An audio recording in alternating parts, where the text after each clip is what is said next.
My name's Scott Redmond. I'm an alcoholic. Everybody, can you hear me? Good. Let's start out with something annoying. My sponsor used to like to do this a lot. I like to give everybody a chance to identify. So on the count of three, please say your name and the nature of your disease. 1, 2, 3. Okay, you all know each other now. We can move on. I want to thank you so much for asking me to come and talk today and talk about this process that has saved my life. I lived my whole life in New York until I was 28 years old. I moved out to Los Angeles. A new guy or a new woman at a meeting, and it's been the worst Alcoholics Anonymous meeting I have ever attended in my life. This person's never coming back. Nobody's coming back. The fellowship's going to disband now. This is how bad this has been. And the guy walks outside, he goes, wow, it's like he dropped acid. It's like, oh, man, it blew his mind. I don't know what he was listening to. He wasn't listening to what I was listening to. And what my sponsor was pointing out to me was everything that's said needs to be said. You just might not be on the list of people who needs to hear it. That's all. The second thing he shared with me was, remember, they're going to stop. And I love that. I really love that, because there have been times where I've been sitting and listening to a talk and had to think, this is going to end. This is eventually going to end. Because when I'm in the middle of it, it has no end. There's no end at all. In my coffin, there's going to be a tape of the speaker. You know, this is never, ever going to end. And the third thing, and this was the thing that really had the biggest impact on me, he said to me, would you be willing to take the following chance with your life? With any speaker, would you be willing to get up to a podium, tap a person on the shoulder and say, why don't you sit down and shut up because I'm going to talk now? Would you be willing to take that chance with your life? And so far, the answer is no. Not that I wouldn't like to now and again, but the answer, thank God, is no. I'm going to talk about the inventory today. I'm going to talk about the inventory in two movements. The first movement I'm going to talk about is I'm going to talk about what my fourth step was, what the architecture of it was, and the effect that it had on me. And then I'm going to talk about the inventory as a tool, an ongoing tool in my life, and how I've used that as a crowbar to pry open some of the terrible problems that have beset me in sobriety. And of those of you who have not experienced any problems in sobriety, it'll be a pretty boring section of the talk. We would like to kiss the hem of your robe later on, so if you would please make yourself available, that would be fabulous. It's an astounding thing for me to be in New York, the site of, just so much of my wreckage. And the profound feeling, the benefit I've received from my relationship with God is just never clearer to me than when I'm in the city. The 12 steps of Alcoholics Anonymous are old ideas. There's not a new idea in the lot. The only idea that AA came up with as a result of the confluence of some incredible elements coming together at the same time. Carl Jung, James, the Oxford group, and some Emmett Fox in there. But when these elements all came together, in concert together, the alchemy that was created about it gave alcoholics a message that they could carry to each other for the first time in a way that had never been produced before. I mean, the things that alcoholics were saying to people really weren't that different. It wasn't really anything. It's the messenger. It's the messenger and not the message. But if the messenger has the wrong message, it's a problem. But they were able to bring things to alcoholics in a way and deliver it to them in a way that was unique and started the spark of Alcoholics Anonymous. And it was such a thrill for me to be at the Bill W. dinner last night. I've never attended one before. And it was just great. Just remarkable. I heard this story about, I spend a good deal amount of time in Al-Anon. I spend a lot of time with an Al-Anon. My wife and I just celebrated 25 years of marriage last June. We turned an 8-year suicide pact into a marriage. And I was reminded of it last night. One of my favorite Bill W. stories, the guy who wrote the screenplay for the Bill W. film spent a lot of time with Lois. And I had not realized this, but Bill had turned down the cover of Time magazine. He was offered the cover of Time magazine for his picture, and he turned it down. And the screenwriter said to Lois, what an incredible, humble thing to do. I mean, just how remarkable. And Lois went, oh, humble? You think it was humble? And the guy said, yeah. And she said, how many people have been on the cover of Time magazine? A couple of thousand, right? How many people have turned down the cover of Time magazine? One. And he loved to tell that story.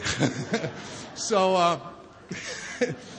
I love it. I love anything that humanizes Alcoholics Anonymous. I love anything that humanizes Bill. I love anything that humanizes our old-timers. I love anything that humanizes me. Because entrenched power in Alcoholics Anonymous doesn't work.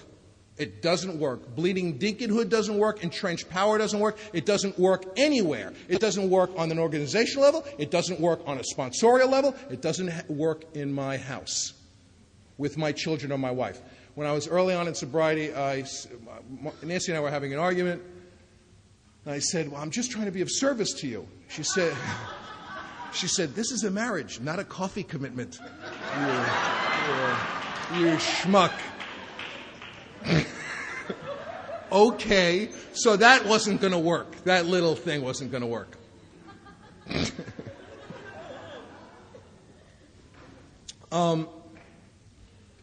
If you know anything about Alcoholics Anonymous history, there was a group called the Washingtonians, which a lot of people in AA talk about. Nobody else talks about them. They were huge because they're a precautionary tale. And if you don't know about them, it's really interesting. You ought to read a little bit about them if you can, because they had no traditions, and that's why they ceased to exist. They were immense. They were huge. They even had Abraham Lincoln speak at one of their commencements. They were a group that started out being all about sobriety, and then they started being about a lot of other stuff. And they were so big. Now, we're 2 million worldwide. In order to duplicate in ratio the population of the Washingtonians in the United States, we would need 10 million members of AA just in the U.S. That's how huge they were. Gone. Nobody knows about them except a few people in AA. And the reason why is because they started getting involved in politics. They started using their success in helping people get sober as a crowbar and a leverage to do other things. I have absolutely no opinion on what happened on September 11th. Not as a member of Alcoholics Anonymous. I have absolutely no opinion. I got a lot of feelings about it. And sometimes my feelings are overrated by me. But I got a lot of feelings about it. And one of the incredible freedoms as a member of AA is I know that. I know that if people are putting their thinking and their actions on a service plane, if they're members of AA, that I can come to Alcoholics Anonymous and be free of an opinion. I know that anytime anything happens in the world, and I love it, I know what they're going to say, but I love to see it, so I always tune in. Anything happens, they go to GSO, they say, what's the opinion of AA? And they always say the same thing. We have absolutely no opinion. It's like music to me. I love it. They'll always find some putts to talk. I mean, they'll always find somebody who is more than willing to hold forth and get that going. I was at a meeting recently where someone referred to the events of September 11th as a gift from God. And I said, well, you know, if that's a present, I don't want to open it, you know. And that's your vision of God. If I perceive the intentional hand of God in the suffering of other people, not a world I'm going to live in. Not a world I even want to be even involved in. And the freedom of that is absolutely remarkable. Some years ago, we got nailed in the Northridge earthquake in L.A., and it was really bad. We were at the epicenter. A guy died right near us, and I got a bad physical injury. Our house was just wrecked. And shortly after that, a woman, I was at an out-of-town conference, Alcoholics Anonymous conference, and this woman came up to me. She used to live in L.A., and she said, geez, I'm so glad God got us out of L.A. before the quake. I said, oh, so he likes you. He likes you, but I'm crap. But he likes you. That's so nice. And she said, I guess he just felt you had some lessons to learn. I'm out of here. There's no way that I'm going to live in that world with a God that's saying, get him, get the Redmond boy, get him. Get him, no evacuation plan for you, Jew boy, get him. Get him, kill his goat, turn his wife to salt, put a finger in his eye, rip a hair out of his nose, get him. I think you're due for a boil. Let's get a rash over there. Come on, let's get something going. There's no way in heaven, that is absolutely, to me, completely antithetical to the message of Alcoholics Anonymous. Nowhere, and I know what people are saying when they say the road gets narrower. I understand what they're saying. My book says, join us on the broad highway, become part of the great reality, come and join the big idea. It says, help us, join us on the firing line of life. Help us pack things into the mainstream of life. It talks about life getting bigger and bigger, more inclusive, never more exclusive. And I love it. That's what I'm buying into. I want the whole thing. I know it's a shock. I want the whole thing. And without this inventory process, without the initial house cleaning, which I felt was unnecessary and annoying, and the follow-up 10-step work, which has been so rewarding and at times frightening and at times, there are times, there's a lot of things you hear in AA. Some of them work for me, some of them don't. None of the things that I've ever heard in AA that I find annoying can I find anywhere in the Big Book of Alcoholics Anonymous. I've heard that alcoholics don't like change. Well, I just don't like change I don't like. But I love change that I like. I mean, I'm nuts about change that I like. But I find change I don't like annoying. I've never complained about change I like. But I have, so I don't, the notion that alcoholics don't like change is never worked for me. I've heard at meetings that alcoholics are above average intelligence. I have only heard this at Alcoholics Anonymous meetings. I have never, ever heard it anywhere else. I've never heard it at an Al-Anon meeting. Ever. Ever. And my favorite is that alcoholics are perfectionists. I'm not a perfectionist.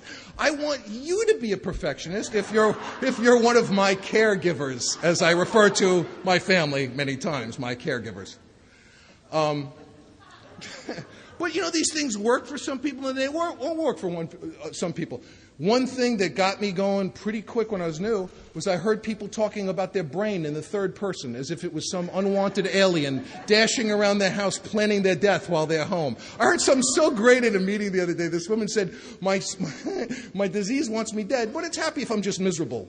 This notion that my disease is constantly getting ready for my demise. And actually the Big Book of AA, again, presents a landscape that's completely antithetical to that. It says that I'll know a new peace and a new freedom. It says sanity will have been restored. The alcohol problem will be removed. It says I'll be able to deal with situations that used to baffle me. That the occasional hunch or inspiration will become a working part of the mind. Good news for all of you acid heads, That wow will actually be there a lot of the time.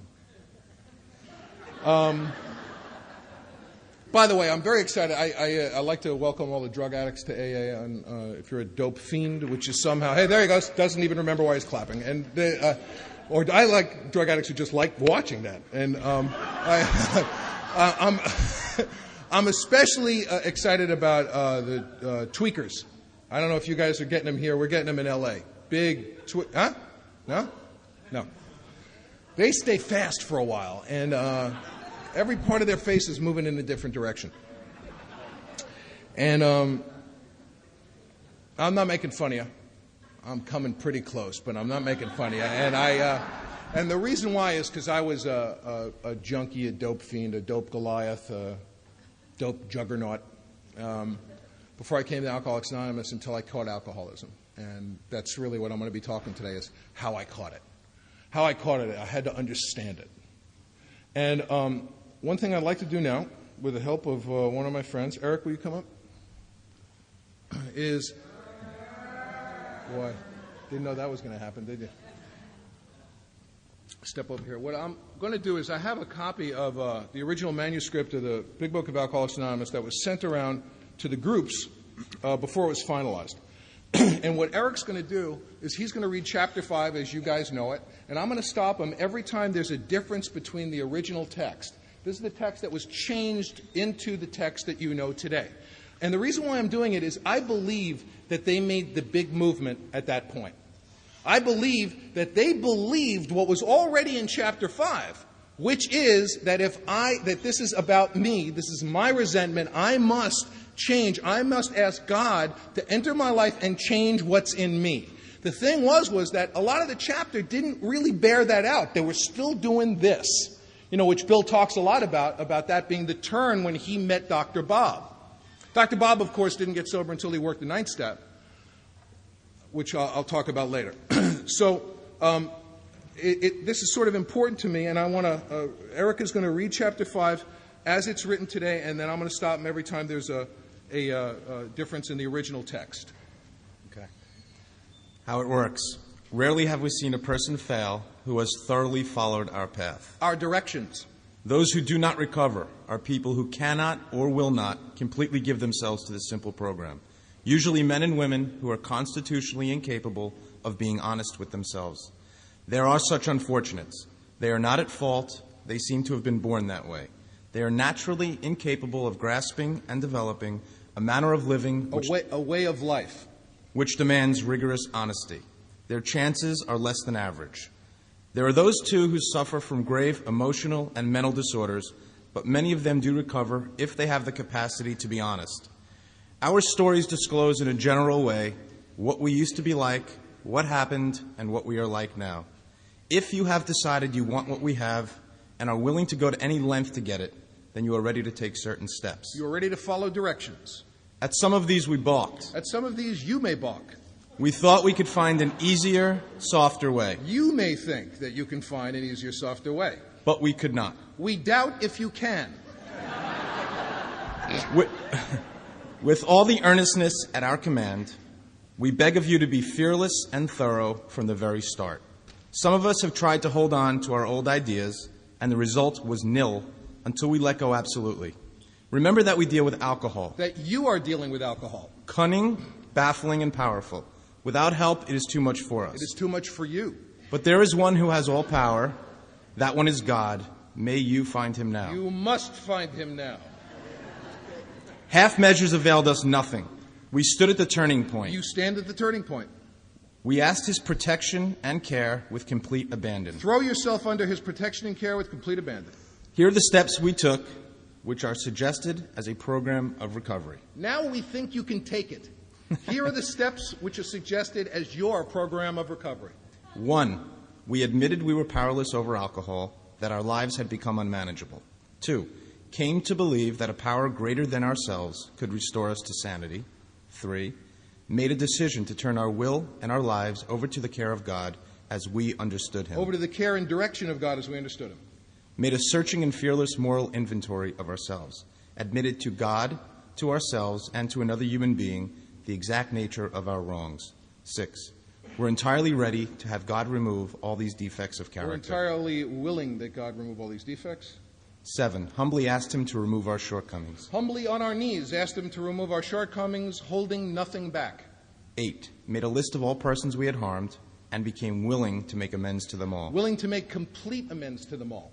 9, made direct amends to such people wherever possible, except when to do so would injure them or others. 10, continued to take personal inventory. When we were wrong, promptly admitted it. 11, sought through prayer and meditation to improve our conscious contact with God as we understood him, praying only for the knowledge of his will for us and the power to carry that out. And 12, having had a spiritual awakening as the result of these steps, we tried to carry this message to alcoholics and to practice these principles in all our affairs. Having had a spiritual experience as the result of this course of action, we tried to carry this message to others, especially alcoholics, and to practice these principles in all our affairs. Many of us exclaimed, You may exclaim, "What an order! I can't go through with it." Do not be discouraged. No one among us has been able to maintain anything like perfect adherence to these principles. We are not saints. The point is that we are willing to grow along spiritual lines. The principles we have set down are guides to progress. We claim spiritual progress rather than spiritual perfection. Our description of the alcoholic, the chapter to the agnostic, and our personal adventures before and after make clear 3 pertinent ideas. Our description of the alcoholic, the chapter to the agnostic, and our personal adventures before and after have been designed to sell you 3 pertinent ideas. A, that we were alcoholic and could not manage our own lives. A, that you are an alcoholic and cannot manage your own life. B, that probably no human power could have relieved our alcoholism. Your alcoholism. And C, that God could and would if he were sought. That God can and will. And then there's a sentence that's completely omitted from the big book. The next sentence is if you are convinced, correct? Being convinced. Being convinced. Before that, the sentence was, if you are not convinced on these vital issues, you ought to reread the book to this point or else throw it away. Thanks very much, Eric. Thank you.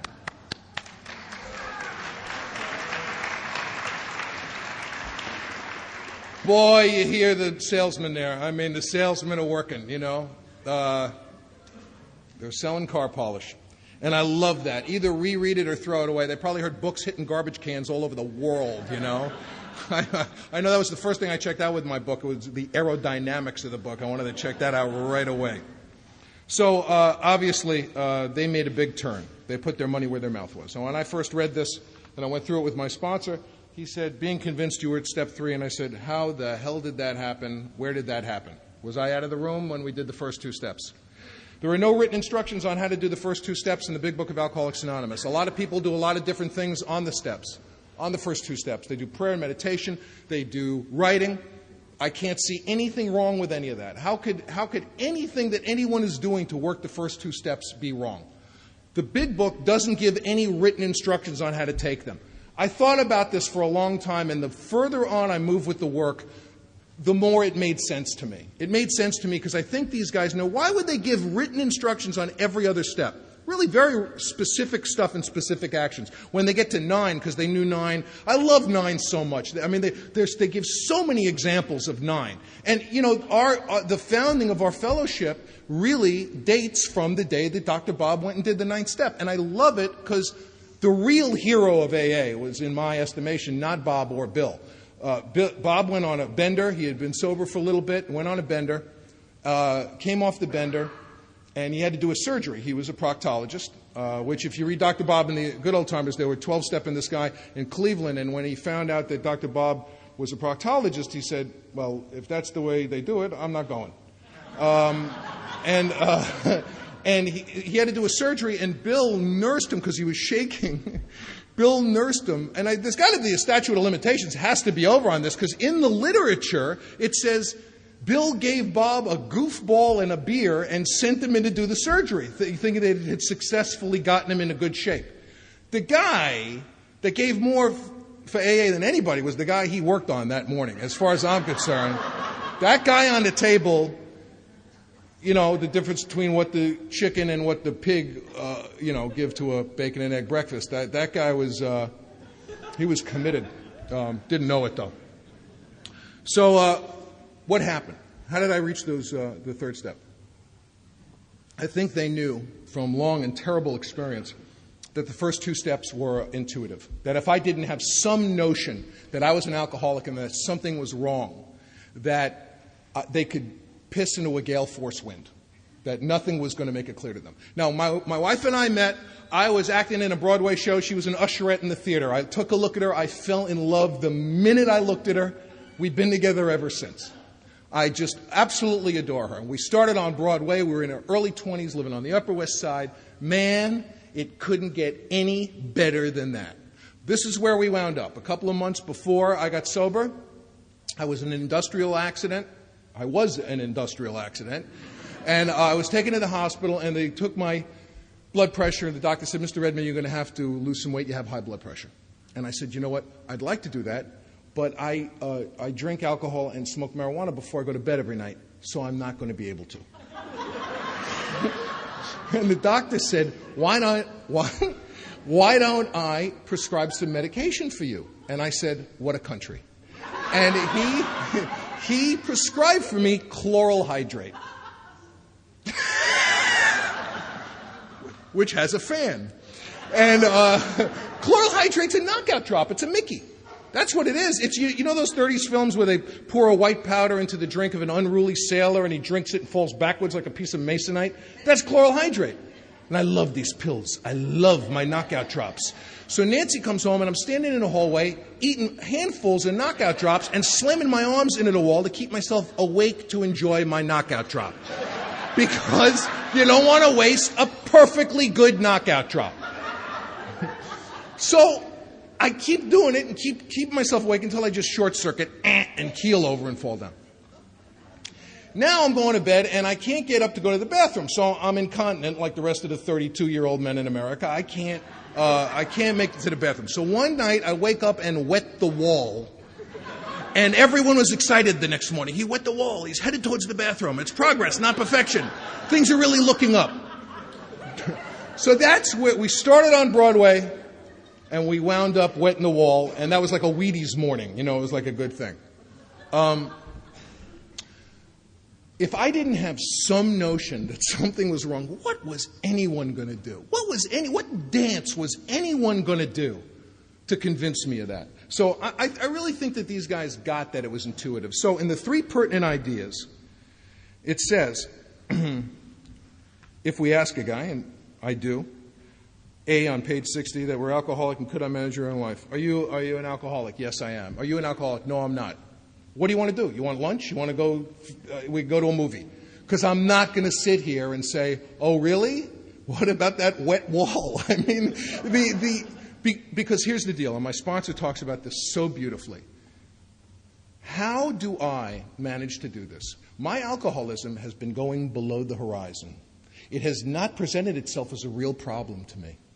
It presents itself as a complaint, not a real problem. How do I keep it above the horizon? How do I keep it in clear sight so I see it as a real and present danger? Why does this happen? Why does this happen to people I see coming into AA with bottoms that will make your hair stand on end?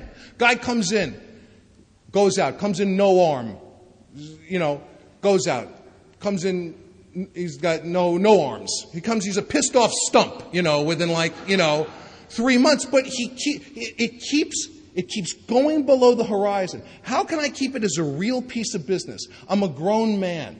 I don't want to live this way anymore. I can't live this way anymore. How can I keep... Now, not only does Alcoholics Anonymous give me the ability to keep it above the horizon, but I wind up not drinking even when I'm not trying to not drink. That's absolutely remarkable. Even when I'm not focused on it, something keeps this buoyed above the horizon so it presents itself as a real problem even when I'm not thinking of it as a real problem. Are you an alcoholic? Yes. Is your life unmanageable? Yeah. Do you believe that no human power could relieve you of your alcoholism? Well, what does that mean? Do I think that something can change for me as a member of AA?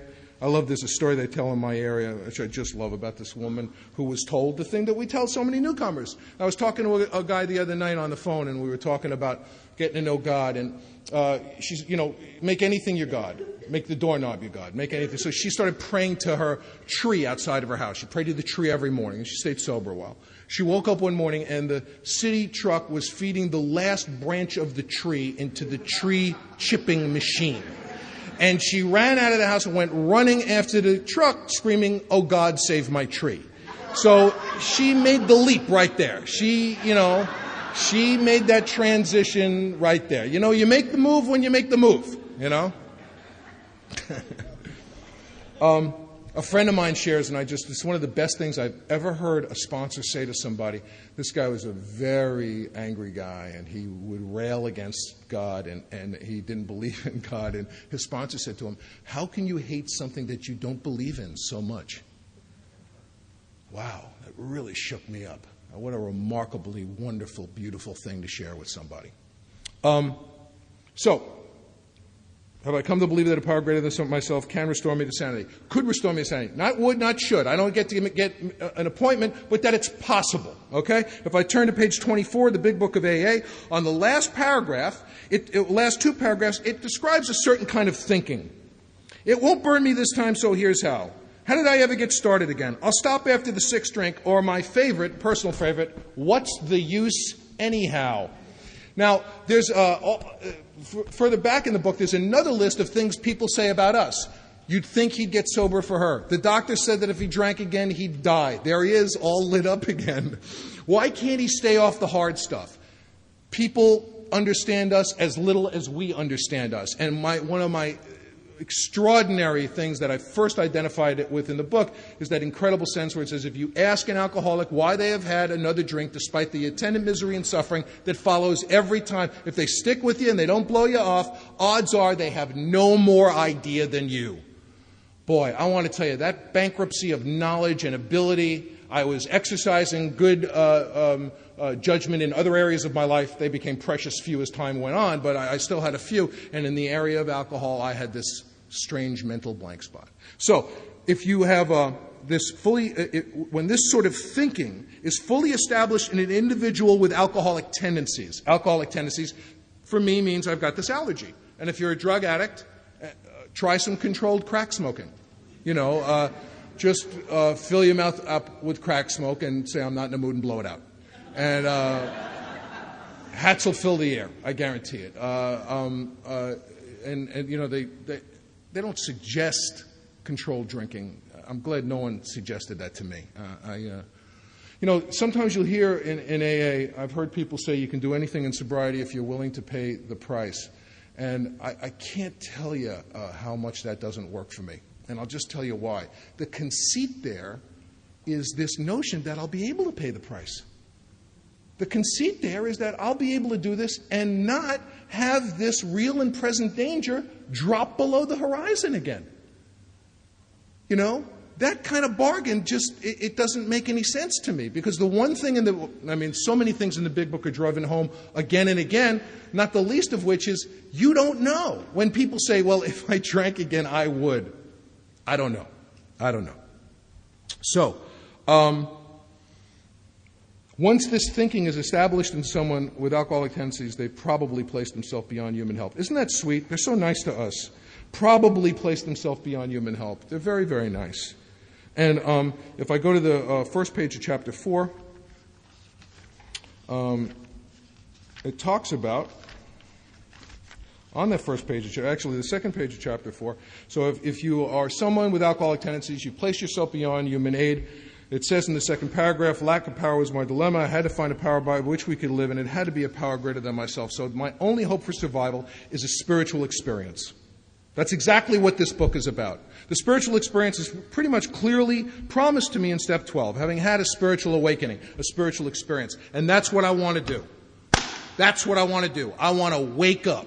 I have woken up to my alcohol problem. I don't drink. I don't drink no matter what. I don't get loaded no matter what. But I do a lot of other things that are injurious to me, uncomfortable to me, nagging problems, and I want to wake up to those too.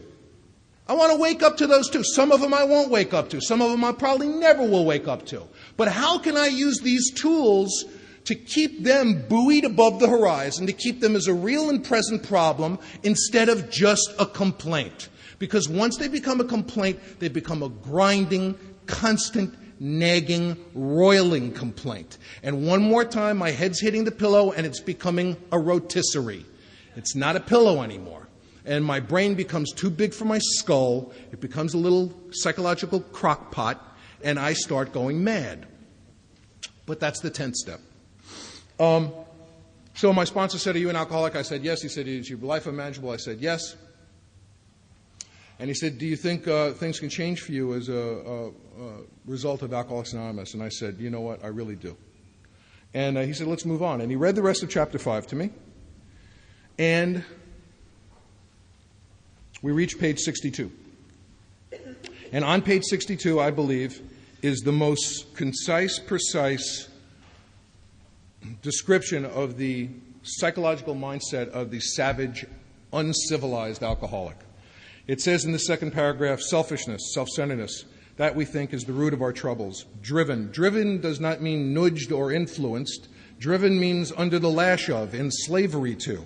Driven by 100 forms of fear, self-delusion, self-seeking, and self-pity. I don't know, is that 100? Is that like 25 of each or 100 of each? I don't know. It's a lot. We step on the toes of our fellows and they retaliate. Sometimes they hurt us seemingly without provocation, but we invariably means without variation every time with no loopholes, invariably find that at some time in the past we have made decisions based on self which later placed us in a position to be hurt. Invariably. All right. I got a problem with that. I got a big problem with that. I was resentful against the Nazis for slaughtering Jews during World War II. How did I put myself in a position to be hurt? How could I possibly have participated in this event? How can I apply this unbelievably powerful spiritual tool? This is the spiritual tool that the whole program turns on. It's the spiritual tool that we saw their rewrite of that chapter of the book turned on. It stopped saying you and it started saying I. What is it in me? God's got a magic wand, magic time. He comes and touches me on the head. What poison in me will remove this stuff? What did I do? I was resentful at my aunt for pinning my arms to my sides when I was about 2-3 years old so that I could be struck by my cousin. What did I do to place myself in a position to be hurt? Absolutely nothing. For me, and different people have different opinions on this, it's not okay to do that to a kid. It's absolutely, there's no excuse for somebody to leave a kid physically helpless so he could be struck. For me, that's not okay. I didn't get it. And what my sponsor did was he really pushed me from the boat to the shore. He said, Scott, they're talking about the resentment, not the event. The event's not your fault. The event's not always your fault. A lot of stuff has happened. And I'm going to share, I was talking with somebody earlier. It's something I love to do. I'm going to share with you what was for many years my favorite line in the big book of Alcoholics Anonymous. You can find it on the bottom of 65 and the top of 66. And when I was new, I just used to love to just read this before I went to bed. It starts with, now they're assuming that you're looking at a list of resentments, okay, that you've written, 3 columns of resentments. It says, the first thing apparent was that this world and its people were often quite wrong. That's enough for tonight, and I go to sleep. I just, how fabulous. They didn't really have to write a whole book. They could have just written that sentence, put it on a pillow. And if you're new, don't read the next 2 pages, because you're screwed. Because what they talk about is what I'm talking about right now.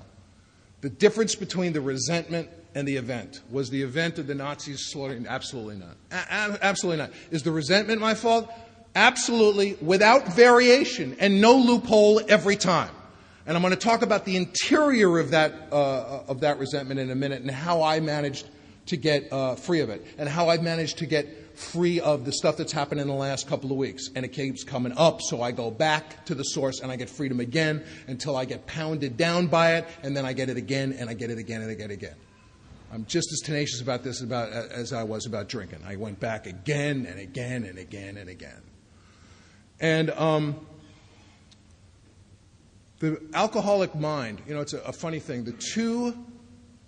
You've heard, the phrase alcoholic thinking is the source of a lot of mirth at Alcoholics Anonymous meetings. Everybody, I love newcomer plans. I love reasons to drink. They're my favorite things in the whole world. I have a friend, Larry, who the first time he ever read our book, he got to the first page of chapter 4, which says basically, facing an alcoholic death or a spiritual life is not always an easy decision to make. And he said to himself, well, how bad an alcoholic death are we talking about here? What are we... And a normal person wouldn't think that. Absolutely not. But I still have that kind of thinking. And untreated, my problem will go below the horizon. A couple of years ago, I needed surgery on my hand. And the doctor, I was with the doctor, he said, Mr. Redmond, you're going to need a general anesthetic. I said, general anesthetic? Oh, man, this is great. Normal people do not get excited about general anesthetic. There's no normal person that goes, oh. And I'll tell you why I love general anesthetic. I know that when they hit you with general anesthetic, they hit you with it, they say count backwards from 100. And you go, 100, 99. I love 99. I love 99. And it sounds like some of you love 99 too. The difference is I won't trade my life in for 99 anymore. I won't settle for a nickel today when I could have a quarter tomorrow. I won't live like a loser anymore. One of the other things that never made sense to me, I heard in AA, is one of the most misquoted lines in the Big Book of Alcoholics Anonymous for me. It's from the end of chapter 3. I've heard people say, my worst day in here is better than my best day out there. No. No. Well, let's see. I could a pound of cocaine in an all-female jazz band or a candlelight meeting at Bellevue. Let's see. What? Let's see. Let's think. Let me try to figure this out. what the book says, what the guy says is I wouldn't trade my worst day in here for my best day out there because I won't live that way anymore. I won't do it because his alcoholism stayed above the horizon. He could appreciate it. He knew what's chasing that nickel was going to be. You know? That's an extraordinary thing. So, to me, one of the two great, and this is not good news, but the two of the most precise explanations or descriptions of alcoholic thinking I've ever heard was one from the description, it was from a Kurt Vonnegut book, and he was talking about the Nazi mind. And he said the Nazi mind, and I say the alcoholic mind, is like a perfectly tuned clock that keeps the most precise exact time in the universe and then skips a minute. It keeps the most precise time in the universe for a second and then skips a century. When it works, it's beautiful, it's rhapsodic. And when it doesn't, it leaves gaps large enough to move an entire culture through. You know? How did it happen again? Was I in the room when it happened? How did it happen again? And one of the other extraordinary descriptions of alcoholic thinking, unfortunately, came from a description of Ted Bundy, a famous serial killer. And it's a fascinating thing. When Bundy, if you know anything about his crimes, did horrible stuff, unspeakable stuff, killed a lot of people. And he would represent himself. He was a law student, and he represented himself in court. And he was brilliant. He was really brilliant. And these shrinks and cops and lawyers who had been pursuing him all this time across many states were standing around talking about the guy, and they were starting to admit that when he was in court, they liked him. They found his arguments appealing and compelling. They found themselves sort of like going with it. And one of the shrinks, I think, was one of the shrinks, said, "Don't you understand?" And they were saying, "How does he do it? How does he do it?" And this shrink said to me one of the great things about alcoholism. He said, "Don't you understand? When he's in that courtroom, the only thing that is real to him is his own agony. That is the only thing that is real to him." And what an incredible statement about our self-centeredness. On page 62, the paragraph right after the one that I read says, "We must be rid of this self-centeredness or it kills us." No big thing, we just get to die. They threaten us with death about 5 times in the 5th chapter, but they do it in such an adorable way. It's hard to pick those out. But the first threat of death is right there. My sponsor read to me this section on step 3, and then we reached on page 63 the formal terms of surrender. And if you'd like to join me now on page 63, the second paragraph, why don't we all take the third step together? Okay? God.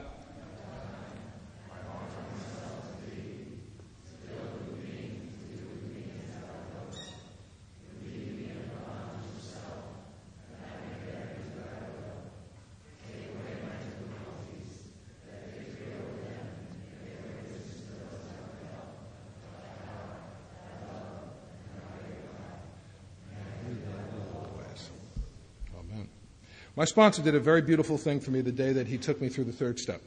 He said, "Let's get on our knees like they used to do in the old days, and let's take this step." And he opened up his book. I didn't know the prayer. I was pretty new, and I hadn't been doing much, and I had been enjoying the gift of step none. And I was about to... and he did a beautiful thing for me. He read the prayer with me out of the book. And I kind of looked at him and went, this guy ought to know this. Maybe I didn't get the right guy. Don't you think he ought to know this already? I mean, is he, that's where my head is, And of course he knew it. What he was doing was he didn't want to separate himself from me. He knew I had to read it, and he read it with me. What an incredibly beautiful thing, that he didn't have to be the expert, that he didn't have to be the authority. What a gorgeous thing. Right before he took that step, he read to me the sentence which I believe is the point of Alcoholics Anonymous. It's on the last chapter of page 62. This is the how and the why of it. First of all, we had to quit playing God.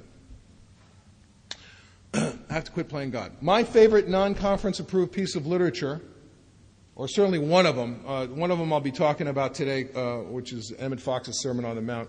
certainly something that a Bronx Jew figured he would be doing eventually, talking about the Sermon on the Mount to a bunch of alcoholics. High on my list. If you're wondering where my grandmother is buried, go to the graveyard. Whoever looks like they've recently turned over in their grave, that's where she is. And it's a book called Not God. It's my favorite history of AA by a guy named Kurtz. And if you haven't read it, it's just a remarkable, remarkable book. And he came to AA to do a thesis and joined. I love those guys who come to write about us and find out more than maybe they wanted to know. And it's a remarkable book. There's some descriptions of events in Alcoholics Anonymous that are not in our literature. And I really like it a lot. And he called it Not God because he felt as an academician that the whole point, all of the structure of Alcoholics Anonymous turned on the notion that we weren't God, that we had been playing God, now we were not God, and that admission of not being God was going to project us into a way of life that we could succeed at. How can I stop playing God if I'm bossing you around, if I'm beating you up? You know, in the group that I went to initially, the 200 Years of Inbreeding group in the San Fernando Valley, Man, I walked into this group, I couldn't believe it. I looked around this room, I was overwhelmed. It looked like 200 years of inbreeding. Came up to me at that meeting. You know the guy. He's got one tooth with a cavity in it. And do I want what you've got? No, but thanks for spitting on me. I really appreciate it. All right. Do I bring my own bib overalls next week? Am I issued a pair? We're going to hook a rug? And I'm waiting for the Jew hunt to start. I know that's going to break out any minute, you know. Strap these antlers on, Jaime, you know. Knock his beanie off. Let's have some fun. I hated everything about Alcoholics Anonymous when I came in. It was really funny, too, that one of the first guys who saved my life, there was a guy at that meeting who, he said, I'm an ex-Catholic, which means I don't believe in God, and I'm therefore positive God is going to come kill my ass for feeling that way. I said, I'm going to sit next to him. Because I had been brought up with this Old Testament God that I wouldn't be caught in a dark alley with.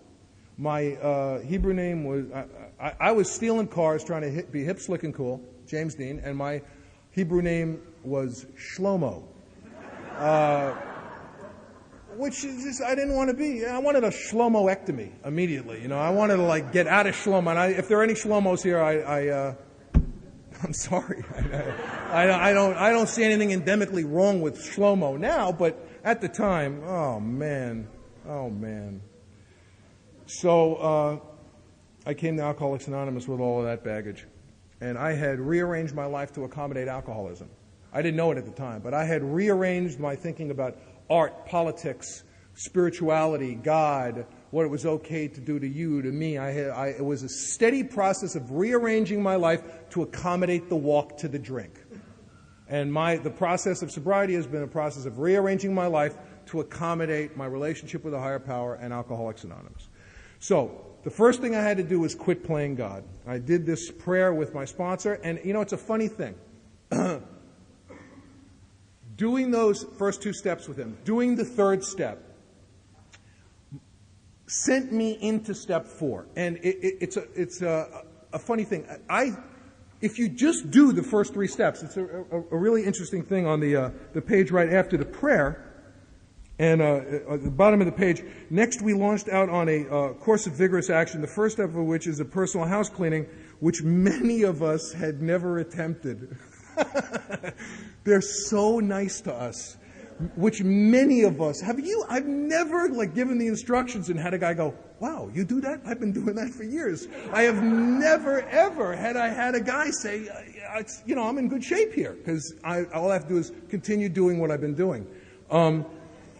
And the language, funny enough, the language in the chapters that are not written to us, like the chapter to the wife, to the employer, and to the family afterward, they're not so nice to us in those chapters. The language is a little different. They're not quite as diplomatic. Though our decision had a vital and crucial step, it could have little permanent effect unless at once followed by a strenuous effort to face and be rid of the things in ourselves which had been blocking us. So, I had taken the first 3 steps, and I thought I'd gotten somewhere. I admitted I was an alcoholic, which is a fatal illness, that my life was unmanageable, my life was a wreck, that I could be restored to sanity. You don't need to be restored to sanity unless you're nuts. So, my life sucked, I was dying, and I was out of my mind. How come I didn't feel any better? Why should I feel any better? Why should I feel any better? Until I started on this strenuous effort to face and be rid of the things in me. And then my sponsor read to me the next pages. I'm asked to write 4 times in 3 sections of the inventory. I went to talk in Houston, Texas, a couple of weeks ago, and I've had a lot of people say a lot of strange things to me in AA. You've already met Ava. If you don't like my talk today, please tell her. Don't tell me, okay? If I didn't come 3,000 miles thinking, oh, I think I could really piss some people off in New York. And because everybody's got their own thing, and I've had, people line up to thank you sometimes, and I've had people line up to, some questions will be like, why don't you die? Which is a question, it's not really what I'm looking for right now. So I went to talk in Houston, and this guy picked me up at the airport. He's driving me to the function I'm talking at, and he says to me, I'd like to talk to you after your talk tonight. And I heard something in his voice. I said, why? It sounds like you want to teach me something, which I don't mind learning unless, he said, no. He lied to me. He did. And what he wanted to do was he wanted to debate the inventory process. That's what he wanted to do. Now, I don't mind ideas. I don't mind sharing ideas. I'm not interested in that. That's not a compelling, appealing thing to me. And that's not what I'm trying here to do today. I guarantee you what I'm going to express about the inventory, you've heard a lot of different things. You've done different things. You might even find yourself going, but what about you missed? I probably have. Again, I don't know how you should do this. I just know how I have. Okay? So I'm going to talk about the first section first, the section on resentments. Let's go back to the Nazis, because I just can't get away from them. I'm resentful at the Nazis. It asks me to write 3 columns. I'm resentful at the Nazis for slaughtering Jews. What does it affect? Self-esteem, pocketbook, ambition, personal relations, and sex. SPAPS. And what I do, what my AA family does, is if it affects self-esteem in the 3rd column, I put S.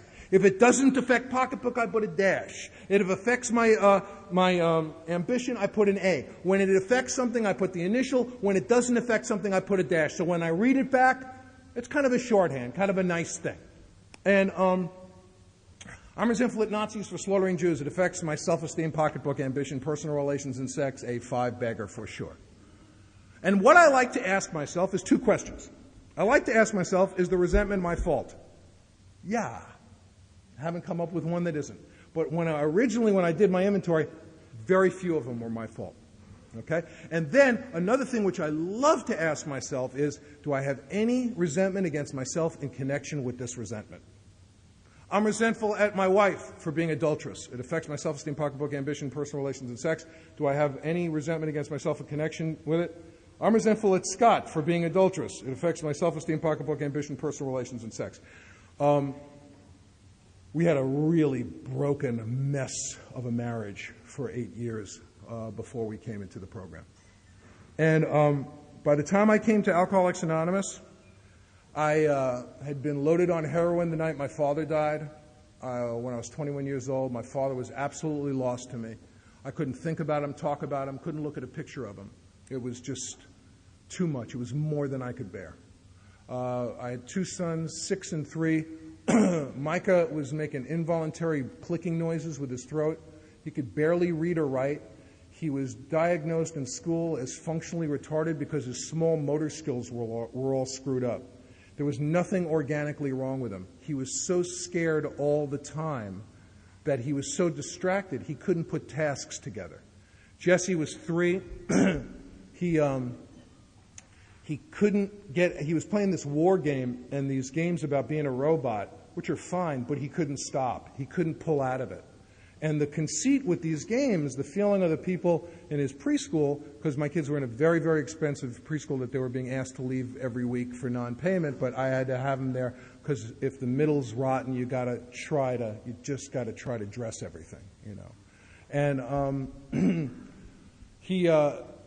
the conceit there was that it hurt too much to be a person, that being a robot was much safer than being made out of flesh. Being made out of iron was better. And he couldn't stop playing this war game, and the feeling again was that the war that he was fashioning in his head was vastly preferable to the war that he was caught in the middle of. Because if you get in between me and the drink, you're going to vanish. You're going to vanish or you're going to become paper mache. I don't care if you're my wife, my lover, my buddy, my bride, my dreams, my job, my father laying dead. When my father died, I couldn't go in and give him a kiss and say, Davy, I love you, goodbye.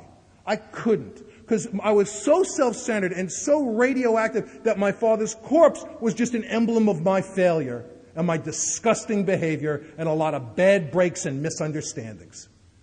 Couldn't even go and give him a kiss. And if you get in between me and the drink, you will disappear or you will become something less than human because I'm going to get to the drink. I might have to walk through you, and then you're going to have to vanish, or I might have to walk around you. And if I got to walk around you, I got to walk bigger and bigger circles because it hurts too much to see you. Even later in sobriety with these other problems, nagging problems, I got to walk bigger and bigger circles around them because they don't present themselves as a real problem. They're a complaint, a terrible, grinding, gnashing complaint.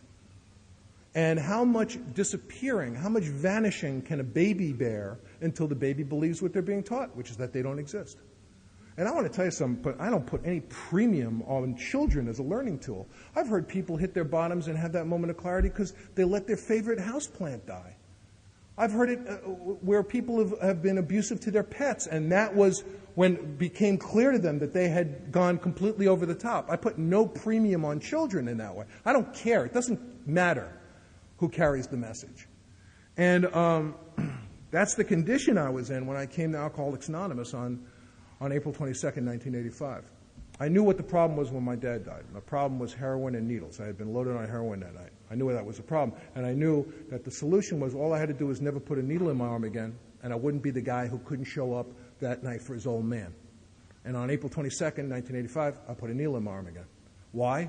Why not? It didn't present itself as a real problem. It was just a complaint, you know? And I called my therapist in my 18th year of psychotherapy. I was going to be dead, but I was going to understand it. And I'm not putting therapy down. Therapy is great stuff, except as a treatment for alcoholism, it was a complete disaster. I was like showing up at a gunfight with a knife once a week, just getting these colossal ass poundings, just getting killed, you know? And I called my therapist that morning, and he said to me, you know what, there's absolutely nothing that can be done for you. He said to me the exact same thing that Carl Jung said to the man who 12-stepped Bill Wilson. He said, I can't help you. The only thing I can suggest is you attend a meeting of Narcotics Anonymous, Alcoholics Anonymous, or we have you institutionalized. And why I didn't go to the institution that day, I don't know. Why I went to AA that day, I don't know. On most other days, I would have gladly gone to the institution. Would have been a chance to be with my people, colorful and adventurous people. And I don't know why I went to the AA meeting, but I did. And my wife had become completely insane from prolonged exposure to me. Besides, you know, the excitement of wetting the wall, the other joys that I brought into her life, we had become so sick that at one point a guy lent us his car, and we sold his car. I will never forget this guy's voice on the phone as long as I live. He said, "You sold my car?" That's like house sitting for someone, and they come back and you're in escrow, you know. And the alcoholic life becomes the only normal one. I will never forget that guy's voice when I called to pay him back. He said, "You're paying me back?" It was like he was frozen on the phone for 16 years.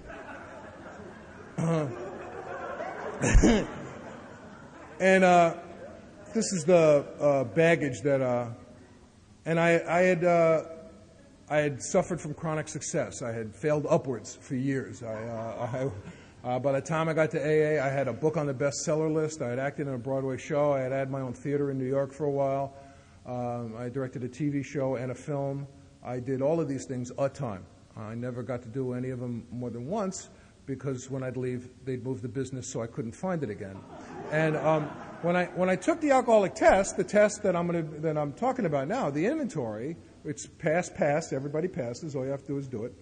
I saw that early on, because you got a picture of your alcoholism. Sometimes when guys are working on their inventory, they'll call me and say, Scott, can I just read you what I got? This hurts so much. And you know what? Nowhere in the book does it say, write a little, read a little, write a little, read a little. These guys had an idea of what it was going to take to be deflated in ego at such depth because your alcoholism is so resilient and so powerful and has kept you drinking and self-obsessed and moving through all odds. All odds. Alcoholism, you can't treat alcoholism with therapy. Therapy is wonderful. I've used it for a lot of things in sobriety. The conceit of therapy, which is not a pejorative term, it's just the technique, is to examine something until it unravels. That's what most therapy is based on. To free associate, shine the light, uncover, discover, and unravel. It works. But with alcoholism, now, let's say a neurosis is an unfortunate and unsatisfactory resolution for anxiety. Let's say that's, for our purposes today, that's a good definition of neurosis. All right? In other words, your solutions are worse than your problems. Familiar? And if you're new, very familiar. Love to know your plan. Maybe one more dope deal to set yourself up financially for sobriety. Could be. Who knows?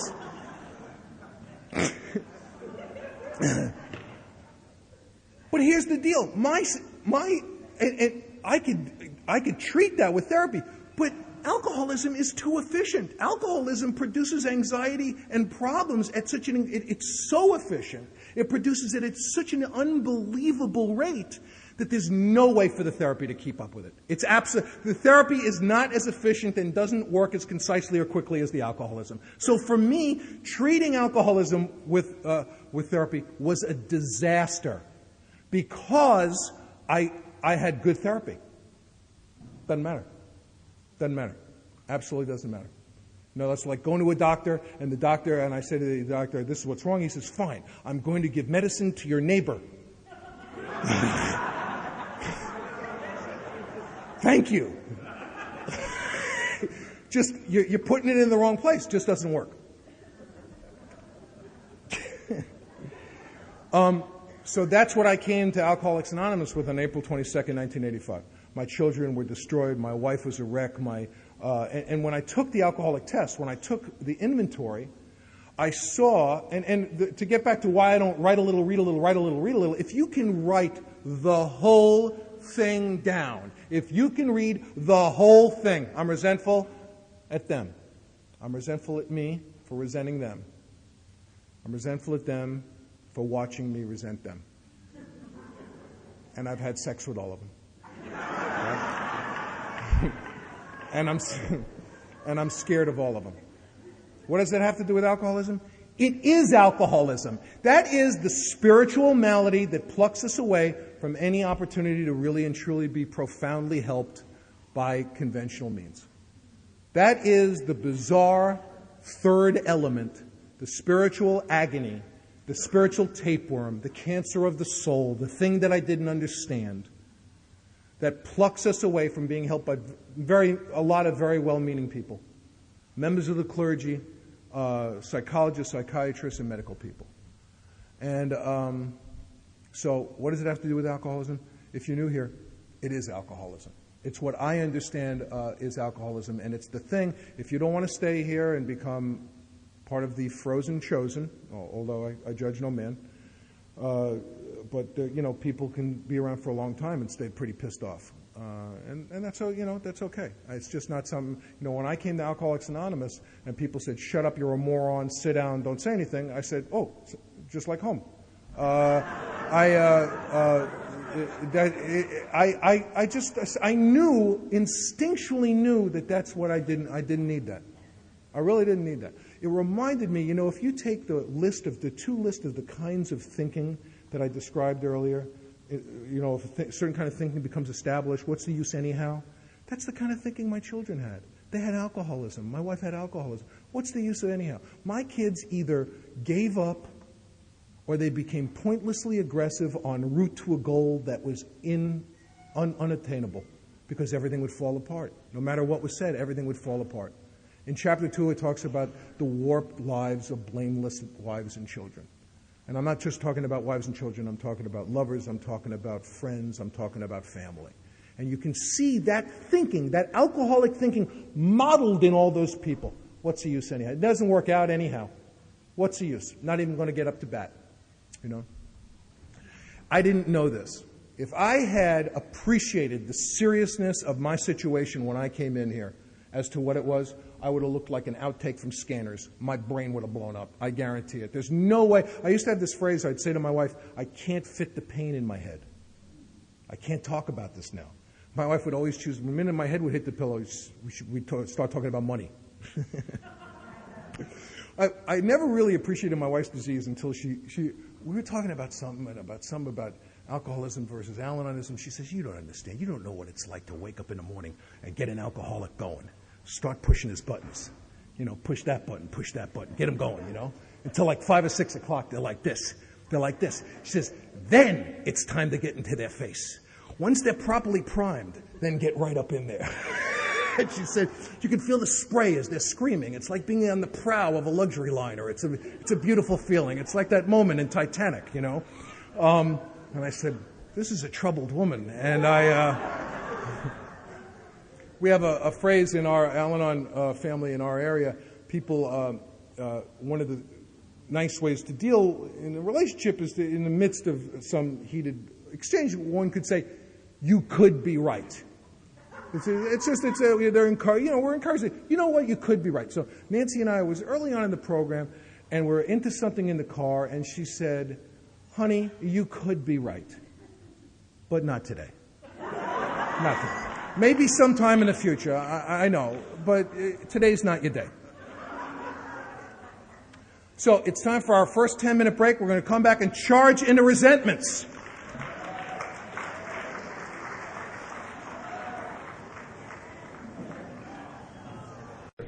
We're going to be talking a lot about the Big Book of AA.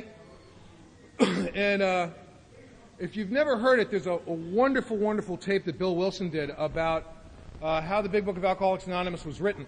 And it's very wonderful and very funny. He had heard that some people were starting to iconize the book, sort of hold it sort of up as a holy book and take it sort of in really nitpickingly literal.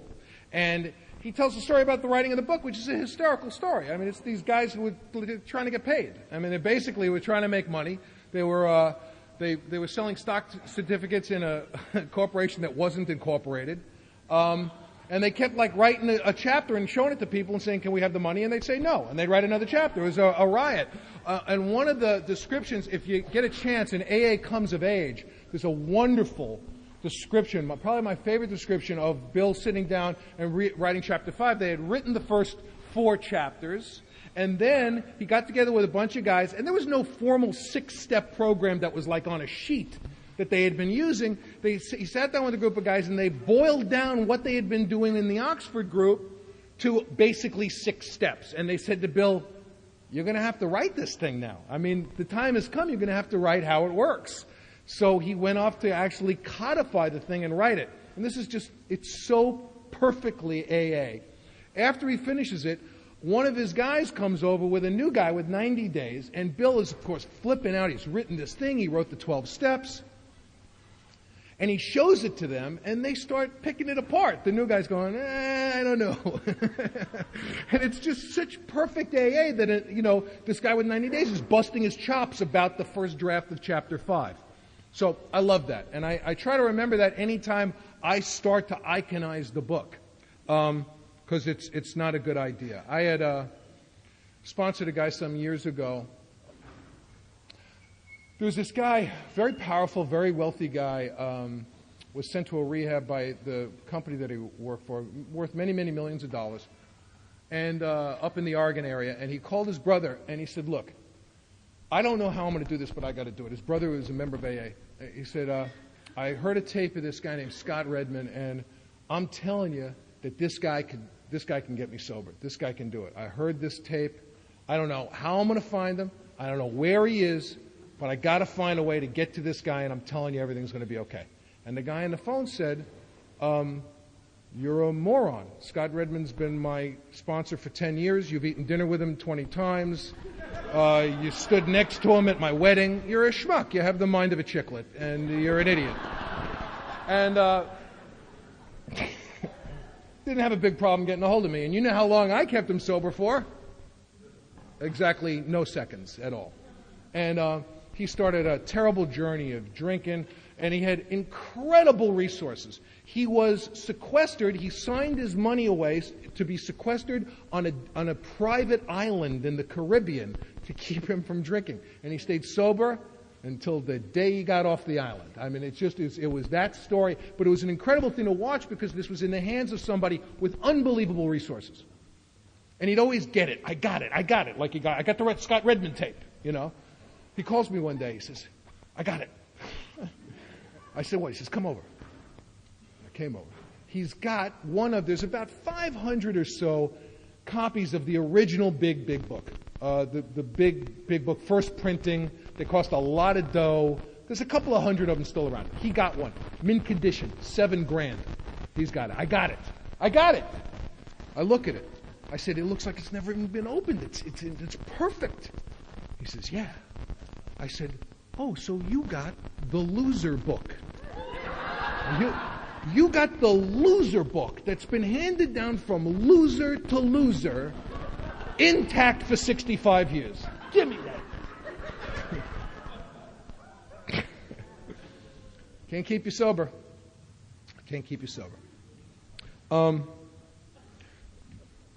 Dr. Silkworth talks about something in the doctor's opinion, which we are going to talk about right now. And I talked about psychology and about therapy and about what therapy can do. And what Silkworth talks about is he says, we long suspected that some form of moral psychology would be necessary. And I didn't understand what that was for a really long time, because I had not caught alcoholism. I was Jewish. Jews don't drink, as you know, because the drinking might dull the pain. And you don't want to squander any agony opportunity that presents itself. In addition to the Judaism, of course, I had the psychotherapy. And there was another reason I didn't have alcoholism, and it's because I was a colorful, adventurous artist. My job was to go to the icy edge, peer over, come back and report to you. I was usually too loaded to make it back from the edge and too cooked to remember what I had seen once I got back, but that was my job. So I wasn't an alcoholic. I was a artistic Jewish therapy patient or something. But I didn't catch alcoholism. I caught alcoholism in Alcoholics Anonymous meetings. The infection entered through my ear, and then it started infecting me, and I started infecting other people. And then, once I found out what the interior of my disease was, I really profoundly, and I mean profoundly, truly profoundly, caught alcoholism. And moral psychology is uncovered. It's not uncover, discover, and unravel. It's uncover, discover, and apply. Uncover, discover, and apply. What was the prayer we all took this morning? Take away my difficulties, the victory over them may bear witness to those I would help of thy power, thy love, and thy way of life. Take away my difficulties for one reason, really only one reason. Not so this can become a self-help group. I've never seen a group that was not about self-help more than Alcoholics Anonymous. We are as antithetical to the notion of self-help that you can possibly get. Take away my difficulties so this column of human sewage can get into some kind of position to be of some help to another human being and take a step out of self. That's the whole purpose of it. And a lot of people, the recovery industry for years was sending non-alcoholics to Alcoholics Anonymous. We're getting it again, especially in California, because they've decriminalized a lot of stuff.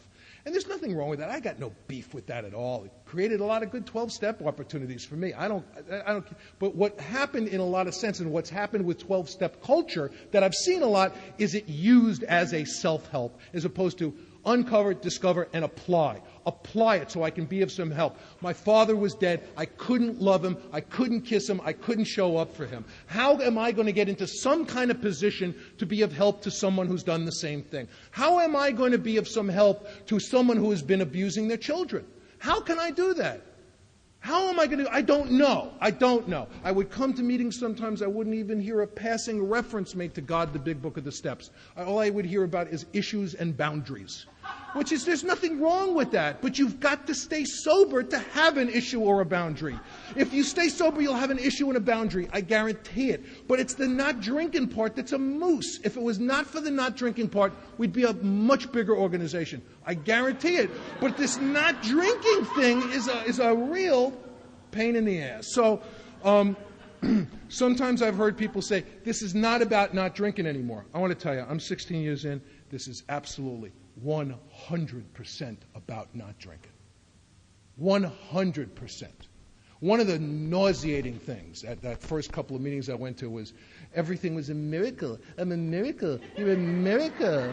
The furniture and coffee are miracles too. Miracle. I got a miracle for you. Well, the miracle is without the central miracle in my life, which is when I want to drink, I don't. When I want to drink, I don't. Makes all of the other miracles possible. The central miracle of alcoholism. It's like it's the beautiful mirror of our service structure. If you take a look at the booklet on the pamphlet on the 12 concepts in GSO, the rank and file, it's the most bizarre corporate structure you'll ever see in your life. The trustees are the bottom of the pyramid. You can't get lower than trustee in Alcoholics Anonymous. And you can't get higher than child of God. You can't get higher. There's no loftier goal than to be a member, a rank and file member of Alcoholics Anonymous. I'm resentful at Nazis for slaughtering Jews. It affects my self-esteem, pocketbook, ambition, personal relations, and sex. Now, resentment's no big deal. It's just the source of all spiritual illness, the great destroyer of all alcoholics. It'll cut me off from the sunlight of the Spirit, drag my ass out, and kill me dead. But don't be alarmed. No big deal. Because, you see, I don't just dislike stuff. I don't just dislike stuff. I re-experience this hatred. I hate so intensely that I wake up and I care for my hatred like a little flower. I water it. I care for it. I love my hatred.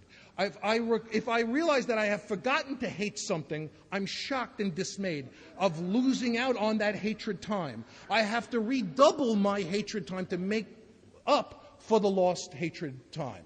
I hate things in a way that eats my brain and my heart, turns my life black, eclipses anything good that's happening in my life, and throws me out of my own life. But relax, work a step a year, don't worry about it. You don't hear that pearl a lot anymore. I used to hear that a lot, a step a year. But I judge no man. What am I going to do? I look at the list of resentments. The first thing that was apparent was that the people in this world were often quite wrong. The book never argues with us. Never argues with us. You're right. You've been screwed. You've been screwed. When you go someplace, the people where you've been, they call the people you're going to go to, and they go, get him. He's coming. Get that. Get him. Because early on, people talked behind my back, then they started doing things behind my back, and then they started thinking behind my back. And it's hard to catch them, but you can. You can. You have to accuse them of it constantly. And you'll get them eventually. And then on that page, right on page 66, you see, what it says is you're right and you're dead. You're right and you're dead. Because if you just didn't like this, you'd be fine. But unfortunately, you have a soul sickness that sets off a kind of thinking where all of a sudden it sinks below the horizon and you drink again. You go out for a pack of cigarettes. You wind up in Baltimore. You don't know how, which actually happened to me. And I have this strange mental twist. And as a result of the spiritual sickness, it gets set off, and I take a drink I cannot stop taking. How can I get out of this cycle of spree and remorse? My problems pile up at a seemingly unsolvable rate. Silkworth describes it so gorgeously. They pile up at a seemingly unsolvable rate. I have no way to encounter a power to help me out from under. The alcoholism is so efficient at producing anxiety and problems. The web becomes so impossible for me to solve on my own. Nothing can compete with it. The therapy can't compete with it. Drug therapies can barely, they can compete with it by making me unconscious. But I can't encounter anything. And all we're talking about is some spiritual tools that will help me encounter a power greater than myself that will get me out of the cycle of spree and remorse. And the minute I did it, for the first time, I started the cycle of surrender and commitment. Where I made a little surrender. I got on my knees. I said a prayer with another man. There was a little surrender that made a little commitment possible. And then a little commitment made a bigger surrender possible. And the surrender made as opposed to the cycle of spree and remorse, which is every spree created more guilt, all more remorse, and it became bigger. Hell became bigger and more inclusive. And the cycle of surrender and commitment is just as powerful. And looking up and down with these glasses is giving me an acid flashback. I just want to let you know. So, on page 66, it says, you're right, and you're dead. You're right and you're dead because you experienced this in a way that ends your life. And then, in the second paragraph, it points out something that's really beautiful to me. It's plain that life that includes deep resentment leads only to futility and happiness. We used to be able to deal with the situations and use the situations time that could have been put to better use. You know, so kind of what they're talking about is for every 5 minutes I spend in resentment, it's 5 minutes I've squandered. 5 minutes I could have been doing something else, fishing, who the hell knows. And 5 minutes I've cut myself from the sunlight of the Spirit. So for every 5 minutes I spend in resentment, I'm wasting 15 minutes. And I want to tell you, I love that idea because it explains something huge to me. How many times have I been to AA meetings and have I heard people get up to podiums and say, I can't believe what I'm able to do in my life. I can't believe what I fit into a day. I did nothing. I could have gotten a job as a parachute bag. I mean, I did nothing. Absolutely useless, you know? And I'm like, I can't believe what's fitting into my life. And I want to tell you that's true for me, and that really explains it to me. For every 5 minutes I spent, I burnt 15. My life was exhausting, man. Absolutely exhausting. And it's not anymore. It's really not. In page 66, in the middle of the first paragraph, it says, sometimes it was remorse, then we restored ourselves. That's a resentment against myself. I know you don't have any, but I'm not as spiritually developed as you, and I've got a lot. So that's why I ask myself that question, do I have any resentments against myself in connection to this resentment? You know how a dentist will find a little pinprick, and he'll open it up, and it'll be like a theme park in there? You know, the little hole, there's a lot of decay in there. I have found that with resentment sometimes. I'll write one, and the dominoes start falling. It'll open this little psychological theme park for me, you know. So in those two paragraphs, in the middle of 66, it says, you're right and you're dead. You experience this in a way that's killing you, that's wasting your time. Your life is evaporating. It's running out between your fingers like a handful of water. And then it says on the bottom of 66, so we're going to have to turn back to the list for it, holds the key to our future. In that state, the wrongdoing of others, fancied or real. And I want to tell you, if I only had real events on my inventory, it would have been a pretty short document. Because I did a lot of mind reading. One of my defects of character is mind reading. As a group, we're the most pathetic group of mind readers I've ever met in my life. I mean, so many of my resentments are due to mind reading. Not good mind reading, but mind reading. And, I'm not good at it. Fancy to real had the power to actually kill. We saw these resentments must be mastered. We could not wish them away any more than alcohol. You know, it's a funny thing. Wish them away any more than alcohol. Sometimes to me a prayer's a wish. If it's not moored to specific action. Sometimes my prayers, I'm trying to wish them away, and I need to do an inventory. I need to take an action to make it vital. Some people pray for people who they're resentful at. It's mentioned in one of the stories in the big book, and I don't indict that at all. I know it works for a lot of people. Has never worked for me. My prayer usually winds up being, Pop, help this guy. Kill him. He needs killing. It'll be good for him. And it'll be good for everybody, I think. My sponsor used to say, just stop the prayer in the middle, you know. So it's never worked for me. I would try to will these things away, wish these things away, and I can't will them away just as I can't will away alcohol. And then on the top of 67, in the first paragraph, it says some pretty remarkable stuff. It says that this is a sick person. On page 65, actually page 64, it says something very important in the last paragraph. It says, we've not only been mentally and physically ill, we have been spiritually sick. So if you're an alcoholic, you're spiritually sick. Okay? It's very clear about that. And on the top of 67, it says, if I'm resentful at someone who is spiritually sick. Now, how do I decide if I'm resentful at someone who's spiritually sick? My first sponsor gave me a really nice technique that I love to use. He said, Scott, odds are if they're one of the 5 A's, and I'm going to use a bad word, but and I apologize already. He said, alcoholic, if they're one of the 5 A's, they're probably spiritually sick. Alcoholic, addict, Al-Anon, Alateen, teenage version, or asshole. And he said if you can't get him into the first 4, there's always a seat in the 5th category. And does that mean they are spiritually sick? I don't know. Fancy to reel, it has the power to actually kill. But if someone is spiritually sick and I'm resentful at him, then one of my defects, it says on the top of 67, that I should be able to show them the same tolerance, pity, and patience I would cheerfully grant a sick friend. Now, I want to tell you something. For me, the opposite of resentment is not always peace, love, and happiness. The opposite of resentment might be the absence of murder. I might just not kill that person, but it doesn't mean I have to like him. It says then, on the following paragraph on 67, we cannot be helpful to all people, but we must at least take a kindly and tolerant view of each and every one. Now, my aunt held my arms to my side so I could be hit. She was an extremely abusive woman. Do I like her? No. Do I hang out with her? No. Do I spend time with her? No. Do I resent her? No. Absolutely not. Was the resentment my fault? Absolutely. Now, a reasonable person would have simply not liked her and never let her be alone with my children, right? But I spent 19 years of my life character assassinating the woman, doing whatever I could do to make her miserable. If you said, I like her, I'd go, no, you don't. And I'm going to tell you why. So, the other thing I love, on the top of 67, it doesn't say pray for the other person. It actually says pray for yourself. It says, when a person offended, we said to ourselves, not to the other person and not to myself loud enough so that they can hear me.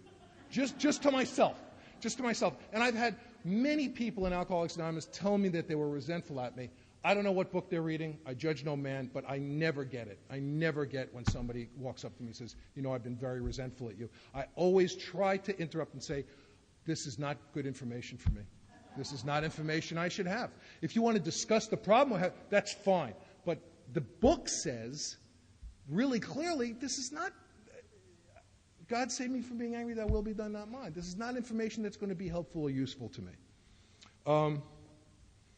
So, in the third paragraph, to me, the entire world turns on the third paragraph on page 67. It's the way out. It's my road to freedom. It's the arch to which I will pass through. It's how am I possibly going to stop hating the Nazis? How am I possibly going to stop hating my aunt? How am I possibly going to stop hating myself for being loaded the night my old man died, for being a piece of crap as a father? You guys told me I wasn't bad getting good. You said I was sick getting well. Is that right? Yes. But I felt like a bad guy. And I'll tell you why. I acted like one just about all the time. So I had to start not acting that way in order to stop not feeling that way. And sometimes I've heard people in AA say, I don't want to get well. Well, I do.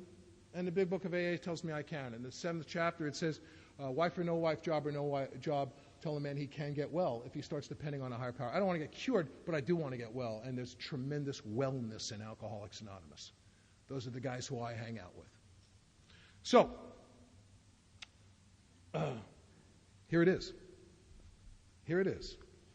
Referring to our list again, putting out of our minds the wrong that others had done, we resolutely looked for our own mistakes. Where had we been selfish, dishonest, self-seeking, and frightened? Though a situation had not been entirely our fault, we tried to disregard the other person involved entirely. Where were we to blame? The inventory was ours, not the other man's. When we saw our faults, we listed them. We placed them before us in black and white. We admitted our wrongs honestly, and were willing to set these matters straight. My world turns on this. Some people do a fourth column. Some people do a defective character list. Frankly, I couldn't possibly care less. You know, there's a lot of talk about the fourth column. Whatever you're doing to get closer to God. I do a defective character list. And the reason why I like to do a separate one is when I go to God in 6 and 7, I'm going to take that list. I'm not taking the resentments. I'm asking God to remove the defects of character. So for every resentment I write number 1. I'm resentful at Nazis for slaughtering Jews. It affects my self-esteem, pocketbook, ambition, personal relations, and sex. What are the defects of character in me that if God would remove, the resentment would be gone? When I originally wrote this on my 4th step, I had one defect of character. It was, I'm too much of a coward to kill them all. My sponsor took umbrage with this in his own very sweet, wonderful way. And we did some work on this, and my world turned. He said, the inventory is yours, not the other man. Okay? Now, it says on page 65, we write resentments against people, institutions, and principles. People I know. Institutions. The Nazi government is an institution. The government of South Africa is an institution. Homophobia is a principle. Racism is a principle. Anti-Semitism is a principle. Plenty of resentments there. Some people, I sponsored a member of the Aryan Brotherhood. And I sponsored him for a couple of years, and this guy wound up calling me up and saying, what should I bring to your son's bar mitzvah?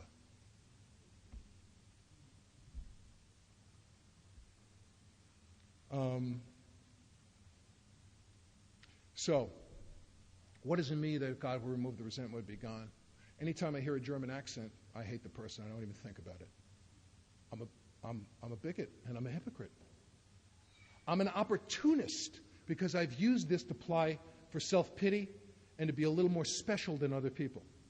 Opportunism, hypocrisy, bigotry. Ugh. Not what I counted on. Not gallant. There's nothing gallant here. I don't write a little, read a little, write a little, read a little. I read the whole thing, so maybe I can be so crushed under the weight of it, so decimated, so deflated of ego at depth that I will actually be willing to try to stop treating my own alcoholism with a drink and trying to treat it with the program of action outlined in this book. An unbelievable thing. Unbelievable thing. It's a miracle.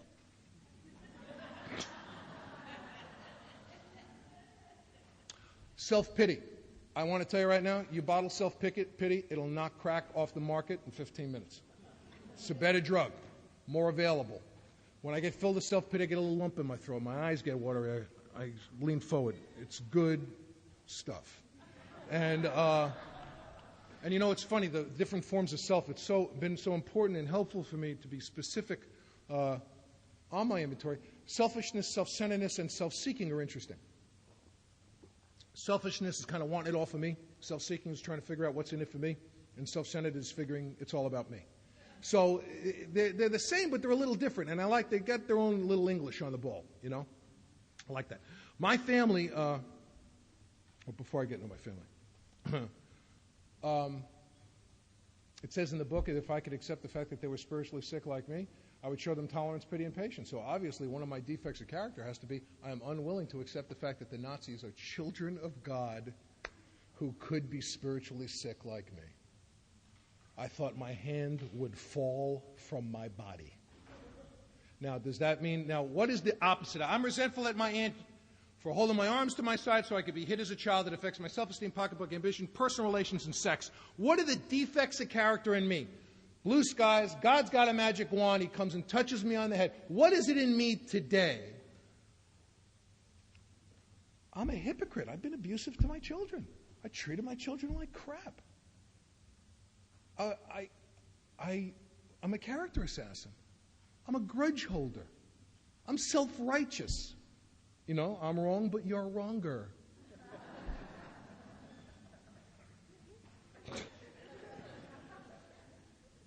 Unwilling to accept the fact that my aunt is a child of God who could be spiritually sick. I'm not living in today.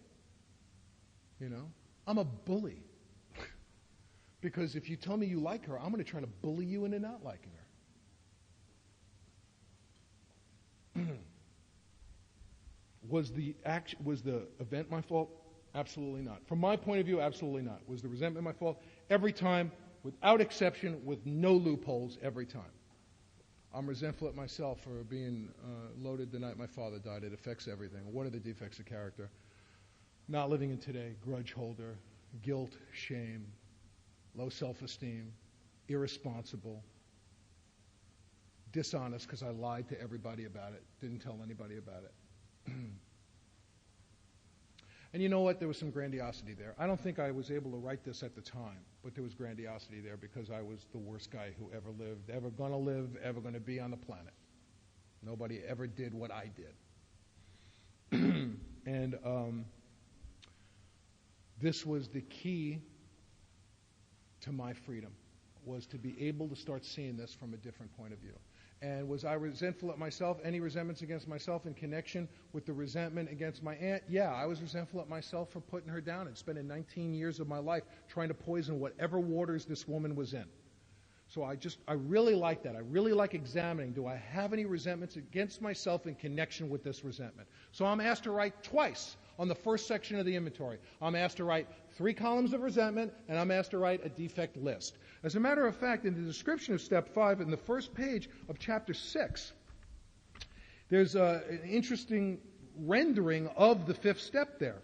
At the bottom of the first paragraph, it says, this requires action on our part, which when completed will mean that we have admitted to God, to ourselves, and to another human being the exact nature of our defects. It doesn't say of our wrongs, and I just like that because I can't tell anybody the exact nature of my defects unless I list them. That was on page 72. Okie dokie. Now, on the bottom of page 67, the very simple one-page section on the second section of the inventory begins, and it's about fear. I've heard a lot of wacky things about fear. I've heard things that make sense to me, and I've heard things that don't make sense to me. I've heard people say that you can't be in fear and faith at the same time. I have found this to be patently untrue, and it is nowhere in the big book of AA. Quite often I'm terrified, and I have a lot of faith that that'll end, because I've seen it end time and time again. I've seen it demonstrated in the lives of the people around me, and I've seen it in my own life. So a lot of times I'm frightened, and I have faith that I'm not going to be frightened. So I have not found those things to be mutually exclusive of each other at all. At all. I've heard, I'm sure you guys have heard interesting things done with the abbreviations for fear, and I'll do none of them today.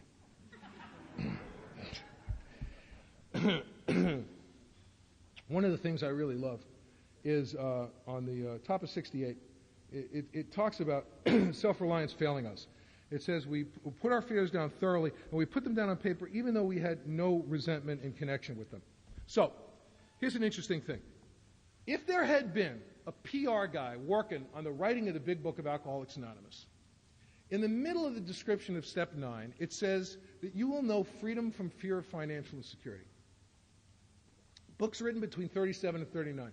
Global financial collapse, bedlam, people jumping off skyscrapers, terror in the street, people selling apples in the street, absolute misery. If there had been a PR guy, I'd go, don't tell them that. Promise them anything. Give them a Corvette, but don't promise them freedom from fear of financial insecurity. It doesn't make any sense. And they did it. They did it. They promised in those days the most unlikely thing you could possibly promise a human being. And they did it, and it paid off. And right now, we're in the middle of some unique, volcanic, catastrophic fear. And knowing that, but it means that I can continue to seek the way out, and I can take action, and I can do some stuff, which I'm going to talk about a little later on. It also says that I write down fears not in connection with personal resentment. That's what it says on the top of page 68. I take fears not in connection with personal resentment. What does that mean? Now, on a defect of character list, I'm resentful at my boss for screaming at me. It affects everything with me. Probably, maybe it doesn't affect sex. What are my defects of character? One of my defects on that resentment is fear of financial insecurity. This guy, has this sort of Damocles over my head. I'm self-seeking, I'm self-righteous, I'm grandiose, all this other stuff, right? But it asks me on the fear list to write fears not in connection with personal resentment. I am frightened of police, but I'm resentful at myself for knocking over liquor stores. So there is definitely a resentment in connection with that fear. That's not a pure fear. Okay, I'm going to write the resentments against myself for knocking over liquor stores, and maybe fear will somehow get onto that defective character list. What are the pure fears that I experience, not in connection with personal resentment? I'm frightened of dying. I'm frightened of living. I'm frightened of AIDS. I'm frightened of anthrax. I'm frightened of being successful. I'm frightened of being a failure. I'm frightened of being alone. I'm frightened of being with people. Some life you could live, huh? I mean, really, if you take the interior of an initial fear list and take a look at it, a person can't live that way. You can't live in that landscape. The architecture of that kind of terror, it's impossible. It's like waking up and trying to walk through a wall of Jell-O every day. There's just absolutely no way to do it. And it's very interesting to me, if I stay honest about fears in connection with personal resentment, I'll start working on the fear list and it'll wind up feeding my resentment list. And my resentment list will start feeding my fear list. It's really nice the way they play off of you. It's sort of like scrubbing the list, taking a look and seeing what's setting off personal resentment and what's not. The third section of the inventory is about sex. I had to write about a lot of stuff when I did my initial house cleaning. I was resentful of myself for masturbating. There's nothing wrong with masturbating, in my estimation. If you're masturbating until you're dehydrated, it might be a little problem.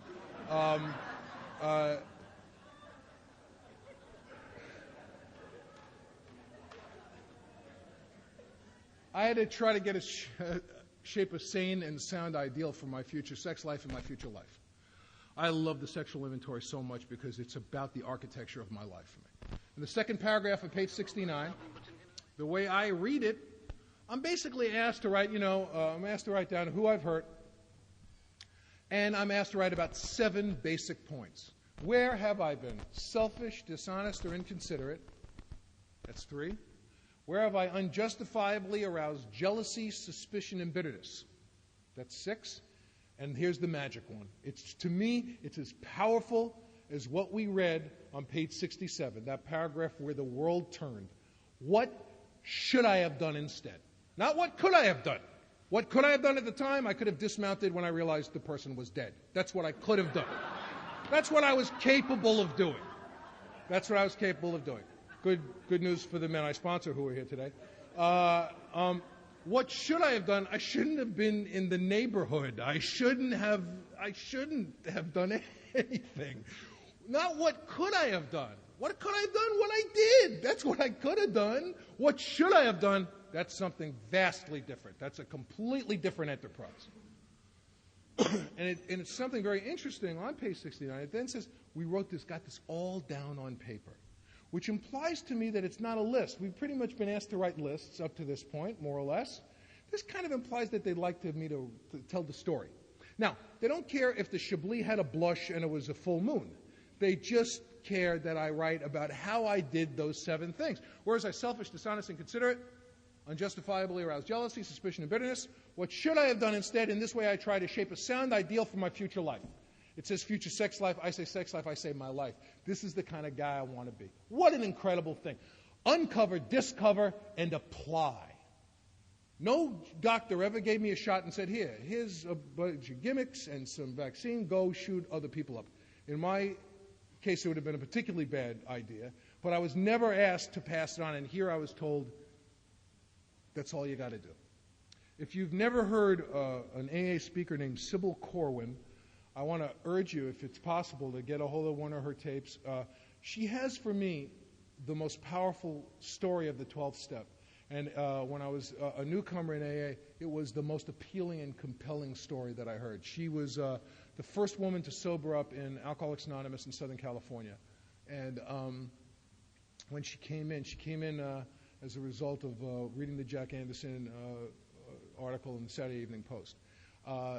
AALA, which had one meeting, a guy tried to branch off and start another meeting, and they said, we'll sue you. We're going to incorporate AA if you try to start another meeting. And this guy, who was Sybil's brother, said, that's like trying to incorporate the sunset, which I just love that. at any rate, they had just gotten the written responses, or some of the written responses to the Big Book of AA had come in to New York from people in L.A., and at her first couple of meetings, in her first couple of weeks of sobriety, the guy who was in charge there handed her a bunch of letters and said, "This is from all the women in this area who have responded to the Big Book. Go talk to them. But don't tell them anything, because you don't know anything." So she started at the southernmost area, down in the South Bay, and would go to a house, knock on the door. "Are you Evelyn?" "Yes, I'm Evelyn." "I'm from AA. Would you like to go to a meeting?" And that was her first service in Alcoholics Anonymous. And what her message is, and it's so gorgeous, is do it now. Do it right away. Just don't give away anything you don't have. If you got a car and a quarter, give someone a ride and lend them a nickel. If that's all you got. And what you don't have, give nothing. And what you do have, give as much as you possibly can. It's a tremendously, tremendously powerful thing. Right before I got sober, I had left my wife and kids for a woman. I was working down in Texas, and this is a person who I was working with down there. And so who was at the top of the page? Who was harmed? I put the people who were harmed at the top of the page. My wife, my children, this woman was hurt. The people I was working with were injured, and this woman's family were injured. Where was I selfish? I write something about it. Well, I wanted this woman, I wanted my wife, I wanted everything. I wanted everything at the same time. I didn't care about meeting certain deadlines at work because I was busy juggling all of this stuff. I write something about being selfish. Selfish, dishonest. I lied to myself about my intentions. I didn't know what the hell I was doing. I lied to my employer about not being involved. And I write something about it. This is not yes and no stuff. Where was I dishonest? I lied to Nancy. I lied to the woman. I lied to my kids. And I talk about it. Selfish, dishonest, inconsiderate. I was inconsiderate to the woman. I was inconsiderate to the people I was working with because they were embroiled in all of this craziness and gossip and insanity. Our product was deeply affected by the fact that this was going on. Selfish, dishonest, inconsiderate, unjustifiably aroused. Jealousy, tremendous jealousy in my family, in her family, and jealousy at work because I was playing a favorite of her, creating jealousy in other people at work. And then, and this is something that was revealed to me in the writing of it, which really shook me up, I became jealous of people who I felt were living normal lives. It was like I was peering out through this little window of alcoholism.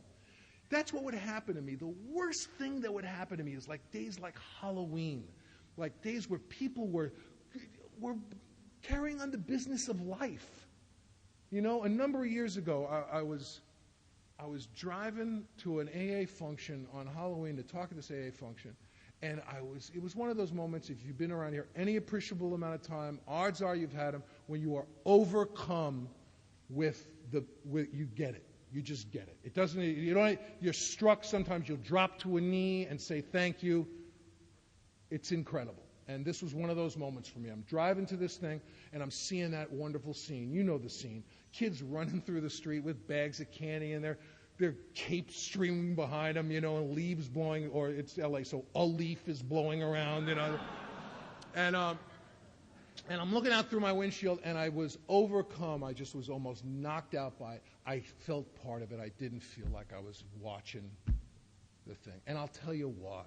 Because for 16 years, I've spent a couple of bucks to have some candy at the house for the neighborhood kids when they come around. Because my sons, when they allowed me to buy costumes for them, they're costuming themselves these days, I got them the costume they wanted. I exercised the Halloween muscle based on having a resentment against myself for being a piece of crap as a father and never doing the right thing.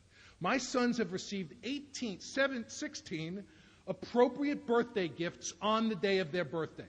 Not once in 16 years have they received the day after radioactive guilt gift from the only place that would take a hot check from me. Here's some drywall, boys. All the kids are loving drywall right now. It's Pokemon drywall. I've exercised the birthday muscle 16 times. I don't feel guilty on my kid's birthday. That's the kind of guy I want to be.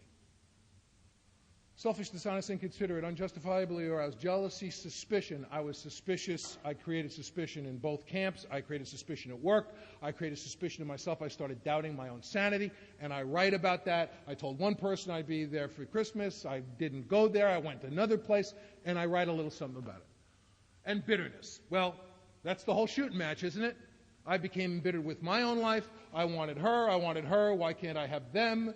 My kids are starting to feel nuts.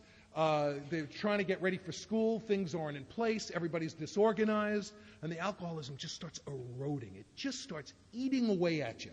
You know, it's like standing on the beach and having the sand sucked out from underneath your feet over and over again. What should I have done instead? Now, it says in the big book of AA that we will not be the arbiter of anybody's sexual behavior. On page 69, Bill has this little thing, and I think he was addressing the kind of the people who were still pretty much hardline Oxfordites in Akron, and he had another camp in New York. It's New York. He has a lot of deranged, wacko people who are into therapy and art and, doing a lot of stuff. So, they say have sex with everything. The Akronites say have to have a kid. And he says we don't want to be the arbiter of anybody's sexual behavior.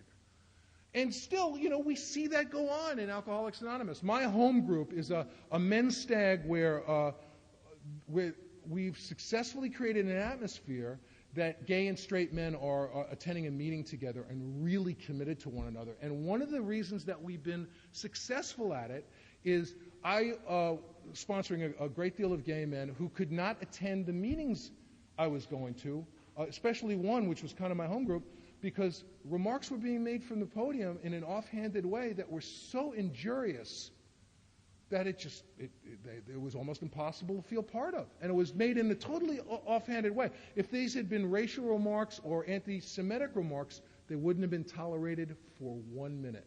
So we made a choice, which was the culture of our meeting and the tradition of our meeting. Every meeting has a tradition, that we wouldn't tolerate it. That if a guy did it, we would make it very clear to him in as kind and loving way as possible that he should never come back to the meeting again. Just kidding. But we would make it very, very clear that this is not appropriate behavior for our meeting. Nothing wrong with it. We don't want to be the arbiter of anybody's behavior. And I want to tell you, it's really been a remarkable thing to be part of that fellowship. It's been an incredibly powerful thing for me. What should I have done instead? Some people might take a look at what I had done and approach it like maybe the original Akronites would have said, well, that's bad, that's adultery, that's one of the 10 Commandments, you should clearly have not done that. You should be having missionary-style sex with one person until you die. And so that would be their take on it. This was my take on it.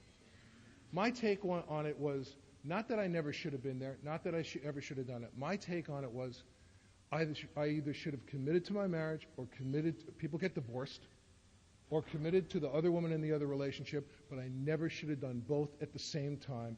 I never should have lied. I should have been I should have had open and honest conversations. I should have told the truth, and I shouldn't have done both at the same time. That's the kind of man I want to be. That's the kind of communication I want to have. Now, for another person, that might be a totally inappropriate thing to write, on either end of the scale. But this is about me finding a higher power that's going to break my cycle of spree and remorse, not you, not yours, So I did that sexual inventory, and I, thank God, didn't have to write about masturbation because I had not become dehydrated, and so there are the 3 sections of the inventory. I'm asked to write 4 times, twice on resentments, once on fears, and once on sex. I went and did step 5 with my sponsor for some bizarre reason. Believe me, I don't know where I got this idea. I thought that I was going to take my inventory over to his house and drop it off, and he was going to read it and then comment on it. And I got to tell you something, I do not know where I came up with this idea. I've heard the longest 5th step I've ever heard was 22 hours, and the shortest 5th step I've ever heard was 15 minutes. They're both drunk. Okay? And the reason why is that they didn't do anything after that. I personally could care less how long or short a person's inventory is. Sometimes guys ask me, how long should it be and how long should it take me? Well, right near the end of our book, on page 70, it says, if you've been thorough, you've written down a lot. I have no idea what a lot is for you. I mean, what's a lot for you, it ain't a lot for me, and vice versa. How long should it take you? Well, as long as it takes to write down a lot, I guess. I don't know how long it would take you to write down a lot. So I really like that. I've sponsored guys who've been working on their inventories for 6 years. The suffering is unbelievable. It's like watching Exodus every time I talk to them. I mean, it's just like unbelievable, the agony. It's not my inventory. It's theirs.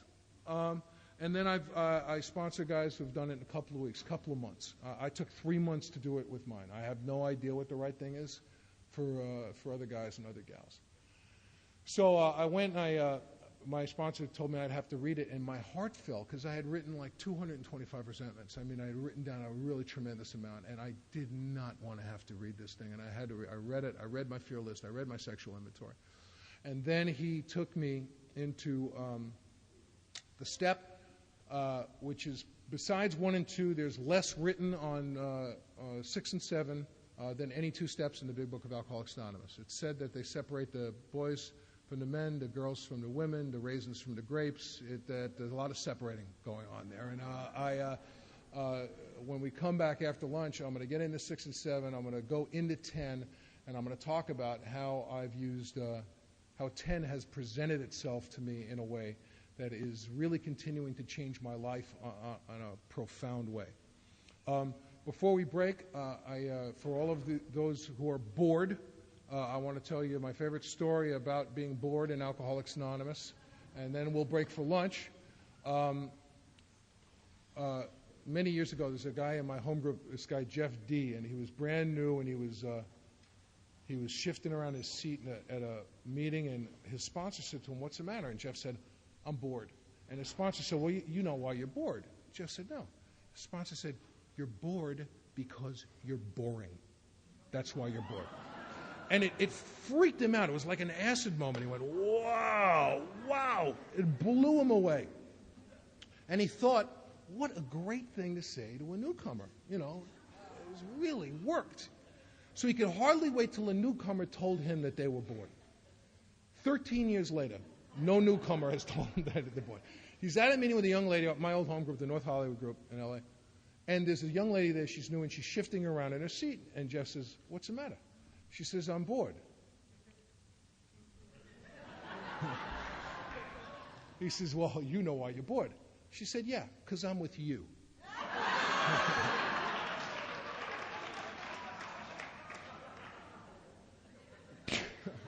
Why don't everybody stand for a second, hold hands, let's say the Serenity Prayer, and we'll hit the trough.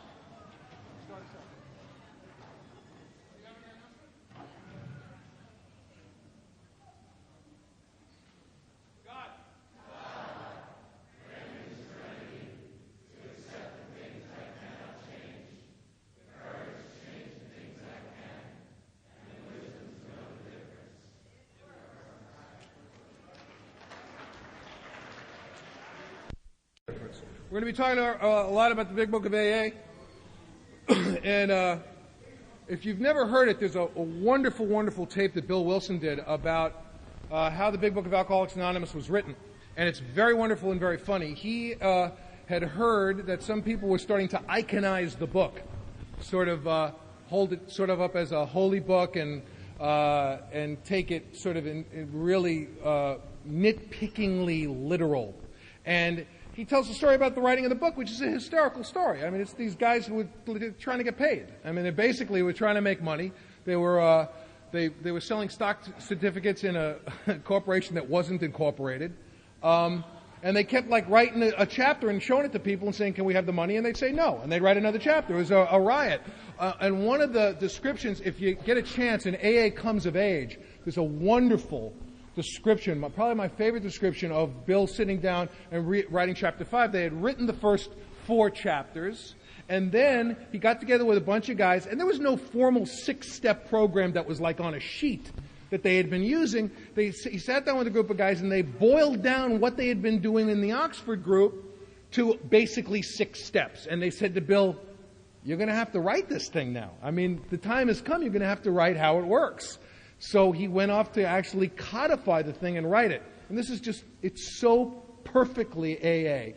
After he finishes it, one of his guys comes over with a new guy with 90 days, and Bill is, of course, flipping out. He's written this thing. He wrote the 12 steps. And he shows it to them, and they start picking it apart. The new guy's going, I don't know. And it's just such perfect AA that, this guy with 90 days is busting his chops about the first draft of Chapter 5. So I love that. And I try to remember that anytime I start to iconize the book.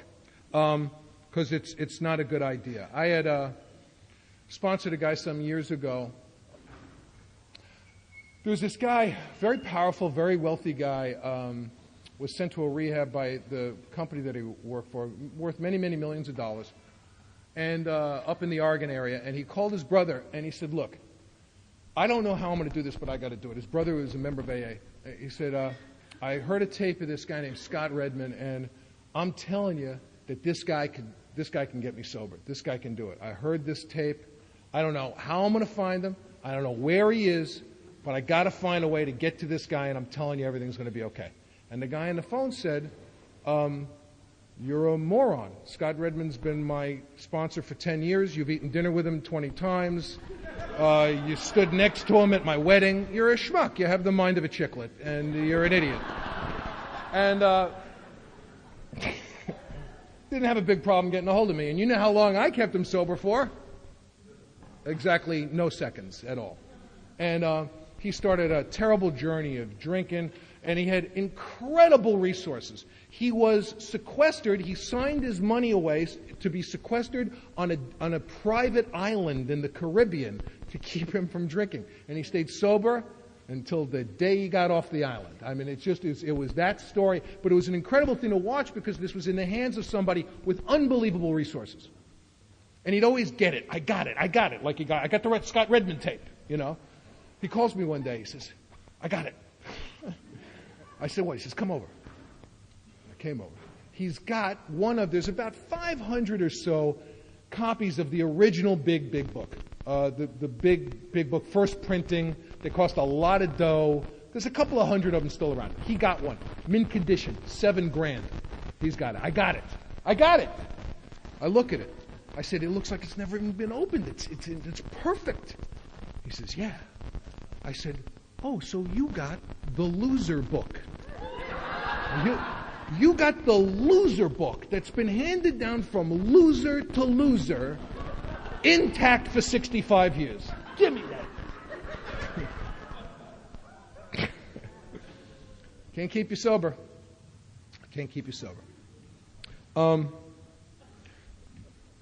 Dr. Silkworth talks about something in the doctor's opinion, which we are going to talk about right now. And I talked about psychology and about therapy and about what therapy can do. And what Silkworth talks about is he says, we long suspected that some form of moral psychology would be necessary. And I didn't understand what that was for a really long time. Really long time, because I had not caught alcoholism. I was Jewish. Jews don't drink. As you know, because the drinking might dull the pain. And you don't want to squander any agony opportunity that presents itself. In addition to the Judaism, of course, I had the psychotherapy. And there was another reason I didn't have alcoholism, and it's because I was a colorful, adventurous artist. My job was to go to the icy edge, peer over, come back and report to you. I was usually too loaded to make it back from the edge and too cooked to remember what I had seen once I got back, but that was my job. So I wasn't an alcoholic. I was a artistic Jewish therapy patient or something. But I didn't catch alcoholism. I caught alcoholism in Alcoholics Anonymous meetings. The infection entered through my ear, and then it started infecting me, and I started infecting other people. And then, once I found out what the interior of my disease was, I really profoundly, and I mean profoundly, truly profoundly, caught alcoholism. And moral psychology is uncover. It's not uncover, discover, and unravel. It's uncover, discover, and apply. Uncover, discover, and apply. What was the prayer we all took this morning? Take away my difficulties, the victory over them may bear witness to those I would help of thy power, thy love, and thy way of life. Take away my difficulties for one reason, really only one reason. Not so this can become a self-help group. I've never seen a group that was not about self-help more than Alcoholics Anonymous. We are as antithetical to the notion of self-help that you can possibly get. Take away my difficulties so this column of human sewage can get into some kind of position to be of some help to another human being and take a step out of self. That's the whole purpose of it.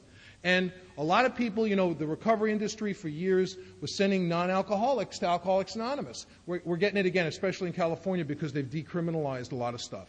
And there's nothing wrong with that. I got no beef with that at all. It created a lot of good 12-step opportunities for me. I don't. But what happened in a lot of sense, and what's happened with 12-step culture that I've seen a lot, is it used as a self-help as opposed to uncover, discover, and apply. Apply it so I can be of some help. My father was dead. I couldn't love him. I couldn't kiss him. I couldn't show up for him. How am I going to get into some kind of position to be of help to someone who's done the same thing? How am I going to be of some help to someone who has been abusing their children? How can I do that? How am I going to? I don't know. I would come to meetings sometimes. I wouldn't even hear a passing reference made to God, the big book of the steps. All I would hear about is issues and boundaries. Which is, there's nothing wrong with that, but you've got to stay sober to have an issue or a boundary. If you stay sober, you'll have an issue and a boundary. I guarantee it. But it's the not drinking part that's a moose. If it was not for the not drinking part, we'd be a much bigger organization. I guarantee it. But this not drinking thing is a real pain in the ass. So sometimes I've heard people say, this is not about not drinking anymore. I want to tell you, I'm 16 years in. This is absolutely 100% about not drinking. 100%. One of the nauseating things at that first couple of meetings I went to was everything was a miracle. I'm a miracle. You're a miracle. The furniture and coffee are miracles too. Miracle. I got a miracle for you. Well, the miracle is without the central miracle in my life, which is when I want to drink, I don't. When I want to drink, I don't. Makes all of the other miracles possible. The central miracle of alcoholism. It's like it's the beautiful mirror of our service structure. If you take a look at the booklet on the pamphlet on the 12 concepts in GSO, the rank and file, it's the most bizarre corporate structure you'll ever see in your life. The trustees are the bottom of the pyramid. You can't get lower than trustee in Alcoholics Anonymous. And you can't get higher than child of God. You can't get higher. There's no loftier goal than to be a member, a rank and file member of Alcoholics Anonymous. I'm resentful at Nazis for slaughtering Jews. It affects my self-esteem, pocketbook, ambition, personal relations, and sex. Now, resentment's no big deal. It's just the source of all spiritual illness, the great destroyer of all alcoholics. It'll cut me off from the sunlight of the Spirit, drag my ass out, and kill me dead. But don't be alarmed. No big deal. Because, you see, I don't just dislike stuff. I don't just dislike stuff. I re-experience this hatred. I hate so intensely that I wake up and I care for my hatred like a little flower. I water it. I care for it. I love my hatred. If I realize that I have forgotten to hate something, I'm shocked and dismayed of losing out on that hatred time. I have to redouble my hatred time to make up for the lost hatred time. I hate things in a way that eats my brain and my heart, turns my life black, eclipses anything good that's happening in my life, and throws me out of my own life. But relax, work a step a year, don't worry about it. You don't hear that pearl a lot anymore. I used to hear that a lot, step a year. But I judge no man. What am I going to do? I look at the list of resentments. The first thing that was apparent was that the people in this world were often quite wrong. The book never argues with us. Never argues with us. You're right. You've been screwed. You've been screwed. When you go someplace, the people where you've been, they call the people you're going to go to, and they go, get him. He's coming. Get him. Because early on, people talked behind my back, then they started doing things behind my back, and then they started thinking behind my back. And it's hard to catch them, but you can. You can. You have to accuse them of it constantly, and you'll get them eventually. And then on that page, right on page 66, you see, what it says is you're right and you're dead. You're right and you're dead. Because if you just didn't like this, you'd be fine. But unfortunately, you have a soul sickness that sets off a kind of thinking where all of a sudden it sinks below the horizon and you drink again. You go out for a pack of cigarettes. You wind up in Baltimore. You don't know how, which actually happened to me. And I have a strange mental twist. And as a result of the spiritual sickness, it gets set off, and I take a drink I cannot stop taking. How can I get out of this cycle of spree and remorse? My problems pile up at a seemingly unsolvable rate. Silkworth describes it so gorgeously. They pile up at a seemingly unsolvable rate. I have no way to encounter a power to help me out from under. The alcoholism is so efficient at producing anxiety and problems. The web becomes so impossible for me to solve on my own. Nothing can compete with it. The therapy can't compete with it. Drug therapies can barely, they can compete with it by making me unconscious. But I can't encounter anything. And all we're talking about is some spiritual tools that will help me encounter a power greater than myself that will get me out of the cycle of spree and remorse. And the minute I did it, for the first time, I started the cycle of surrender and commitment. Where I made a little surrender. I got on my knees. I said a prayer with another man. There was a little surrender that made a little commitment possible. And then a little commitment made a bigger surrender possible. And the surrender made as opposed to the cycle of spree and remorse, which is every spree created more guilt, more remorse, and it became bigger. Hell became bigger and more inclusive. And the cycle of surrender and commitment is just as powerful. And looking up and down with these glasses is giving me an acid flashback. I just want to let you know. So, on page 66, it says, you're right, and you're dead. You're right and you're dead because you experienced this in a way that ends your life.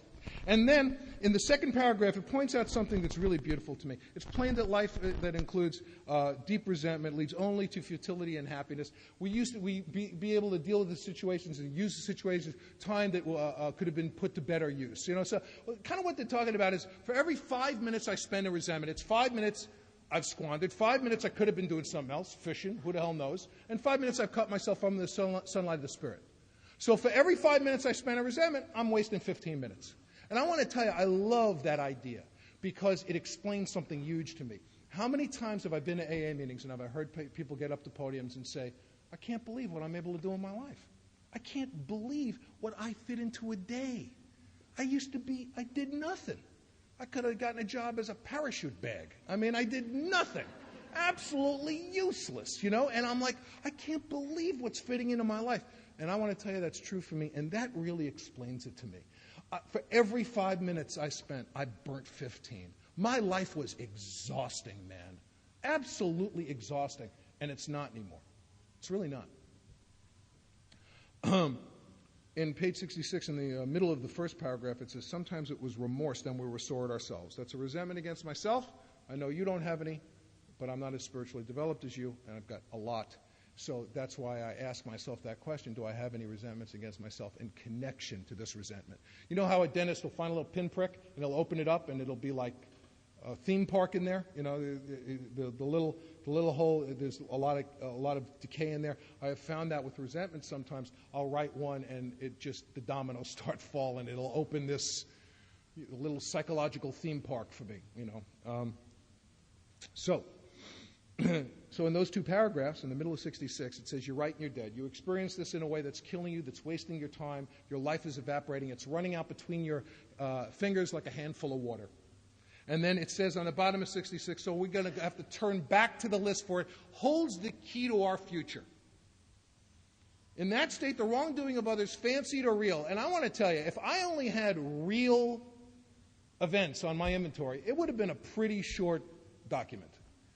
because I did a lot of mind reading. One of my defects of character is mind reading. As a group, we're the most pathetic group of mind readers I've ever met in my life. I mean, so many of my resentments are due to mind reading. Not good mind reading, but mind reading. And, I'm not good at it. Fancy to really had the power to actually kill. We saw these resentments must be mastered. We could not wish them away any more than alcohol. You know, it's a funny thing.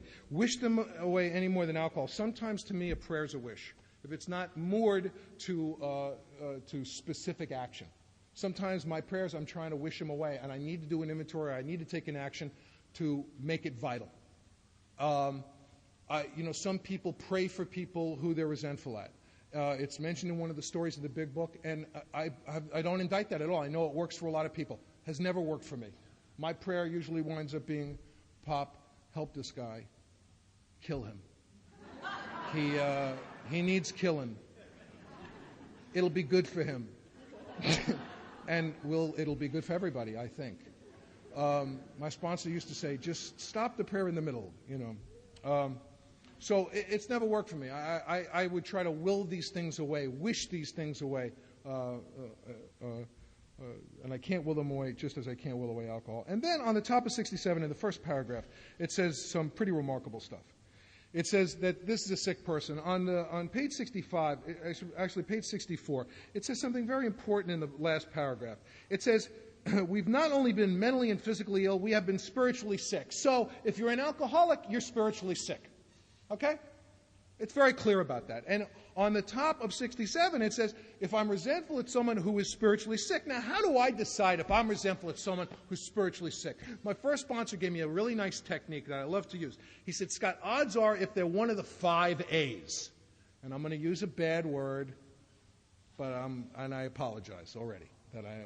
He said, alcoholic, if they're one of the 5 A's, they're probably spiritually sick. Alcoholic, addict, Al-Anon, Alateen, teenage version, or asshole. And he said if you can't get him into the first 4, there's always a seat in the 5th category. And does that mean they are spiritually sick?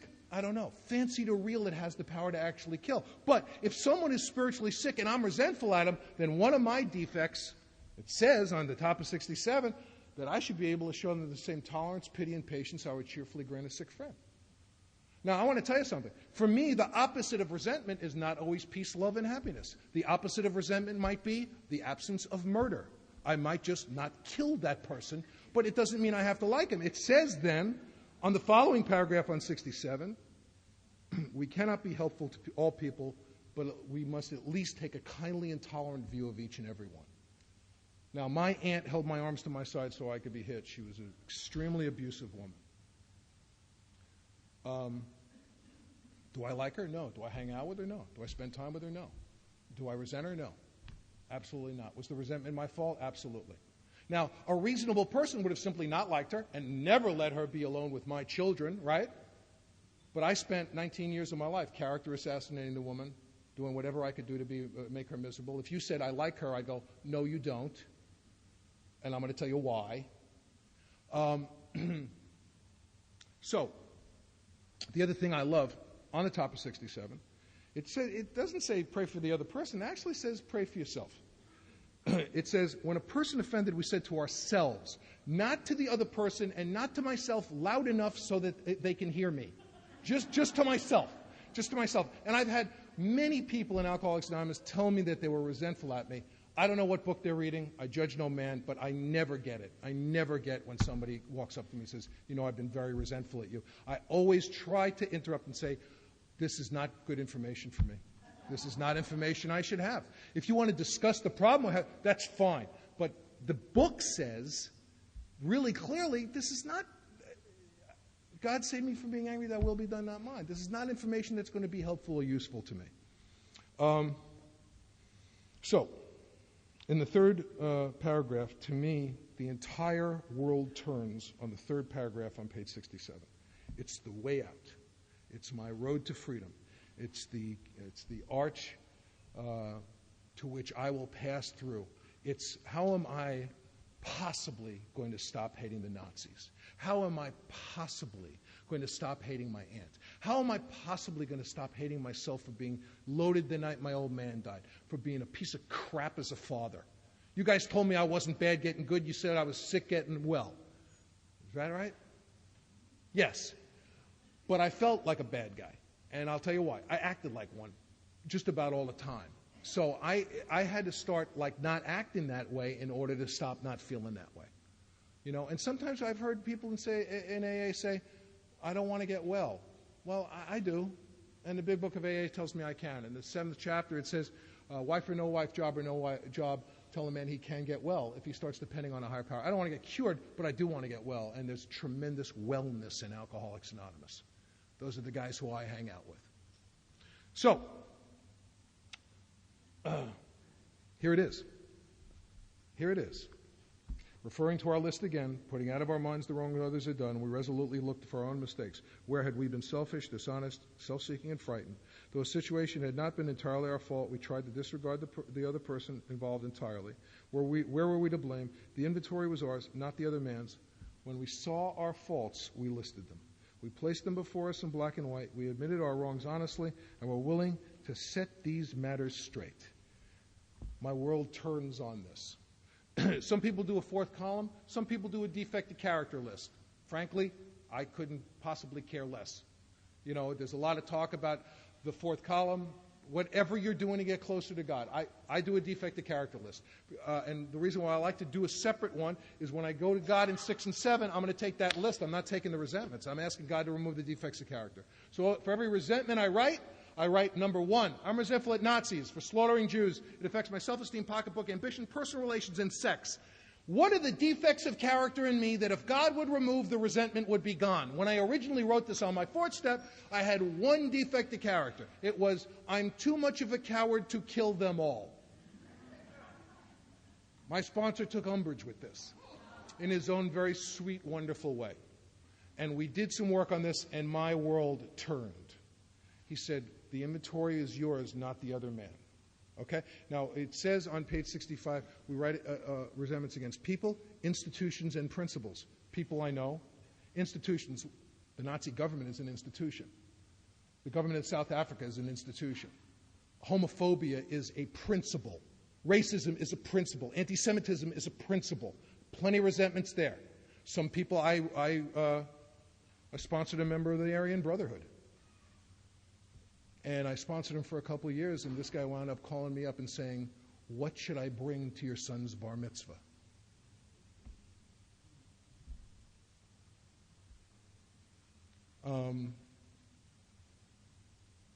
So, what is in me that if God would remove the resentment would be gone? Anytime I hear a German accent, I hate the person. I don't even think about it. I'm a bigot, and I'm a hypocrite. I'm an opportunist, because I've used this to apply for self-pity and to be a little more special than other people. Opportunism, hypocrisy, bigotry. Ugh. Not what I counted on, not gallant. There's nothing gallant here. I don't write a little, read a little, write a little, read a little. I read the whole thing, so maybe I can be so crushed under the weight of it, so decimated, so deflated of ego at depth that I will actually be willing to try to stop treating my own alcoholism with a drink and trying to treat it with the program of action outlined in this book. An unbelievable thing. Unbelievable thing. It's a miracle.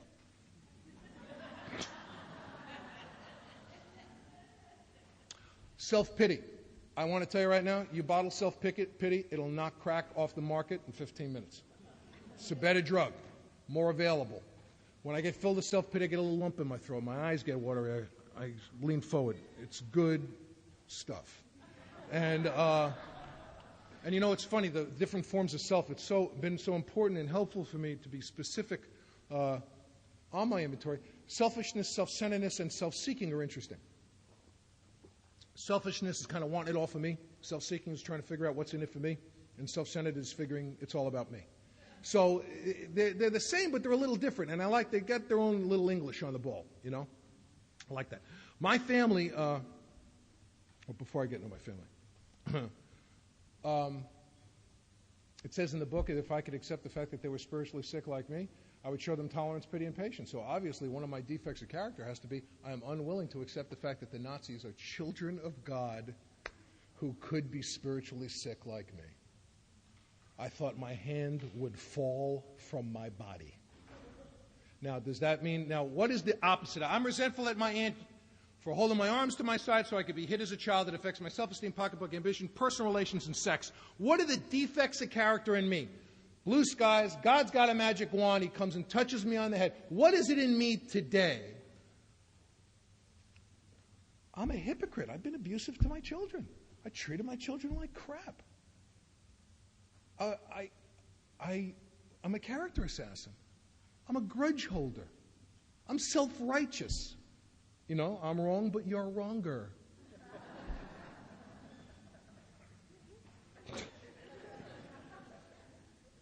Unwilling to accept the fact that my aunt is a child of God who could be spiritually sick. I'm not living in today. You know, I'm a bully. Because if you tell me you like her, I'm going to try to bully you into not liking her.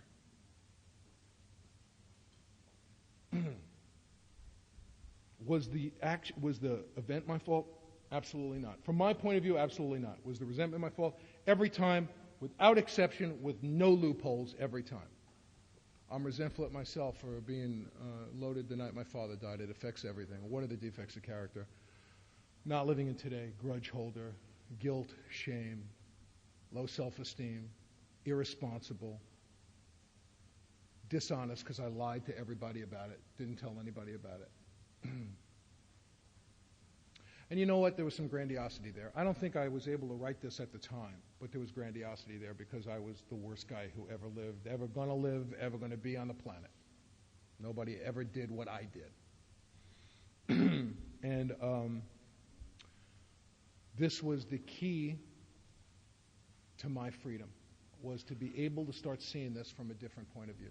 And was I resentful at myself? Any resentments against myself in connection with the resentment against my aunt? Yeah, I was resentful at myself for putting her down and spending 19 years of my life trying to poison whatever waters this woman was in. So I really like that. I really like examining, do I have any resentments against myself in connection with this resentment? So I'm asked to write twice on the first section of the inventory. I'm asked to write 3 columns of resentment, and I'm asked to write a defect list. As a matter of fact, in the description of Step 5, in the first page of Chapter 6, there's an interesting rendering of the 5th step there. At the bottom of the first paragraph, it says, this requires action on our part, which when completed will mean that we have admitted to God, to ourselves, and to another human being the exact nature of our defects. It doesn't say of our wrongs, and I just like that because I can't tell anybody the exact nature of my defects unless I list them. That was on page 72. Okie dokie. Now, on the bottom of page 67, the very simple one-page section on the second section of the inventory begins, and it's about fear. I've heard a lot of wacky things about fear. I've heard things that make sense to me, and I've heard things that don't make sense to me. I've heard people say that you can't be in fear and faith at the same time. I have found this to be patently untrue, and it is nowhere in the big book of AA. Quite often I'm terrified, and I have a lot of faith that that'll end, because I've seen it end time and time again. I've seen it demonstrated in the lives of the people around me, and I've seen it in my own life. So a lot of times I'm frightened, and I have faith that I'm not going to be frightened. So I have not found those things to be mutually exclusive of each other at all. At all. I'm sure you guys have heard interesting things done with the abbreviations for fear, and I'll do none of them today.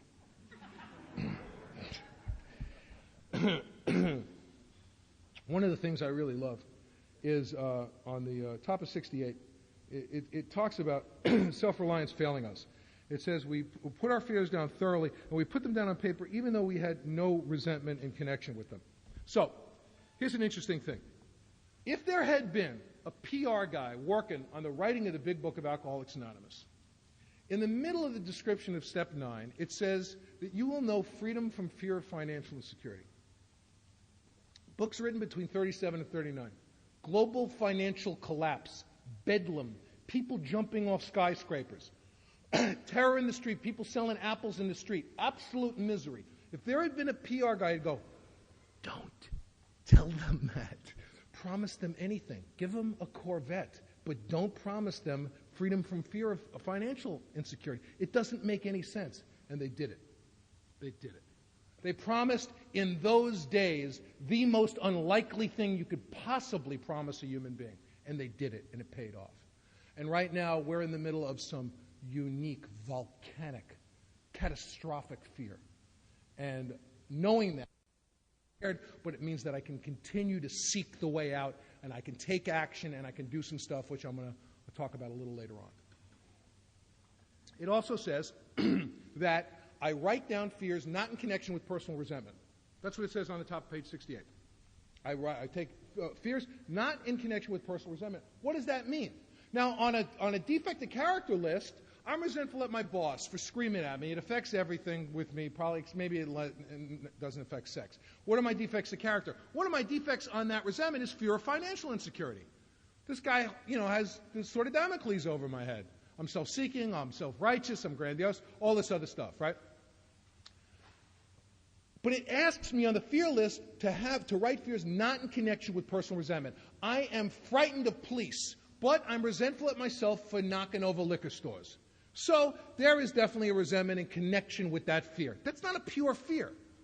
Okay? I'm going to write the resentments against myself for knocking over liquor stores, and maybe fear will somehow get onto that defective character list. What are the pure fears that I experience, not in connection with personal resentment? I'm frightened of dying. I'm frightened of living. I'm frightened of AIDS. I'm frightened of anthrax. I'm frightened of being successful. I'm frightened of being a failure. I'm frightened of being alone. I'm frightened of being with people. Some life you could live, huh? I mean, really, if you take the interior of an initial fear list and take a look at it, a person can't live that way. You can't live in that landscape. The architecture of that kind of terror, it's impossible. It's like waking up and trying to walk through a wall of Jell-O every day. There's just absolutely no way to do it.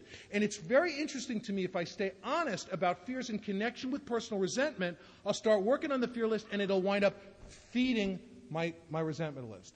And my resentment list will start feeding my fear list.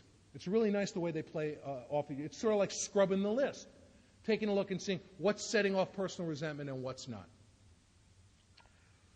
The third section of the inventory is about sex. I had to write about a lot of stuff when I did my initial house cleaning. I was resentful of myself for masturbating.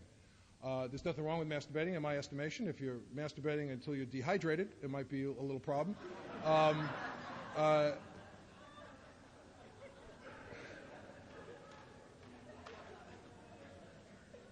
I had to try to get shape a sane and sound ideal for my future sex life and my future life. I love the sexual inventory so much because it's about the architecture of my life for me. In the second paragraph of page 69, the way I read it, I'm basically asked to write, I'm asked to write down who I've hurt, and I'm asked to write about 7 basic points. Where have I been selfish, dishonest, or inconsiderate? That's 3. Where have I unjustifiably aroused jealousy, suspicion, and bitterness? That's 6. And here's the magic one. To me, it's as powerful as what we read on page 67, that paragraph where the world turned. What should I have done instead? Not what could I have done. What could I have done at the time? I could have dismounted when I realized the person was dead. That's what I could have done. That's what I was capable of doing. That's what I was capable of doing. Good news for the men I sponsor who are here today. What should I have done? I shouldn't have been in the neighborhood. I shouldn't have done anything. Not what could I have done. What could I have done? What I did. That's what I could have done. What should I have done? That's something vastly different. That's a completely different enterprise. And it's something very interesting on page 69. It then says, we got this all down on paper, which implies to me that it's not a list. We've pretty much been asked to write lists up to this point, more or less. This kind of implies that they'd like me to tell the story. Now, they don't care if the Chablis had a blush and it was a full moon. They just care that I write about how I did those 7 things. Where was I selfish, dishonest, inconsiderate? unjustifiably aroused jealousy, suspicion, and bitterness. What should I have done instead? In this way, I try to shape a sound ideal for my future life. It says future sex life. I say sex life. I say my life. This is the kind of guy I want to be. What an incredible thing. Uncover, discover, and apply. No doctor ever gave me a shot and said, here's a bunch of gimmicks and some vaccine. Go shoot other people up. In my case, it would have been a particularly bad idea. But I was never asked to pass it on. And here I was told, that's all you got to do. If you've never heard an AA speaker named Sybil Corwin, I want to urge you, if it's possible, to get a hold of one of her tapes. She has, for me, the most powerful story of the 12th step. And when I was a newcomer in AA, it was the most appealing and compelling story that I heard. She was the first woman to sober up in Alcoholics Anonymous in Southern California. And when she came in as a result of reading the Jack Anderson article in the Saturday Evening Post. AALA, which had one meeting, a guy tried to branch off and start another meeting, and they said, we'll sue you. We're going to incorporate AA if you try to start another meeting. And this guy, who was Sybil's brother, said, that's like trying to incorporate the sunset, which I just love that. At any rate, they had just gotten the written responses, or some of the written responses to the Big Book of AA had come in to New York from people in L.A., and at her first couple of meetings, in her first couple of weeks of sobriety, the guy who was in charge there handed her a bunch of letters and said, this is from all the women in this area who have responded to the Big Book. Go talk to them. But don't tell them anything, because you don't know anything. So she started at the southernmost area, down in the South Bay, and would go to a house, knock on the door. Are you Evelyn? Yes, I'm Evelyn. I'm from AA. Would you like to go to a meeting? And that was her first service in Alcoholics Anonymous. And what her message is, and it's so gorgeous, is do it now. Do it right away. Just don't give away anything you don't have. If you got a car and a quarter, give someone a ride and lend them a nickel. If that's all you got. And what you don't have, give nothing. And what you do have, give as much as you possibly can. It's a tremendously, tremendously powerful thing. Right before I got sober, I had left my wife and kids for a woman. I was working down in Texas, and this is a person who I was working with down there. And so who was at the top of the page? Who was harmed? I put the people who were harmed at the top of the page. My wife, my children, this woman was hurt. The people I was working with were injured, and this woman's family were injured. Where was I selfish? I write something about it.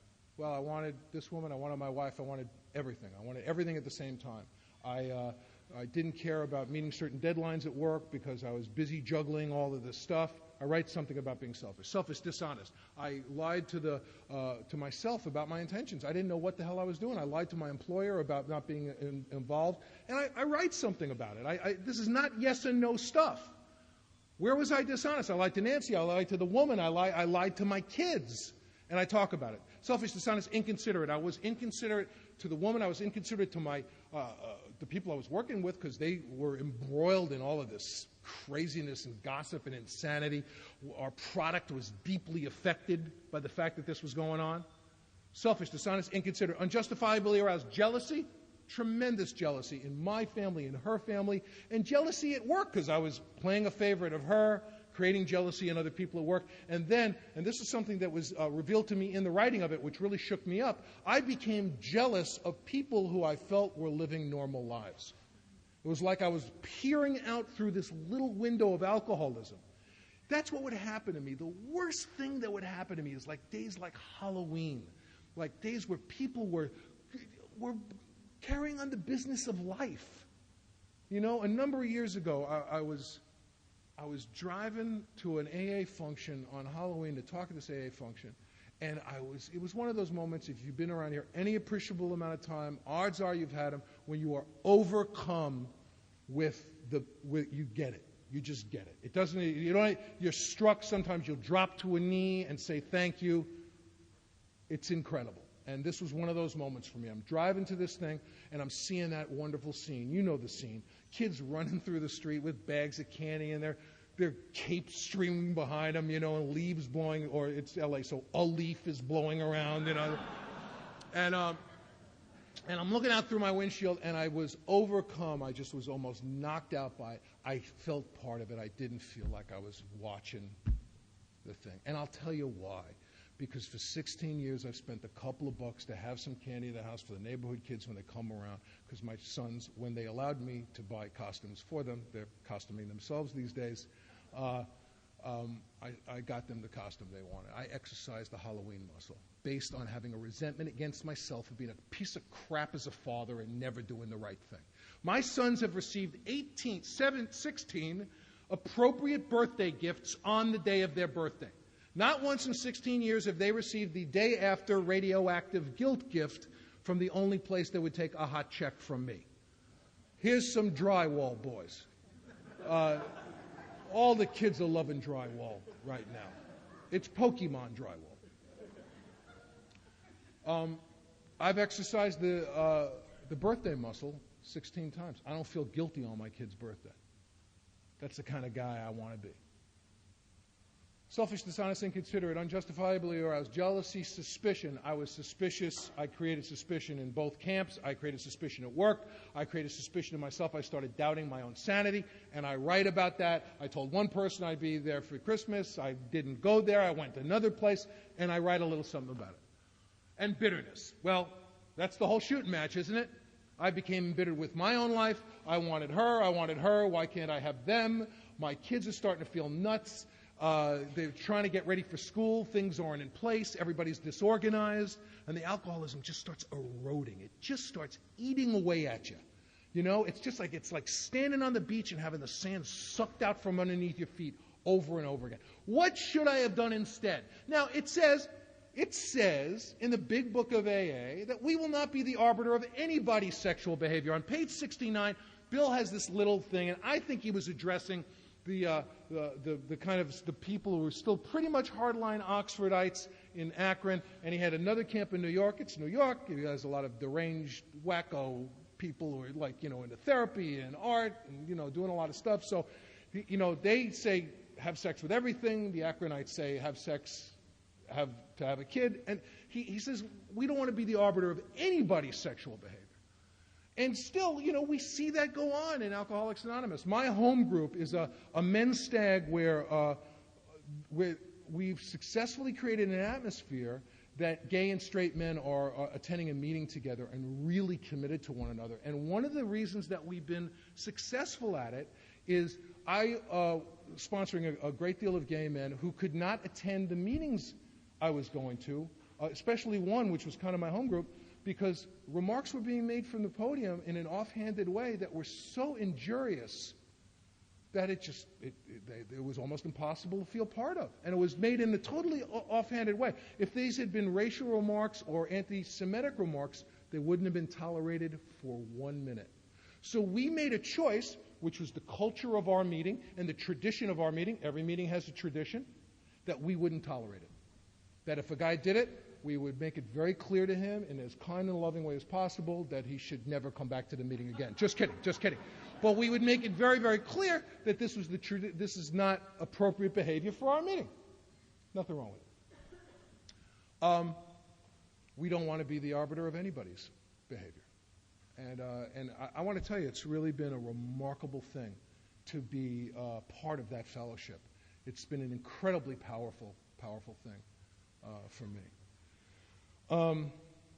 What should I have done instead? Some people might take a look at what I had done and approach it like maybe the original Akronites would have said, well, that's bad, that's adultery, that's one of the 10 Commandments, you should clearly have not done that. You should be having missionary-style sex with one person until you die. And so that would be their take on it. This was my take on it. My take on it was not that I never should have been there, not that I ever should have done it. My take on it was I either should have committed to my marriage or people get divorced, or committed to the other woman in the other relationship, but I never should have done both at the same time. I never should have lied. I should have been I should have had open and honest conversations. I should have told the truth, and I shouldn't have done both at the same time. That's the kind of man I want to be. That's the kind of communication I want to have. Now, for another person, that might be a totally inappropriate thing to write, on either end of the scale.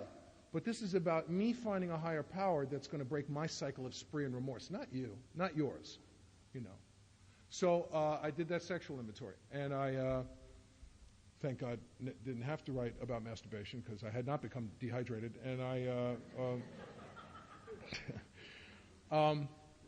so there are the three sections of the inventory. I'm asked to write 4 times.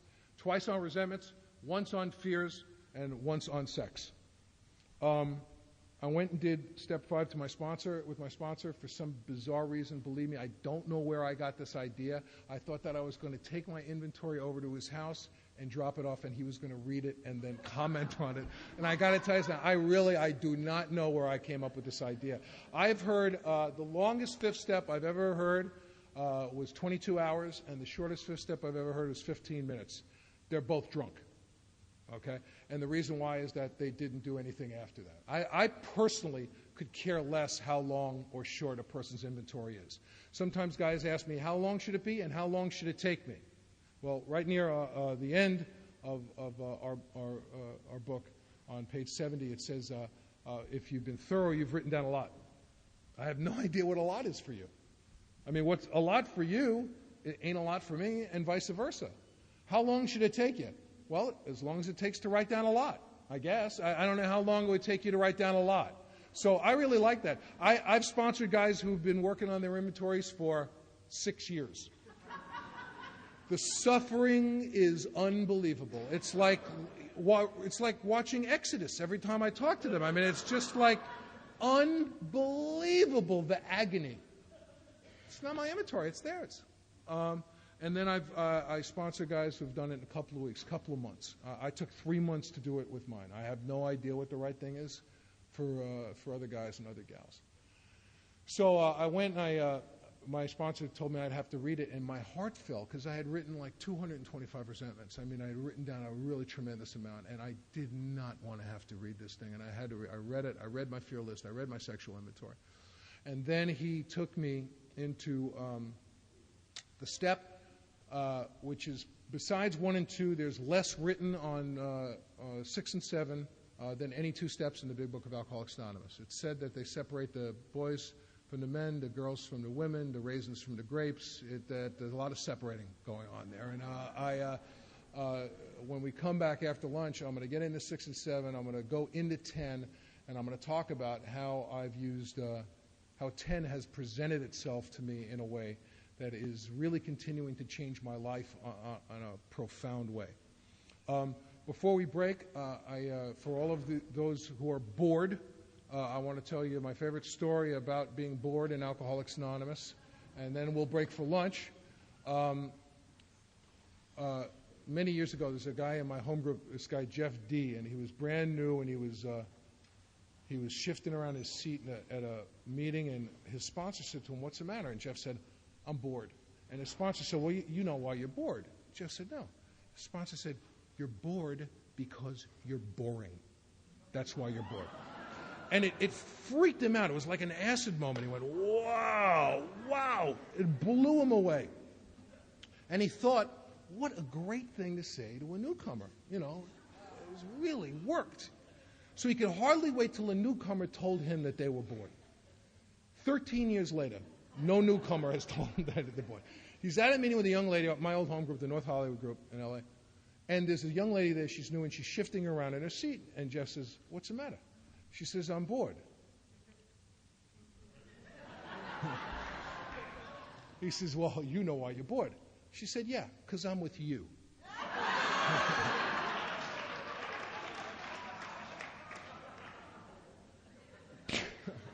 Why don't everybody stand for a second, hold hands, let's say the Serenity Prayer, and we'll hit the trough.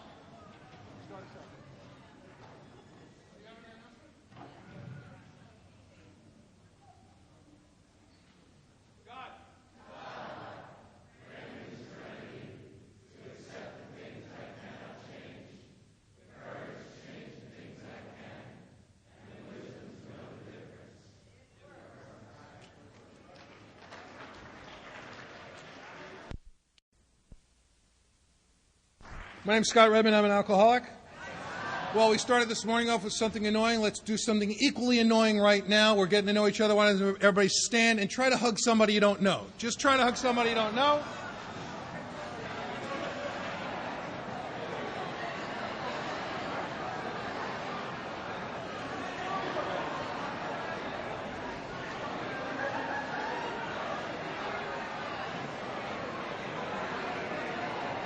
Hey, break it up. Get a room. What the hell is going on here?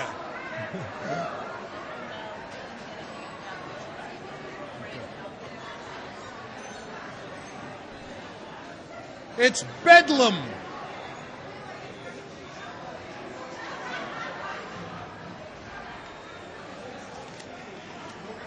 need a hand up too. I'll give you a hug. Okay, Ava. See Ava if you don't know. I'm not going to make a People were wandering around right here saying, I know everyone. There's nobody I can hug. So a quality problem. I go on sober vacations a lot, which I really like. And one of the things, the most entertaining things for me is to watch the first 3-4 days. I like to watch the New Yorkers try to relax, which is really funny because they like, you watch them in the sun and they're like this.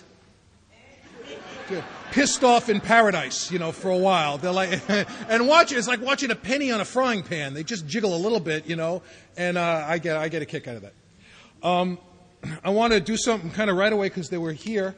A few questions which I want to talk about now. And I want to encourage you during the breaks, if you have any other questions, if there's something I'm not getting to, if there are questions other than why don't you die, please put it in the basket. This is a great question. It says, does the feeling of loneliness ever go away? I love the feeling. Hopefully in your case it won't go away. And I have found for me in Alcoholics Anonymous that the more I have done the inventory process, particularly the 10th step, the feeling of loneliness and being cut off from my fellows, it's exactly what I was talking about Halloween. It's exactly what I was talking about my kid's birthday. It's exactly, and it's Alcoholics Anonymous is not a woo-woo thing. It's about being in the spiritual gym. It's about exercising those muscles. It's about doing the right thing, And the more that I've done that, the less disconnected I've felt from my fellows. And steps 6 and 7 have really been that bridge to freedom, and I'm going to be talking about that first thing out of the gate. Someone writes that they have anger from being forced to do the Lord's Prayer and feeling untrue to myself. I'm going to say some stuff, and I want to start today, this afternoon session, the same way I started this morning's. Don't take anything I'm saying as an indictment of what you're doing. I have no idea how you have to bridge this gap between you and God. Okay? My wife won't say the Lord's Prayer. She will not say it at a meeting. It's a Christian prayer. We could debate about that. It's in the Gospels. It's either I think it's in Luke or Mark. It's one of the two. It's not in one Gospel and it is in another Gospel. So it's hard to say it's not Christian. I have no problem saying it. Funny enough that this came up today because the last thing I'm going to be talking about in the workshop today is the section on forgiveness and from the Lord's Prayer as presented by Emmett Fox, which is odd. I personally feel that it has no business in Alcoholics Anonymous meetings. Do I say it at meetings? Yeah, I do. I just do whatever I can do to count myself in. Is it good for me to be honest that it's a Christian prayer? Yes. It's very sane and very honest for me to do that. Do I think that people have to say it? Me personally, I don't. If one of my sponsees felt uncomfortable, I would suggest that he take an opportunity to do some prayer and meditation while other people are saying the Lord's Prayer. My wife simply won't say it. I know she takes that opportunity. My sponsor, who is I've had 3 sponsors in AA. The first one I had for 10 years, who taught me the mechanics of everything I know in Alcoholics Anonymous. Extraordinary guy. And named Don. And my second sponsor was a guy named Paul O. A lot of people know him as Paul Oliger. We're going to Dr. Paul.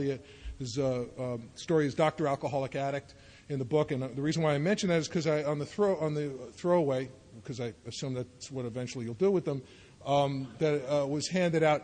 It was one of the last things he wrote, which was about sponsorship, which I really love. And I get an opportunity to, if you don't have one, should they see you?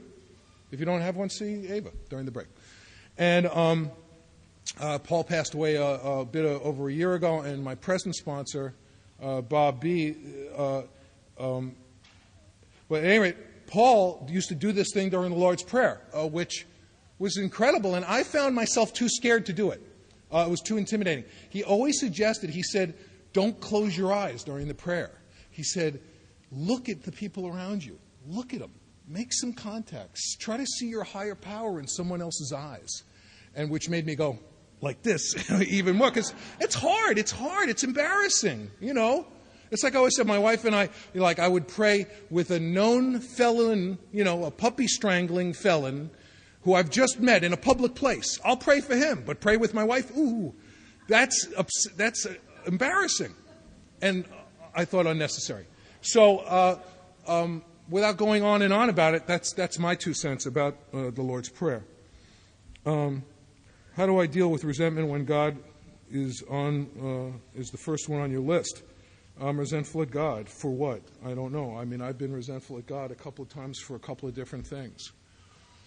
And it's a really interesting thing to take a look at the defects of character that go in, that are the architecture of a resentment against God. I'm resentful at God for allowing Jews to be killed. It affects my self-esteem, pocketbook, ambition, personal relations, and sex. What are the defects of character? Well, I had an incredible lesson in my life. I was in my first year of sobriety, and I was sponsoring some guys. I was kind of becoming a spiritual Goliath, and I had a ghostwriting job at 20th Century Fox, and a company made an overture to me to direct the situation comedy in L.A. And I thought that if I got this job directing the sitcom, it really would be good for the men I sponsor, because they'd see me prospering. It would be very good for them. So my brain blew up, and I didn't get the job, and I almost drank. And I went to my sponsor. I was humiliated. And he said to me, well, I guess you have the show business God. I said, what? He said, well, what keeps you sober? I said, God. He said, so God keeps you sober, and you didn't get a show business job, and you almost drank. So I guess you have the show business God, and he has abandoned you utterly. Now, when I came into AA, I heard God getting people jobs, God getting people into relationships, God getting people parking spaces. I said, oh, no, not the parking space, God, not the parking space, God. What if you don't get a space? And if you have a parking space, God, and he gives you space, pass it on. No. So he said, you better sit down and write that 10-step. I was resentful at myself for not getting the job. I was resentful at myself for almost drinking, and I was resentful at the company for not giving me the job. And Don said to me, when you have a talk with your higher power, humbly ask him to remove these shortcomings. Humbly isn't take him if you can, big guy. Humbly isn't take him, you rotten. Humbly is, Pop, I can't bear this. Can you help me? I can't bear this. I can't bear doing this anymore. Can you help me? Can you enter my life the way you've entered my life with my drinking problem, and can you help me? Please. That's a relationship. I'm resentful at Scott for almost drinking. It affects, what are the defects? I'm ashamed. I'm ungrateful. I didn't drink. I'm a people pleaser. I have spiritual pride. I didn't get that until I came in AA and became a spiritual Goliath. How dare a man of my spiritual caliber comport himself thusly? It's hard to believe. And when I sat down and I went over these, I read it to my sponsor, I sat down and he said, you know what, you're going to have a talk with God about what you're going to have to do to stay sober. And I did 6 and 7 that day, and I said, you know what, I'm done with show business. You want show business? Take show business. I never have to do it again, ever in my life for a living. Take it. You do my work, I'll do your work. And within 3 months, I was working as a cook on a catering truck. And I looked up to God, and I said, I did not mean this. No way. We've had a grotesque misunderstanding. This didn't even come up in our original conversation about this. So in LA, when they make a movie, they hire a caterer to follow everybody around with a truck, and it's great money. It's Teamster dough. You're on a vehicle on a movie set. But I'm Scott Redmond, right? My first movie I cater, the executive producer and star of the movie was a guy who I had worked with in the business. He sticks his head on the truck that morning and he says, "Can I have a burrito?" "Scott?" And I said, "What's happening, babe?" And he said, "Is this your truck?" I said, "No, but it's my spatula." And I went home and I called my sponsor and I said, "Oh, we're really getting the gift now. We're really, it's beautiful what's happening now. It's beautiful." He said, "Sounds like you've got a resentment." "I'm resentful at Scott for working on the kitchen truck. It affects my self-esteem, pocketbook, ambition, personal relations, and sex. What are the defects of character?" "I'm ungrateful. I'm working. I'm impatient. Things aren't going according. They're not moving. We got not enough movement here.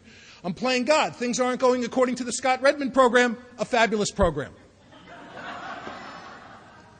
I'm irresponsible. I made a deal with God in 6 and 7. I'm not holding it up. I told him anything. Except this. Except this. Not this." And it's killing me. And I do that 10-step and I read it to my sponsor and I say, "What can I do? I'm on deck. What can I do now? I can't just keep writing and doing the same stuff. I got to do something. I got to use this as a lever." And I'm coming back and I wind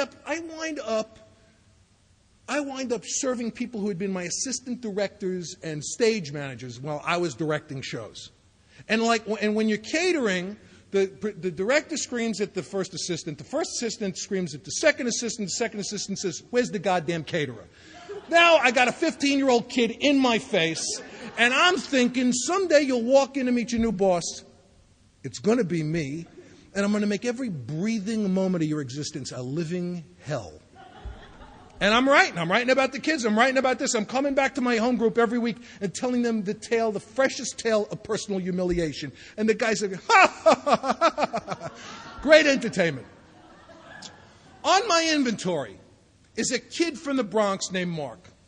I grew up with the kid my whole life. I went to kindergarten with the kid. The kid kicked my ass every day. He'd wake up and say, "Where's Redmond? Come and kick my ass." Humiliated me in front of girls at our first spin the bottle parties. He was the specter of loserdom in my life. The kid just kicked my ass and crushed me my whole life. There was 10 resentments on my inventory against him. This still was eating a hole in me.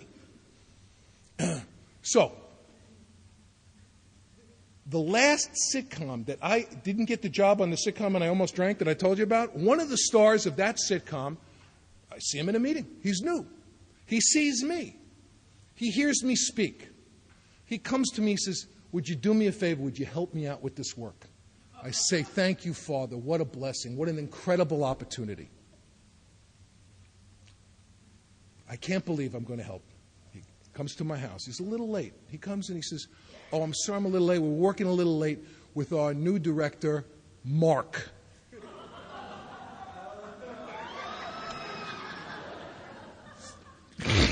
"30 years later, he's back. Mark's back. And he's kicking my ass. He's got my job." And I just said, do you have anything else to do? Get a hobby! It was just, the architecture of it was so bizarre. All I could do was laugh. But you know what? I had done the inventory. I was free of Mark. I was happy, joyous, and free. I smiled an odd smile. I didn't have to tell this. I did wind up telling him many years later, because this guy did stay sober, how bizarre it was. I was working on the truck one day, and I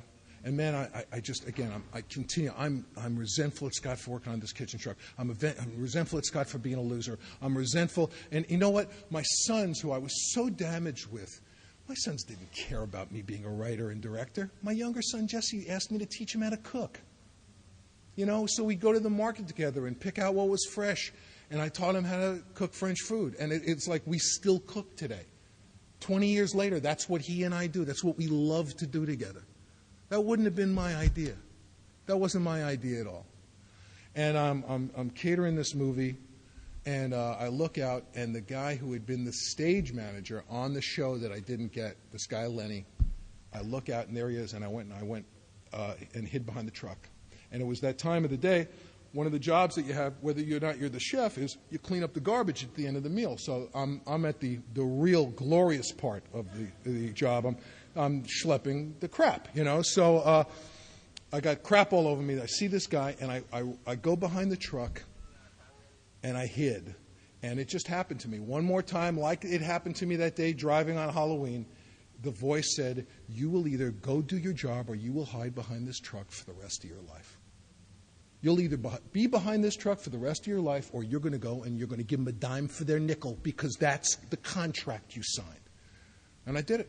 I didn't want to do it. It felt like I was killing part of me. And you know what? I was killing part of me. A bad part of me. And I went out and I started cleaning. Lenny saw me. He came over. I wiped my hand. I shook his hand. I told him how great it was to see him. He told me how great it was to see me. And I moved on with the business of life. And I know that when I walked out from behind that truck, I turned that moment. I turned those resentments. I responded to my spiritual task, and my spiritual task is to address those defects of character, leverage them with my relationship with God, and find the kind of action that's going to lead to me being free. Because I can't hide behind the truck anymore. I can't hide behind that truck and stay sober. Not the last paragraph in chapter 3 says, the time and place will come where you will have no mental defense against the next drink. The first drink. It'll be 2 o'clock in the morning, your back's to the wall, and the wall's on fire. You surrender like Custer. All your men are dead, your gun's empty, your horse just died, there's 4 arrows coming at your head, and you go, okay, I give up. And it's a funny thing. One of the gifts of the 10th step to me has been, sometimes you hear people say pain is the touchstone of spiritual growth. I disagree with that. I think pain is a touchstone of spiritual growth. Not the touchstone of spiritual growth. Right now, at this point in my life, I quite often find that joy is the touchstone of spiritual growth. I love this thing. I want more. The people I hang out with are enthusiastic, involved people who are doing more, who want to be on the broad highway. So I'm not saying it's not a touchstone of spiritual growth. For me, it's not the. And I kept cooking. I kept doing it. I kept showing them giving them a dime for their nickel and showing up. And I had been cooking for about 3 years. And I got an overture made to me by a company called Ketchum Public Relations for this big-time comedy writing job. And I thought by this time, I'd been doing it for 3 years. I was sponsoring a lot of guys. I'm really kind of a spiritual behemoth by this time. And I figured now, if you think about it, and I like everybody just to think about me for a minute here, now the men I sponsor are really going to prosper from me getting this job, because they'll see me having suffered, and now they'll see me prosper thusly. So my brain blows up before I even find out about the job. I mean, I go Yosemite Sam completely before I even get it, all right? And I surrender it. I write about it. I read it to my sponsor. I surrender it. I get a call from Ketchum Public Relations. You don't have the job. I'm cool with it. I've already done the work. A little while later, I get a call from my catering company. Please go to Lake Arrowhead in the mountains above L.A. and cater some commercials up there. So I get in the truck, drive up to Arrowhead, and I grab the call sheet, which gives you all the information about the commercial. And I see that the commercials are for Ketchum Public Relations. I'm feeding them now. Now I'm feeding them. I look down at the end of the truck, and there's a guy videotaping me. I said, what are you doing? He says, we're taping the making of the commercial. He's taping my humiliation. He's taping my humiliation. He's going to go back to New York. They're going to see the tape. They're going to go, is that Scott Redmond with the meatloaf? That's unbelievable. That poor son of a bitch. I go home. I call my sponsor. I said, yeah, we're really getting the gift now. It's overwhelming, this gift of sobriety. It's a miracle. It's wonderful. And and he says to me, you know, I guess God had enough writers and he needed a few cooks today. And then he said, you know, you asked God to work, you wanted to work for Ketchum, and you forgot to tell him what you wanted to do.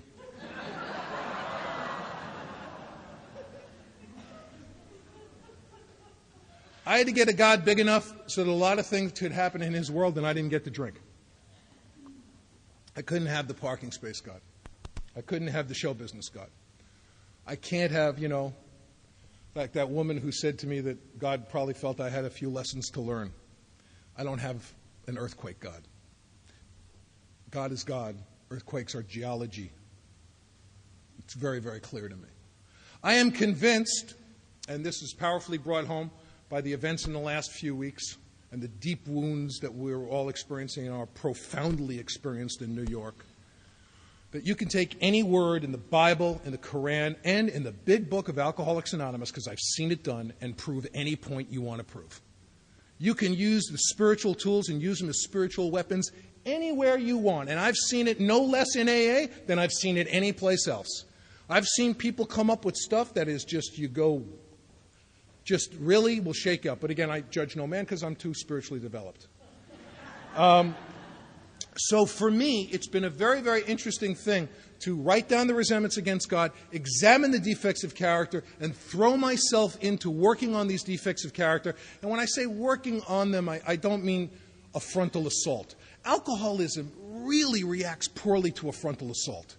It really doesn't. When anybody says I'm working on myself, I always go, oh boy, don't. I can't, I'm bad at working on myself. I gotta help you in order to be helped. Please, you know, grant me forgiveness. Please, Father, please forgive me. I can't forgive myself. I can't be the source of forgiveness. In the Lord's Prayer, I'm asking God for forgiveness so I can forgive other people. I'm going to forgive other people like you're forgiving me. That's like putting myself on my 8-step list. For some people, it is the right and correct thing to do. For me, it was a disaster. I couldn't put myself on my 8-step list. I had to be as far from my 8-step list as possible. I sponsor men who put themselves on their 8-step list because they need to be there. I needed to not be there because I'm granted this unbelievable gift in the middle of the 9th step, and I know a new peace, a new freedom, a new happiness. Freedom from fear of financial security. I'll be able to deal with situations that used to baffle me. This whole suite of value-added services, as they would say in my business, of that I get if I do this, if I work step 9. So that's my answer to that question. Boy, that was a long answer.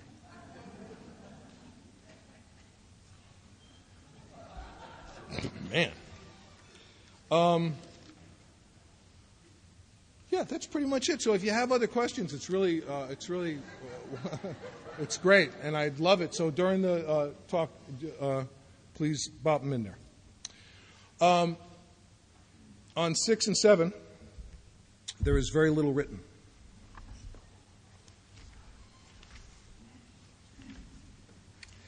And if you go to page 75,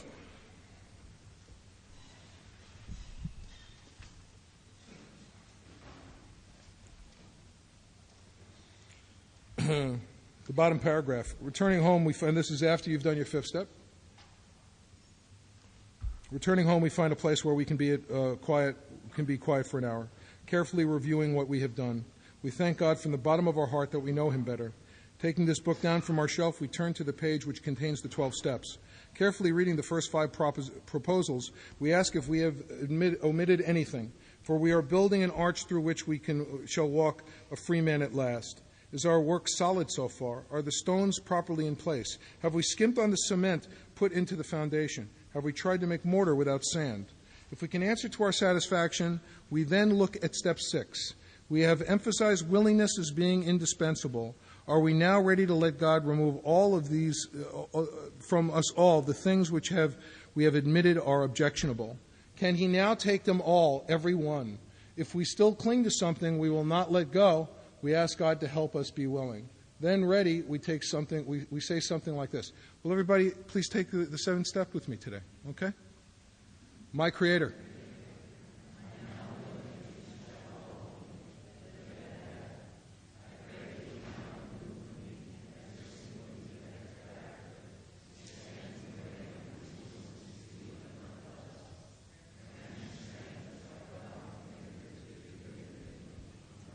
Now that you've taken 6 and 7, I want you to take a 2-minute break, because if I don't pee, I'm going to die.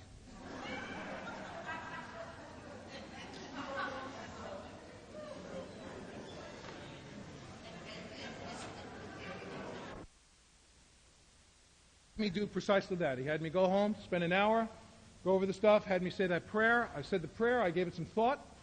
And I want to tell you something for me. 6 and 7 are very much like 1, 2, and 3. I took 1, 2, and 3 on whatever level I took them on when I took them on. It wasn't a very deep level at first. I personally found that my appreciation of 1, 2, and 3 has gotten deeper and bigger and broader and more inclusive the more I've moved on with the work. I mean, how could I really appreciate how unmanageable I was until I did an inventory? How could I possibly really imagine how much I needed to be restored to sanity until I saw the architecture of my alcoholism? How could I truly appreciate 1 and 2 and how awful it was until I went out to my fellows and made amends? And the amends process was not a simple thing for me. There were people that were dead. There were people who wouldn't talk to me. There were people who, my kids and my wife, for whom saying I'm sorry would have been very inappropriate.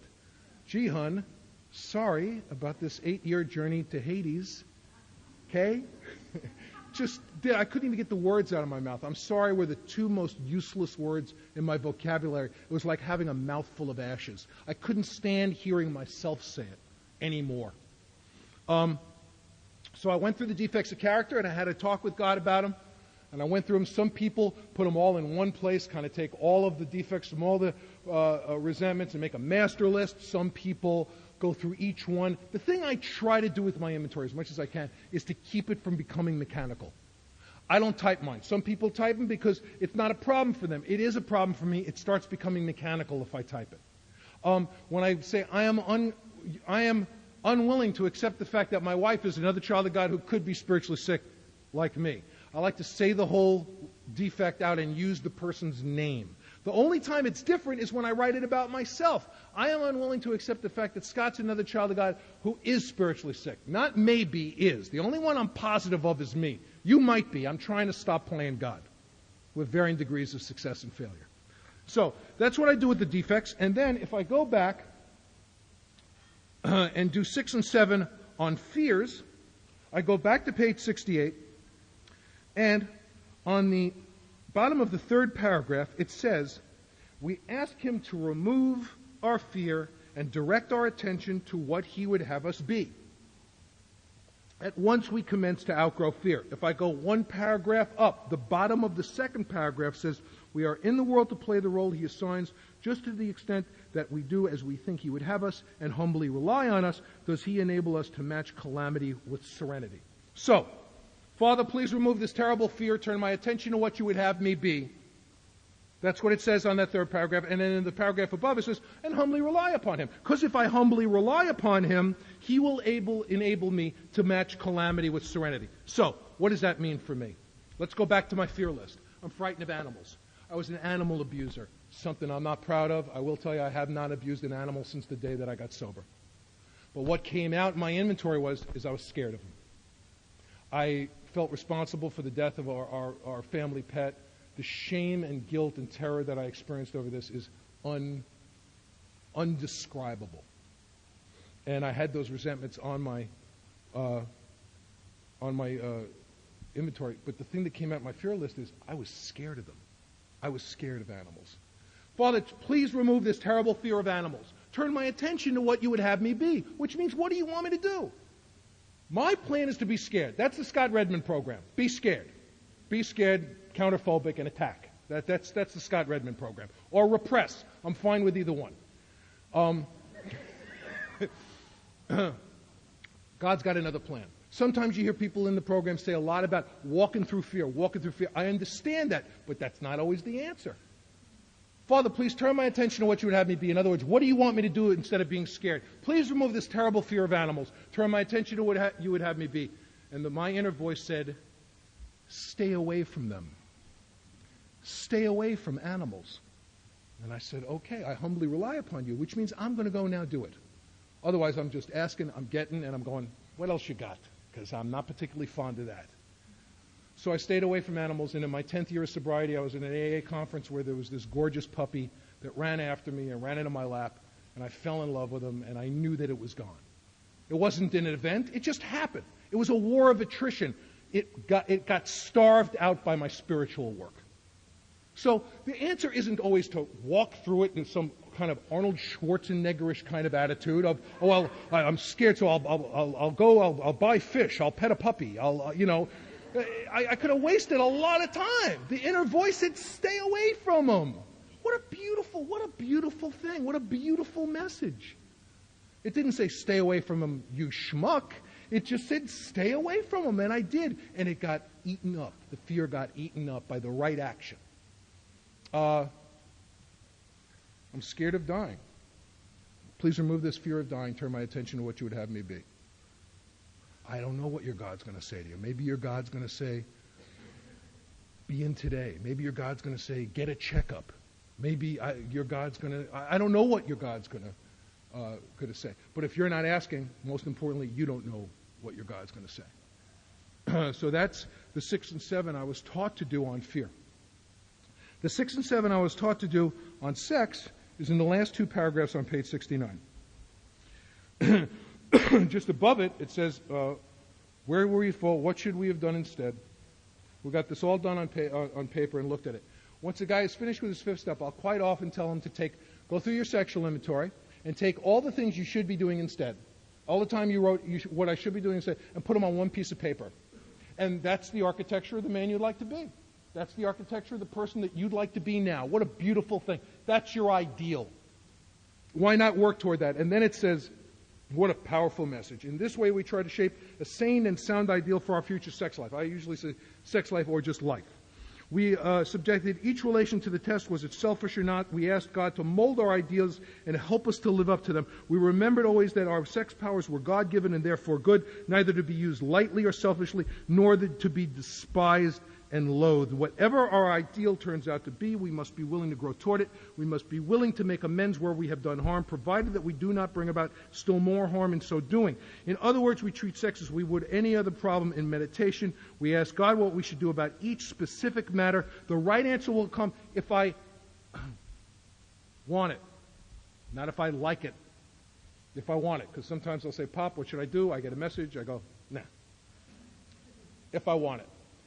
What a beautiful expression of something that never, ever happened to me before. This says I'm going to write about the kind of guy I want to be. And then in partnership with my higher power, I'm going to walk toward that. I'm going to walk toward that as an ideal. That never happened to me in therapy. Therapy was great for what it did, but it never worked for that. There was no partnering. There was no ideal. And here I'm told to express the ideal, and in partnership with my higher power, I'm going to grow toward that and get freer and freer and see what can happen. So that's the 6 and 7 that I was guided to do with the 3 sections of my inventory. I did that 6 and 7, which has become really the focal point, the axis of my relationship with God. My 6 and 7 step has done more to enrich my life and broaden my life than any of the other steps, because 6 and 7 is the trip back to all the steps, which is what I'm going to talk about in 10. I went to do 8 and 9, and I didn't know what I was going to do. I didn't know I was going to make amends to my dad. He was dead, and I could not do a lot of the stuff that I heard people doing in AA. I couldn't go to the grave and talk to him, and I couldn't write a letter. And again, I don't indict anybody who does. I sponsor plenty of men who have written the letter, who have gone to the grave and gotten relief. I couldn't, which terrified me, because I said, how's this going to happen? What's going to happen to me? I'm never going to be free of this. And it would come up just like a black hole, And I was resentful at myself for being loaded the night my father died. What are the defects? I was ashamed. I wasn't living in today. I was irresponsible. I had low self-esteem. I wasn't trusting in God. I was a grudge holder against myself, unwilling to accept the fact that I was spiritually sick. And you know what? I had unreasonable expectations. I was a junkie. What would I expect? What do I expect? What do I expect to act like? What am I supposed to act like? I acted exactly like I was supposed to act, like a hopeless junkie whose father was in between me and the drink And you know what's going to happen then. He's going to disappear. And I didn't know what I was going to do about it. I didn't know what I was going to do about my wife. I didn't know what I was going to do about my children. I told you about the terrible condition that they were in when I came to AA. And Nancy was very sick from prolonged exposure to me. And my sponsor, I was really blessed. I had a sponsor who refused to tell me how to make amends. And I know that some sponsors are instructive with people about how to make amends. And again, I don't indict that. It was very fortunate for me that I had a guy who just wasn't willing to tell me. Now, I don't know if he just did that for me or if he did it for everybody, but he did it for me. I said, Don, what am I going to do? He said, Scott, I don't know. I don't know. I don't know what you're going to have to do to get free of this. I had an 8-step list with names, and he said, every time you make amends, cross one out. If you run into somebody that wasn't on the list that you owe an amends to, go home, put them on a list, cross it out, just so you knew you did the right thing, you know. He said, do your job in Alcoholics Anonymous. What am I going to do about the boys? Scott, I don't know. What am I going to do about Nancy? I don't know. I don't know. Do your job in AA. Take a look at the inventory and appreciate and address the inventory as your job, your spiritual job. And that's what I started to do. And I've been sober for a couple of years, and I was online to buy lunch at work, and there was a guy in front of me at line. Actually, I was sober. I was like in my first year. And the guy in front of me online was like buying a can of Colt 45 with, like, you know, loose change and lint and a half-eaten milk dud. You know the guy. He turned around and looked at me, and instead of in my best Bronx saying, what are you looking at? I said, how you doing? He said, you don't know how I'm doing. No one knows how I'm doing except for the people in AA. So we went outside, we had a talk. I went on my first 12-step call that night. I called a guy with more time than me because I knew enough to do that. And we were told by some people to take the guy down to County General, lovely County USC hospital, and dump him off at the door. Don't go in. Don't show them that he has any resources so they'll take him as a patient. I don't know why. We didn't listen to him. We went through the whole process with the guy. About halfway through being checked in, he turns to the guy I'm with, the guy with some time, and he says, I feel like I'm dying. And the guy I'm with says to him, that's because you are. And I said, oh, no. I pulled him aside. I said, how could you say that to the guy? I'm scared he's not going to like us, you know? How could you say it? What a cold, insensitive thing. What is he supposed to say to the guy? The guy's in a county facility. He's lying, saying he's got blood in his urine to break his way into the alcoholic ward. What is the guy supposed to say? It's just a bad day. Just having a bad day. This isn't a bad day. This is what dying feels like. I'll let you know when you're having a bad day. This isn't it. But you will see men and women come into AA if you stay here for any appreciable amount of time, again, with bottoms that will make your hair stand on end. You will look at that man or woman, they'll say, well, they're done. They're obviously done. There's no way in God's green earth that could ever drink again. And after some amount of time, if they don't treat their illness with a program of action outlined in our book, it has been my experience that it will not be their bottom after a while. It will be a period of time where people were thinking behind their back, talking behind their back, and they will move on with the business of dying. And it is an incredible thing to watch that mechanism. You can watch them grow toxic. I can't let a newcomer know what it's like to, at times, feel free of resentment. They have no relative experience with that. I can't tell them that a lot of the time I'm resentment-free, and when I get a resentment, it's such a distinct departure from the way I'm used to feeling that I feel as if my appendix has burst and I've gone toxic. There's no way that I can really let a person know that. That's a bizarre concept. And I had virtually no relative experience to understand that. So a couple of years after this, I was sponsoring a guy, and this was in the early days of HIV and AIDS, and very little was known about it. At any rate, I sponsored this guy for a short period of time, and after a while, he called me up. He said, look, if you can fit it into your busy schedule, why don't you drop dead? Get off my back. I don't want to hear about this book crap, this God crap. Take a hike till your hair floats. Leave me alone. And he ripped some people off in the program. He stole some money. He ripped off an apartment. He stole a car. God, stole a car. And I'm judging this guy. I'm not making an evaluation. I'm making it a judgment. I like that little loophole. Not a judgment and an evaluation. Feel free to use that. Because for me, without 10, there is no 12. Because I will get pissed off at the men that I sponsor. There's just no question about it. So I went to my sponsor, I told him about it, and he's, I'm resentful at PJ for ripping people off in AA and making me look bad. It affects my self-esteem, pocketbook, ambition, personal relations. What are the defects? I'm self-centered. I'm making this is about me. I'm a people pleaser. I care more about how I'm seen in AA than what this guy's going through. I have spiritual pride. Again, how dare he comport himself thusly after coming in contact with someone of my spiritual caliber. I'm not living in today. I'm putting him down for stealing a car. A man lent me a car and I sold it. So maybe hypocrisy needed to be on the list. And I wrote about it, and I kept my mouth shut. And sometime after this, when this guy found out that he was sick, he couldn't call anyone else. He called the county institution. They said, all we can do is take you to County General and dump you off of the door. I knew that wasn't true because I had gone through it. He couldn't call anybody else because the other people had told him what they had thought of him, had been burnt out. I was the only guy left he could call. And I got to be there. And this was at a time when everyone was so scared, like you'd become HIV through sweat. And I'd kiss him and his sweat would get on my lips. And I knew I was going to be okay. I'd wash my lips. I was scared. And I'd write about it. I'd read it to my sponsor. I'd pray. And I got to be there for this guy. And I got to kiss him and hold him when I couldn't kiss Davy Redmond. And my father came back into my life.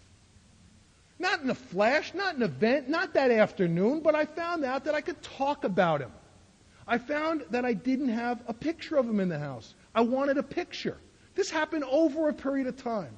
My sons didn't know him because I was too scared to talk about him. I realized I had ripped my son's grandfather out of their life. So I made a point, and it wasn't hard for me to do because I was feeling it, that I could tell him funny stories. He's a pisser, my father. I could tell him stories about... And my sons started developing a relationship with their grandfather. A couple of years ago, my sons had a horrible thing happen. They're very gifted musicians, and a very beloved friend of theirs at 19 years old passed away suddenly and unexpectedly in the middle of the night from a physical malady that nobody knew he had. 19-year-old kid. And my son Micah came to me and he said, Dad, what am I going to do? And I told him what you told me. I said, son, I got to do three things. I got to make sure there's no resentment blocking me from the person who's gone. I got to make sure to not end the relationship just because they've carried their light into another room. And I got to make sure not to be an opportunist, not to use this death for my own self-pity and to get a leg up. Where did those ideas come from?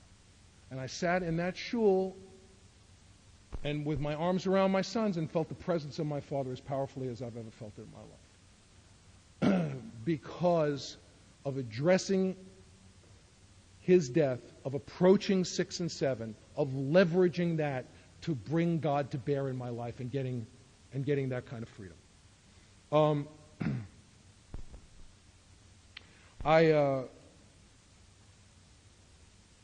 going to talk about my marriage and my sons.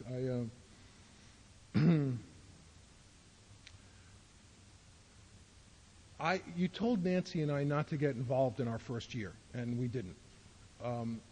We didn't go near each other. I mean, we didn't even talk to each other. We were so broken. We were just completely psycho.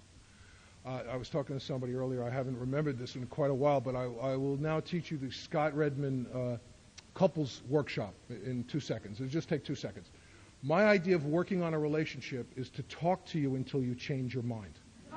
Is to talk to you until your eyes roll back in your head and you keel over, and on the way down you go, oh, okay. So that's what I'm bringing to the party. That's the magic I'm bringing. I don't know how to fight. I have no idea how to fight. I either scream until my wife shuts up, or I cry until she shuts up. Either one's fine. The tyranny of helplessness is fine. I have no problem with that at all. So I'm either screaming or and I like to loom. I'm a loomer. I like to loom with a light behind me and get her in the shadow. It's like total eclipse of the Jew. I like to get her right in there. And if I can work like a scream, a cry, and a loom into one fight, that's a trifecta. It doesn't get a whole lot better than that. So these are my skills. These are my fighting skills. And I'm either screaming and retaliating, or I'm repressing. and eventually climb up into a clock tower with a high-powered rifle and carry the message that way. I got no skills at all. I can't. I mean, I'm so sick. I can't even clean my house. Can't even clean my house. I'm standing next to 10 men, 10 years younger than me, my whole life, and I'm saying, I wonder what it feels like to be a grown-up. What a crappy way to live. You're $1 short and a day late every day. You're never in your life. You're going to start having a life when X, Y, and Z happens. I never felt like a grown man until I came into AA and started doing this work, because I wasn't doing what grown men do. Grown men clean up after themselves. It's been my experience. Grown men make their bed. That's what grown men do. But I can't even do that. I think somewhere in the back of my twisted mind that a certain amount of housework should equal a certain amount of sex. That there should be like conversion tables on the back of cleaning products of housework to sex. I wish I was lying. And so I'm doing the housework, and I'm going to my wife, I'm finished. And she's saying, yeah, really finished. More than you could possibly know. So I had to start doing that work, and we were just broken, and I'd write resentment after resentment against my wife. I'm resentful at Nancy for not being sexually available. It affects my self-esteem, pocketbook, ambition, personal relations, and sex. What are the defects of character? Lust. No, really. Lust. Now, lust is an interesting defect. It's kind of like gluttony. There's nothing wrong with wanting to have sex, but the minute that I attach power to sex, it becomes lust. There's nothing wrong with being hungry, then maybe some defects are getting anchored to the natural feeling of being hungry, and you could call it gluttony. Maybe. Okay. So, I got these problems, and they're really bleeding into my sobriety. They're moving forward, and my home life is smashed. I mean, we have these insane rules in our house. My kids are not allowed to eat sugar, watch TV, or curse. That's the rules in my house. But Dad's being carted away by the paramedics for overdoses. And so here's your granola. Now get into the car with Dr. Death. And my wife's going, hope you live. And the kids are going off with me. I mean, it's completely psycho. Absolutely psycho. But you can't control what's in the middle, so you just try to make the rotten skeleton of a turkey with nice cranberries and everything around it. So my wife reached out to the Al-Anon family groups, which I'm just so grateful for. I don't need my wife to be an Al-Anon, but I sure do enjoy it. And she got this incredible sponsor named Ruby, who she still has. And Ruby, the boys would come over, and Ruby would give them a big bowl of M&Ms and sit them down in front of a TV and put on the Love Boat, And Nancy would go, ah! And Ruby would say, stop helping your kids. You're killing them. Stop helping them. And you'll forgive one bad word I'm going to say. One day Milton called the boys over. And Milton was Ruby's husband. He was sober 20 years. And he called them over and he bent down. He said, boys, your parents don't know shit. And they went, oh my God, we suspected, but it's been confirmed. And it's like, they just went nuts. First of all, he cursed, which was like huge to see a grown-up curse who didn't have a needle in their arm. And it was, you know what? It was light and polite. We had to get lightened up. We needed you to pry open our jaws and spit life back into us, and that's exactly what you did. Ruby has given my sons $5 on their birthday, their whole lives. They're 20 and 23. They still get their $5. They love Ruby. They love her, And one day I came home, and Ruby is just a service gal, and I came home, my wife had a bolt of gingham and a bunch of ticking, and she was stuffing gingham swans. And I said, oh, the arts and crafts have begun. This is my nightmare, that we're going to hook a rug. I knew that this was going to happen. You get a big book and a loom. I knew somewhere. Those women who wear jewelry that look like from like Micronesian nut-gathering tribes? These are the kind of Jewish women I grew up with, so I know that that's where we're headed, And I just was like, part of me just went, oh, no. And Al-Anons, when they have a function, their centerpieces are like Rose Bowl floats. They're like, they're mechanized. They have water fountains. I mean, they get very, very busy. Very busy. And the funny thing is now when Nancy wants to let me know that a newcomer's getting it, she always says to me she's stuffing swans. She's stuffing swans down. It's our little shorthand. It really was incredible. And at about 5 years of sobriety, I was driving home. I had a dream job for me. I was directing TV shows at Universal, and I just want to tell you that I got this job. I was over in the lot, and this Grip is one of the guys on a movie set who just makes sure everything is right for the shot.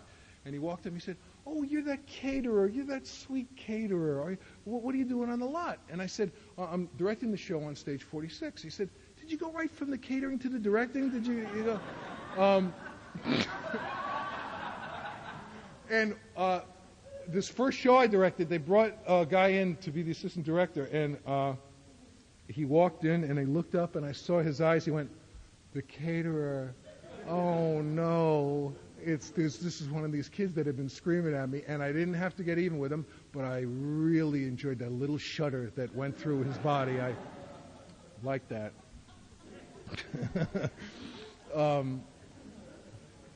I was driving home, had a great job, driving a new car, 5 years sober, things are moving forward, and I realized while I was driving home that I was scared to go home. I was scared of my wife. And that realization really terrified me. And I started realizing that when my wife came home, I was looking around the house like, are the kids watching the right thing on TV? Is everything cleaned up? Is everything okay? Very much like dealing with untreated alcoholism. Is everything okay? And I realized I was terrified of her. And I sat down and I wrote the resentment against my wife, wrote the resentment against myself for being scared. And I did 6 and 7, and what came out in the wash when I did my 6 and 7 step is that the message to me about my defects was really clear. It didn't say retaliate. It didn't say repress. It said overcome a fear of confrontation and tell her how you feel without telling her what to do. Fear of confrontation. Fear of confrontation is not repressing. It's not retaliating. It's overcoming a fear of confrontation, telling somebody how I feel without telling them what to do. And I learned it from my sons. And I'll tell you how. I was, when am I supposed to stop? 2:20. I was in my first year of sobriety, and I was making my son's lunch. And I said to Micah, "What do you want on your hot dog?" And he said, "I want mustard, onions, and lettuce." And I said, "Lettuce?" And he said, oh, okay, I don't want lettuce. And he walked away, and he came back about 45 minutes later, and he looked me directly in the eyes, and I'm not altering one syllable. He said, "I will never again allow your opinion of what I want affect what I ask for." So I asked him to sponsor me at that point, see if I could get a little help. And what's that? Where the hell does that come from? Sometime after that, Jesse, a little boy, he broke his wrist in a growth plane. And if you know the way kids develop, a growth plane is cartilage which is going to turn to bone. And if it gets disrupted, it's very important that once it's set, it gets left alone, because if it's disrupted improperly, it's not going to grow back right. So I took him to the hospital, got him fixed up, schoolyard accident, comes back. He and his brother are beating the crap out of each other in 10 minutes. Because, the cast is a weapon. The cast is not a medical thing. It's a weapon. And for a younger brother, it's not a bad weapon to boot. So I told Micah that this could not go on. He couldn't do it. And he did it again. And it was one of those things where I did what you guys have done for me. What has Alcoholics Anonymous given me as a result of the steps and a result of the inventory process? Bill said it on an organization level. When the trustees would push for more rules, he would always say to them, they don't need rules. They've got alcoholism. They have alcoholism. Believe me, alcoholism will school them. Alcoholism will rein them in. They don't need the rules. And of course, he was so right. And I have found that to be true in my life. That I have alcoholism. That if I walk the line, that if I stay on top of it, that if I ask God to present Himself in my life and I do that work, it's going to do it for me. And I got sensible, consistent, flexible limits. Sensible, consistent, flexible limits. What an incredible idea. The guys that I know in AA who I've asked for help have done that for me. They don't write things in stone. If they do, they got a eraser. The guys who I hang out with in Alcoholics Anonymous are seekers, are changers. So I got in my son's face and I let him know that he could not do this. He couldn't do it. This is not something I could repeat 11 times. If this thing got disrupted, we were in real big trouble here. And I screamed at him. I yelled at him. I said, can't repeat it. That's it. Walked away from me, slammed his door. He slammed the door. Slammed that door. So now I got the dad tick going, He slammed the door. So I go to the door and I open the door. And before I can unload on him, he looks at me and he says, hold it. I didn't say you were wrong out there. You were right. But a big guy just got in my face and screamed and yelled. I'm not saying you're wrong. Don't tell me I can't be angry.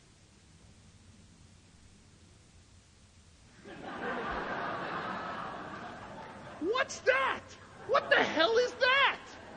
That's overcoming a fear of confrontation and telling somebody what you need without, or how you feel without telling them what to do. An expression of a feeling without playing God. Because I got to quit playing God, and my kid taught it to me.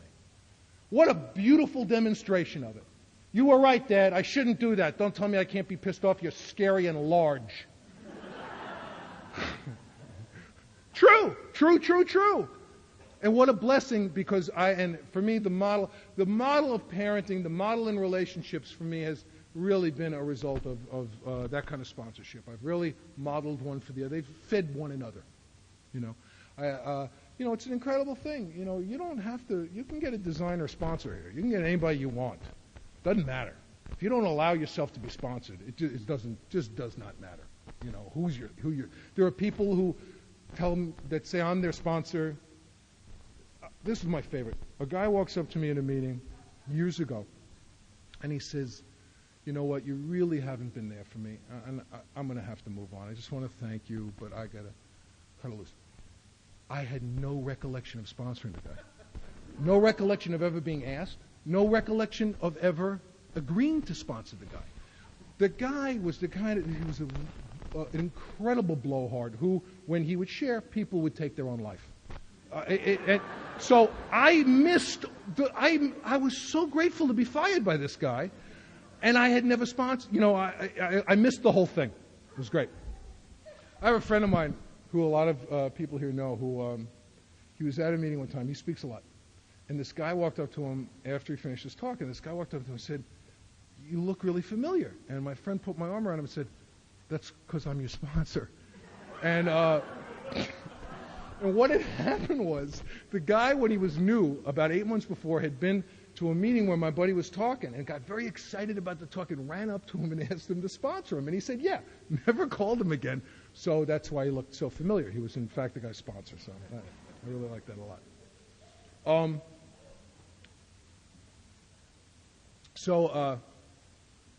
That's been an incredibly powerful example that my sons have given me. Overcoming a fear of confrontation and telling somebody how I feel without telling them what to do. So I did my inventory. I sat down with Nancy and I said, I'm scared of you. I need to have an open and honest conversation with you. What do you mean you're scared of me? I don't know. I'm scared of you. I'm still running around trying to do this. Well, you do this and you do that. So I'm not arguing with you. I think that's true, but I'm scared. Well, what do you want me to do about it? Nothing. I'm scared. I threw it on the table, and by throwing it on the table, I started the process of being able to take a look at it and being able to take action on it. And then, and then I went over the top and like started saying, I'm scared you're not going to do what I'm telling you to do. Personal problem. But we really started making some progress then. And then we went and we continued to argue, continued to fight. And we started trying to have a better quality of fight. We stopped screaming, stopped crying, cut back on the looming. And we tried to really and my wife was incredible at it. And this is how she taught me how to do it.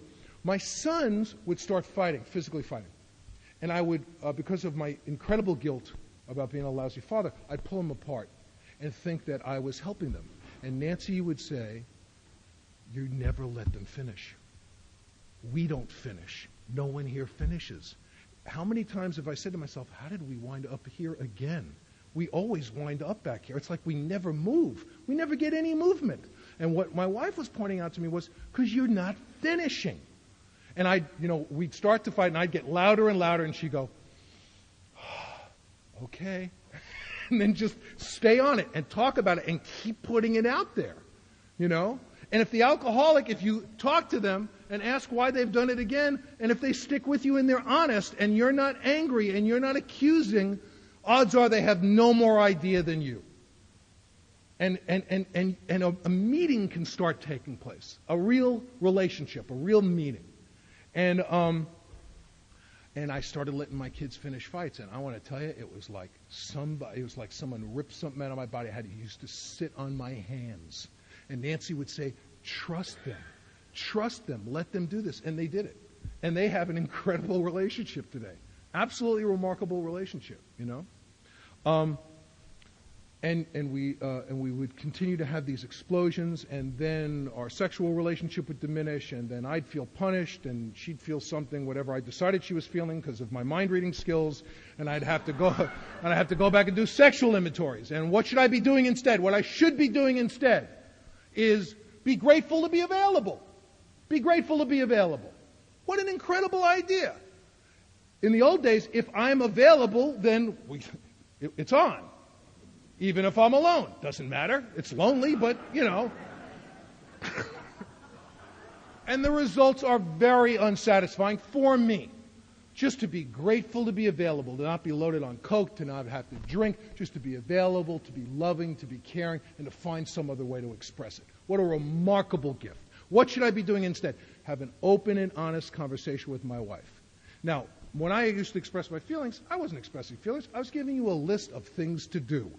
Because you've got to do something about each one of my feelings, all right? But to really express my feelings and to have somebody else express their feelings, that started being incredibly productive. And we continued to fight. And we go to therapy. And now we're in therapy. And we work out great things in therapy. And then go home and throw a Buick at each other. And what was happening is the same thing that happened to me in therapy before I got sober. I was uncovering, discovering, and I wasn't applying. It was a straight line between us and the therapist. And there was no spiritual element. There was no moral application, moral psychology. I'm an alcoholic. I don't get movement without the moral application. I just don't. And again, I've used therapy for many things in sobriety, very effectively. I had to go into therapy when I was leaving my first sponsor. I had to leave my first sponsor for a lot of reasons, and it was unbelievably hard. It was the hardest thing I've ever had to do in AA, besides stop drinking, that damn not drinking stuff. And I went to a therapist who was extremely helpful to me. But it wouldn't have been successful had I not reached out to members of Alcoholics Anonymous and gotten the help that I needed. And so what my sponsor kept saying to me was, the longest trip in your life might be the 3 feet to the other side of the bed. That could be the longest trip that you have in your life. How are you going to do that? How are you going to step from the boat to the shore? How are you going to make that journey across? And that, in your life, that might not be the journey across the bed. It might be the journey across the table. It might be the journey across the phone. I don't know what it is for you in your life, but I know that the journey's possible. And I know for me, it was informed. You see, I get understanding in therapy. I get forgiveness in Alcoholics Anonymous. Understanding myself is very, very helpful, but it is not a solution to my problem. Self-knowledge availed me nothing. Information about you in the end result availed me nothing. I get understanding in therapy, which is, again, a good thing. But without forgiveness, it's nothing. So, and Paul would say, he would tell me how he and Max prayed together. They prayed together. They loved to pray together. And I would think, how nice for you. That's what newcomers say to me sometimes. I love that when a new guy says, I'm so happy for you, which usually means, I hope your face burst into flame. Usually it means I'm happy for you because it's not going to happen for me.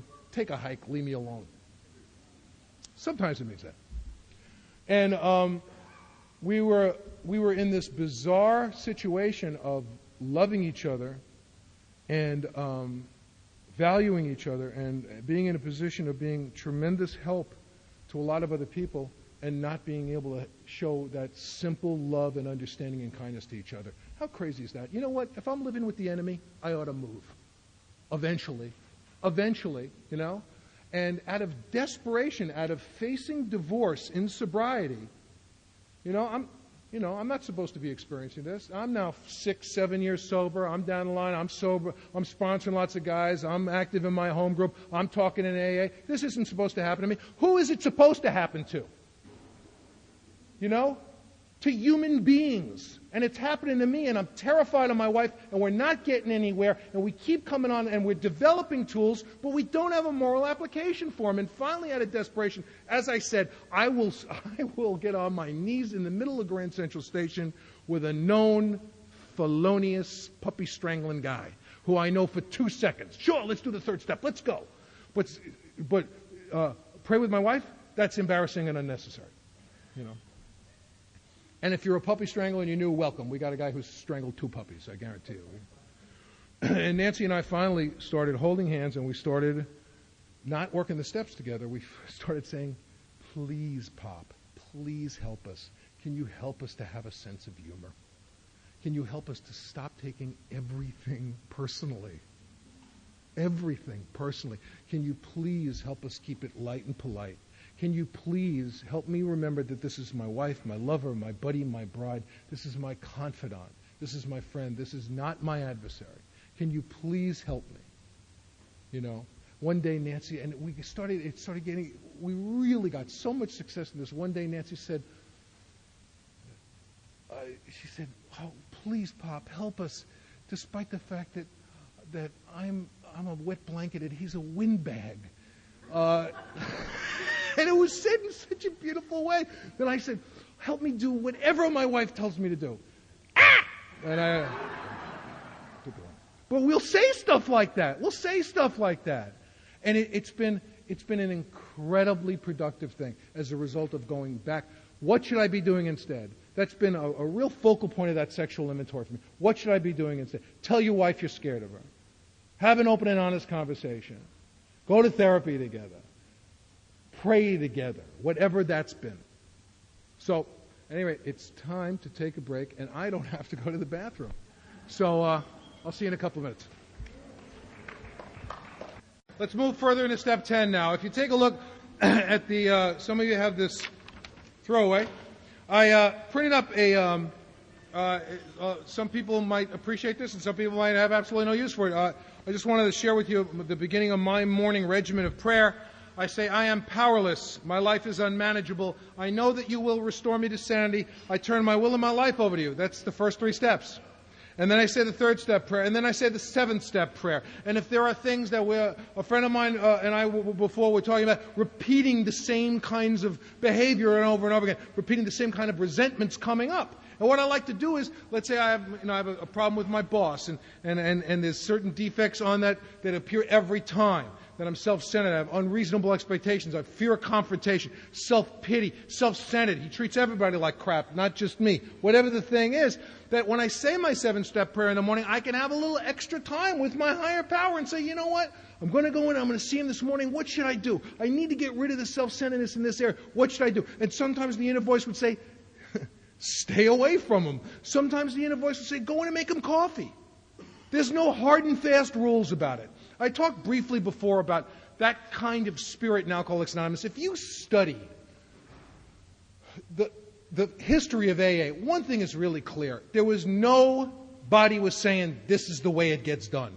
These guys were wackos. Bill was dropping acid. I mean, read Pass It On. There's a whole paragraph. As a matter of fact, he dropped so much acid that some guys had to go, Bill, stop. You're playing with a headless doll under a black light. Stop it already. He started eating niacin and like preaching niacin. I mean, they would stay up at night and play with a Ouija board.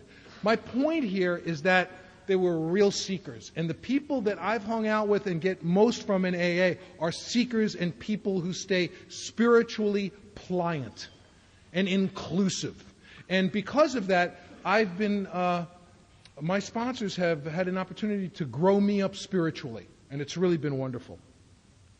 And then what I did was I went through the section on Step 11 in Chapter 6, and I sort of made a list of all the things that I'm kind of instructed to ask God for. Father, please direct my thinking today. Show me all through the day what my next step is to be. Give me whatever I might need to overcome such difficulties.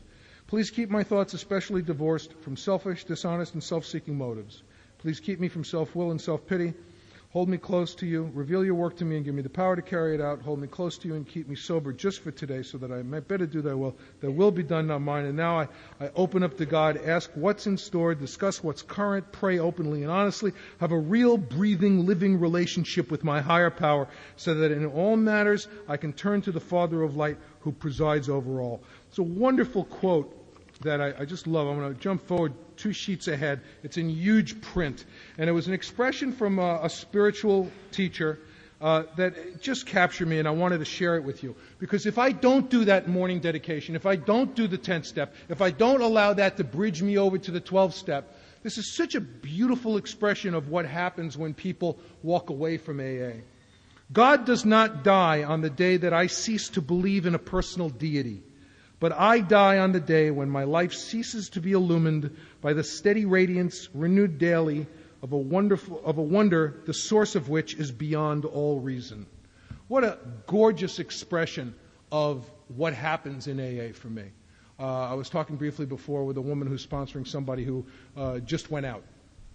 And what do you do? What do you do? What do you do? For me, without the 10th step, there is no 12th step. There just isn't. And that has been my experience as a member of Alcoholics Anonymous. One of my favorite people in AA was a guy named Howard Cooper. He died with 22 years of sobriety. He was an incredible guy, and he was a Skid Row bum and a gentleman, a gentle man. He was thrown out of the Harbor Lights in L.A. a number of times, and I want to tell you, to get thrown out of Skid Row Harbor Lights, which is Salvation Army, you got to really be an overachiever. And Howard got sober, and in his first year, he was asked to go do a 12-step call on a guy named Sullivan downtown in the Skid Row Hotel, and he went down with this other guy. And they talked to this guy Sullivan, who subsequently, after that night, drank himself to death. 10 years later, Howard was about 11 years sober at a meeting, and a guy walked up to him after the meeting and said, you saved my life. And Howard said, I'm sorry, I don't know you. And the guy said, well, remember this guy Sullivan? And he described him, and Howard said, yeah, he died. And the guy said, I was hiding under the bed the night that you 12-stepped Sullivan, and I heard every word that you said, and I never had another drink. You just don't know what you're doing when you do it. You just don't know. One night, Howard was in my home group. He went to drive to Vegas at night, and he got out in the desert, and cop pulls him over. First thing, sees the chick, says, son of a... And he gets pulled over, and this cop walks up to the car and says, are you a friend of Bill's? Howard says, yeah, what do you mean? The cop said, well, I saw your bumper sticker. He says, I'm a friend of Bill's too. I like to have a little fellowship at the beginning of my shift. So I just want to... I hung out for a while, There was this great guy, a member of my home group, another guy who died sober with over 20 years of sobriety. And his name was Bill. He was an English guy. We call him Bill of London. And I'll tell you this story because he loved the story. It's his favorite story, and it's one of my favorite stories about newcomers. This old guy had a 12-step call, and he grabbed the guy with just a couple of weeks to go with him. And they got in the car, drove out to the country, hit a dirt road, out the dirt road, out into the boonies, and they get to where the guy is, and it's not even a house. It's a lean-to with no door. It's got like a burlap flap. And they go in, and there's this helpless, sick drunk in just wearing underwear, stained underwear on a stained mattress with nothing on it, and a little candle in a can flickering, and he's sucking on a bottle of wine. And the new guy looks at this guy, and he says, look, I'm new here. I don't know that much about this thing. But one thing I know for sure, if you don't stop drinking, you're going to lose all this. And I thought it was like, it's just one of the best stories I've ever heard in my life. And the guy, probably went, yeah, he's right. Down to my last can here. Without 10, there's no 12. This friend of mine in L.A. was, he was answering phones at central office, and this woman called and said, how long is the waiting list for AA now? And he said, what are you talking about? She said, well, I told my old man he either had to go to AA last week or get the hell out of the house. And he went and he called you, and he came back and he said, they're full. And but they put me on a waiting list. They're going to give us a call, when something opens up. So I want to just know if the space available now. And he said to her, I think you have a long wait. I think it's going to be a long wait. I'm resentful at the men I sponsor quite often. And if I didn't sit down and write, that guy Jay I told you about, the guy with the book before? About a year and a half ago, the pain got so bad that he tied his neck to something on the wall. He couldn't find anything to hang himself from, and he sat down until he was dead. The pain was so unremitting and so horrifying he couldn't bear it anymore, and he had to turn it off. I'm resentful at Jay for drinking and dying. It affects my self-esteem, ambition, and certainly personal relationships. What are the defects? Well, I'm self-centered because part of me is saying, after all I've done for you. I'm playing God. I was resentful at my father for dying. That's a terribly embarrassing thing to have on an inventory, but I was. One of my defects was playing God.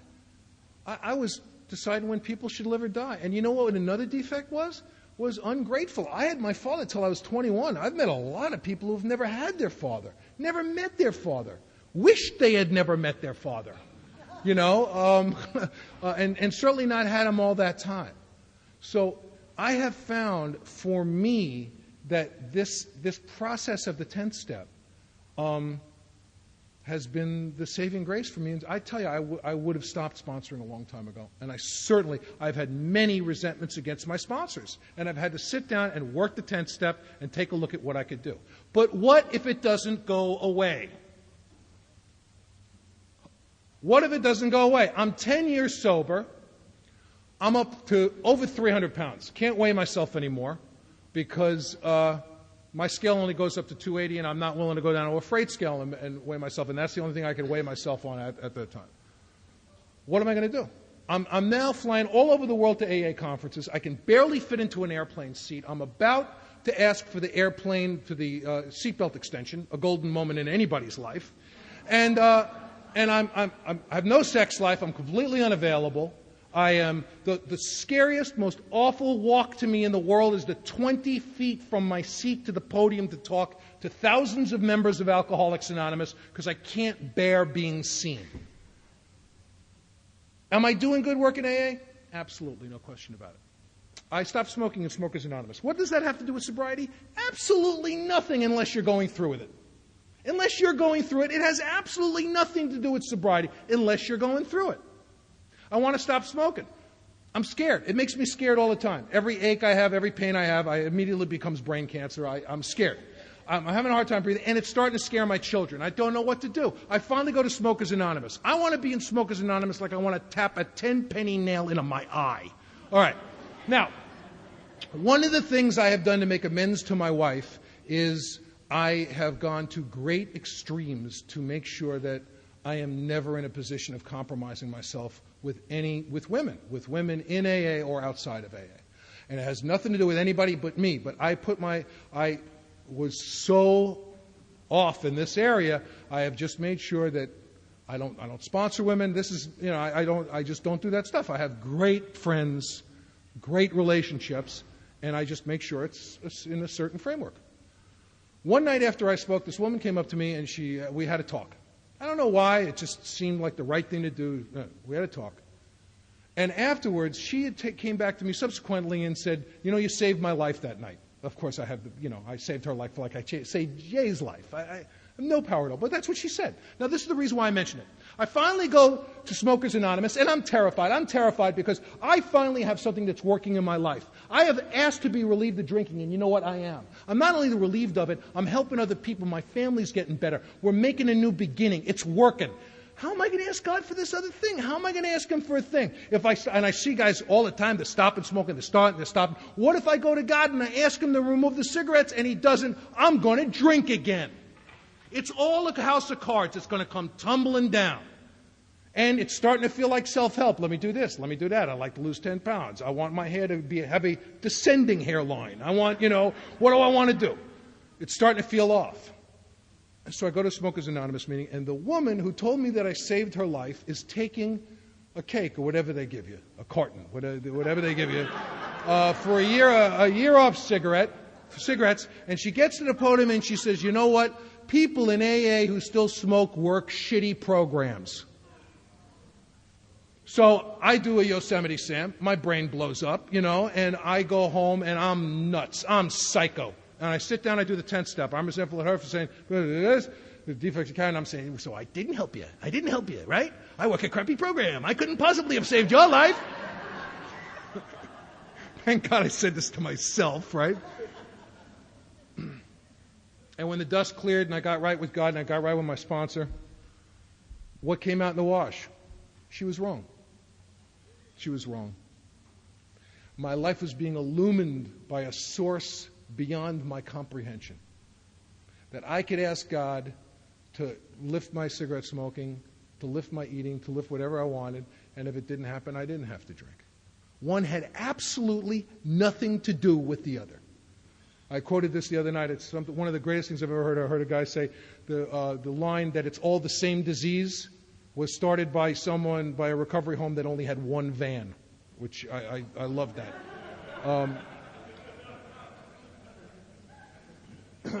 So you know what? I asked God to take away the cigarettes, and my God said, work the program. I took a service commitment, and I got relieved of it. So I'm 10 years sober, and I'm over 300 pounds, and I'm talking all over the place, and I'm writing like a maniac. I'm resentful at Scott for being fat, affects my self-esteem, pocketbook, ambition, personal relations, and sex. What are the defects of character that if God would remove the resentment would be gone? I'm a glutton. No, don't fight me on this. I'm a glutton. I'm self-serving. I'm not letting anybody feed me. I'm taking care of the whole thing. I'm not letting anything else nourish me. Not my wife, not my career, not my art, not my God. I'm taking that. Okay? Low self-esteem. Stubborn. I keep doing the same thing over and over again. People-pleasing. Mind-reading. I think everybody's thinking about my weight.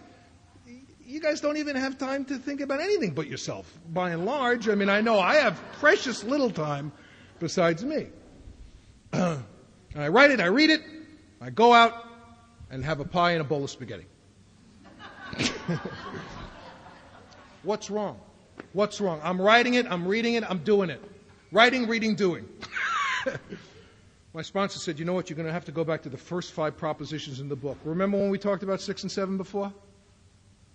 You're going to have to go to the first 5 propositions in the book. You're not doing this successfully. What does the book say? In the section of 6 and 7, it says, we go over the first 5 propositions, and we say, am I ready? Have I properly worked the first 5 propositions? And now I can say, in this area, in this specific area, what am I leaving out? Where's the chink in the armor? Is it step 1? Am I not really admitting I'm powerless over food and my life is unmanageable in this area? Is it step 2? Do I not believe that God can restore me to sanity in this area? Father, I know you can keep Saturn on its axis, but you can't order lunch for me. Is it step 3? Am I not really asking for the removal of this? What does it say on the bottom of, I believe it's 62 actually. He's the agent. He's the director. He's the father. I'm going to be the kid. I'm going to take that direction from him. Like the section on step 11. I'm going to ask for an intuitive thought. I'm going to pause. I'm going to take a breath. I'd ask for help, but my mouth's full. Or is it step 4? Do I actually have to do more inventory? What does it say in step 5? It says the newcomer has kept facts about themselves, which later made the whole thing collapse. So have I not admitted everything? So I take the first 5 propositions of the book and I apply it to the specific problem that keeps recurring over and over and over again to me. If it's sex, if it's smoking, if it's my weight, whatever it is. And my program started becoming bigger and bigger and bigger. My enjoyment and my pleasure and the delight I was taking in those first 3 steps, my appreciation of them became broader and broader and broader. Because 10, with these nagging problems particularly, I once heard someone say that God seems to use what we want most to rope us in, kept sending me back to the first 5 propositions in the book. And again, it's all got to be utilized through 12. All got to be utilized through 12. Otherwise, it's a lot of sound and fury signifying nothing. I'm breaking the deal of the 3rd step. Take away my difficulties, the victory over them may bear witness to those I would help of thy power, thy love, and thy way of life. And great stuff started happening for me. So I'd say, Father, the last question on page 69. The right answers will come if I want them. What should I do? So I would like to go to OA. No. What should I do? And I kept on asking, and the message to me was to go to Overeaters Anonymous. And I kept saying, no. So finally, I'm now up past 300. I'm now in that state. I'm becoming further and further away from my wife. I'm becoming more and more afraid in my relationship with my kids because I don't feel like I'm really going to be around very long. And it's affecting me at work, really impacting me at work. So I go to Overeaters Anonymous, which made my first AA meeting look like Studio 54. Now I am in the mahjong game of my deepest nightmare. I am now... And was it really like that? No, it wasn't. But this is my perception. I'm dead. It's over. It's done. And I go there with so much spiritual pride. So I was putrid. I'm a circuit speaker. Yes, and a very fat circuit speaker, by the way. But thanks. We're very glad you're here. Would you like me to speak? No. And if you take a look, it's a very powerful chapter, the chapter on step 2 in the 12 and 12. Very, very powerful. And so applicable to the repetition of problems through step 10. What does it say? It talks about clergy coming to AA. And it talks about, and again, our book always says to us, don't fight with them. Don't fight with them. When the clergy comes say, you're a clergyman, you're a smarty pants, you know all about God. God forbid that I should tell you anything about God. I'm not going to say that. But you happen to be yellow in color. You're dying, and you have an enlarged liver. So I'm not going to teach you about God because you can quote the Bible chapter and verse. I can't even touch you on that. But I have a way. All I have is a spiritual tool to bring to bear the grace of God in this drinking problem to break the cycle of spree and remorse. That's all I can teach you. And you're right about everything else. And that's the way I went to OA. I went full of this spiritual pride, and they never fought with me. They said, you're right. Oh, we'll buy your tapes. Oh, we love you.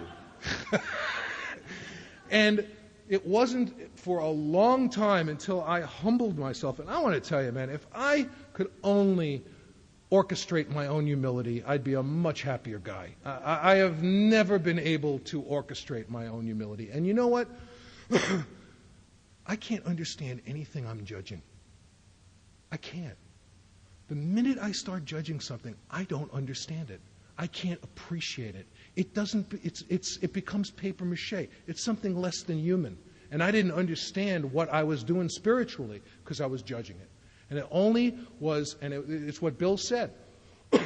They've got alcoholism. Alcoholism will school them. Alcoholism, if they stay here, if they continue to not drink, it will make them pliant. And I reached out and I really started getting help. And I really started taking direction. I grew up with a brother who, my brother stopped talking to me sometime before I got sober, and one of the great things I was looking forward to when in my recovery was making amends to my brother and being reunited with him. And I contacted him, and I was just so anxious to try to contact him and become part of his life again. And I made the amends. He wouldn't answer my calls, and I wrote him a letter saying I was sorry. And he sent me back a letter that said, if you lived to be 1,000,000 and you were sorry every day of your life, you wouldn't even come close. And my sponsor, God bless him, said to me, I read it to him. I read him the letter, and my sponsor said, rip it up. Rip it up right now. And I said, why? And he said, because you might reread it. You know, if you're feeling good about yourself, you say, hey, let me get that letter. Let's put an end to this crap right now. Think you're a nice guy? Get the letter. What a kind thing. What a kind thing to tell me to do, and I did it, you know? And I had done my job. I didn't even have to write another resentment about it. I was fine. And then time went on, and then the kids would graduate high school, or the kids would get bar mitzvahed, and I'd get an ouch, and I'd have to sit down and I'd write. And all of a sudden, in the defective character list, ungrateful comes up. And why does ungrateful come up? Because, I'll tell you why. If you have this piece of paper, if you go to the second page, it says wake up. Wake up! Somebody and I were talking before about self-centeredness, and she was saying this wonderful thing to me about taking a look at self-centeredness and realizing, what's in it for me? What looks good here? What looks good? Wake up. If I want to change, I must wake up. I have been asleep. I'm seeing this problem in a cloud. I am letting it go below the horizon so that it does not present itself as a real problem. The food problem goes below the horizon. The drink problem goes below the horizon. The sexual problem goes below the horizon. Whole new thing. Bill and the guys couldn't even thought of it. Cybersex, brand new. I remember a couple of years ago, the first time I got to say to a man, he read me a sexual inventory. I said, go home, pray, don't touch your mouse. First time I ever got a chance to say that. It's just amazing how this thing works in every area. No newcomer should have a high-speed connection. None, believe me. When I see it clearly, it will not be precious to me because I'm seeing something of value in here. I keep returning to it. I cannot live this way knowing that this is wrong and continuing to do it. I must tell the truth about what I am doing to myself, to my sponsor, right? I have been willing to complain about it and to go on doing it. I like that lady a lot. I must take it from a complaint to a real piece of business. Make it a real problem. I must stand before it naked, make a surrender, take an inventory, make some kind of demonstration. For me, the demonstration predicated, especially if there's a repeat of examining the first 5 propositions and saying, what do I have to do? Is it step 1? Do I have to admit I'm powerless? How can I demonstrate that? What kind of action will do that? Maybe going to OA will crush my ass up so bad it'll help me really take step 1. Is it step 2? Do I have to expand my prayer life? Do I have to seek other spiritual help? People talk about outside help in AA. And I want to tell you something. If I am going to therapy for a specific problem, if I am listening to spiritual tapes, as a result of my 6th and 7th step, it is not outside help for me. If I am doing anything instead of AA, it's outside help. And so far, thank God for me, in 16 years, I've never done anything instead of AA. It's always been in concert of, and I've done what you guys do. Take a commitment, do the commitment. Hang out with the guy, love the guy. That's the message. But if I'm doing it instead of AA, it is truly, for me, truly outside help, and eventually might even take me outside, way outside. But I have gone to therapy because of 6 and 7. I have gone to other 12-step programs because of 6 and 7. Some people say AA should do it all. I disagree with that. Can AA do it all? Of course. Can AA do it all for that person? Of course. Should it do it all? I think it can and does if you perceive it all as a result of the work. And that's what it's been like for me, and it's been great. It's a kind of freedom and a kind of peace. And I've gone to a therapist. I went to one therapist, Nancy and I went, and the therapist suggested that I go on medication. And I said, you know what? That's actually not what I came here for.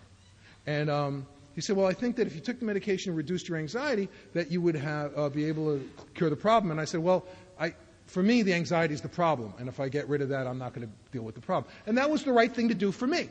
I sponsor people who are heavily medicated, who have severe mental problems, who if they didn't take medication would be in really bad shape. I tend to not be able to sponsor people who are taking drugs that affect the central nervous system, Valium, Thorazine, those Zine drugs. The other school of drugs, and again, I have absolutely no malpractice insurance at all. So I have no idea what the right or wrong thing is to do. But it's been my experience that people who are taking antipsychotic drugs and drugs that affect the adrenal system, I've had very productive relationships, and this is just me. Again, no indictment of what anything anybody else does. I've sponsored guys who have gotten on medication in sobriety, thank God, and I've sponsored guys who have gotten off everything. So who knows?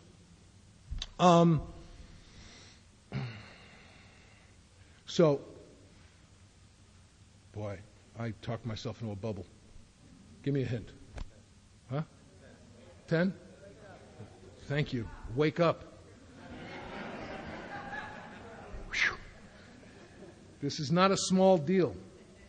I do not want to live like this. I am a grown person. I have been unconscious. I have been slipping into this behavior. I have been acting without explanation. I must ask God to help me keep this thing on a conscious level. I must elevate it in my conscience and see it as a real problem. Prayer is the measure of whether or not I'm in the game. Dear God, direct my will to what you would have me do. And that has been such an incredibly powerful tool for me. And what my sponsor and I have done is try to find new ways to keep the things that are very troublesome to me on a conscious and real level so that I can apply the spiritual principles to them. And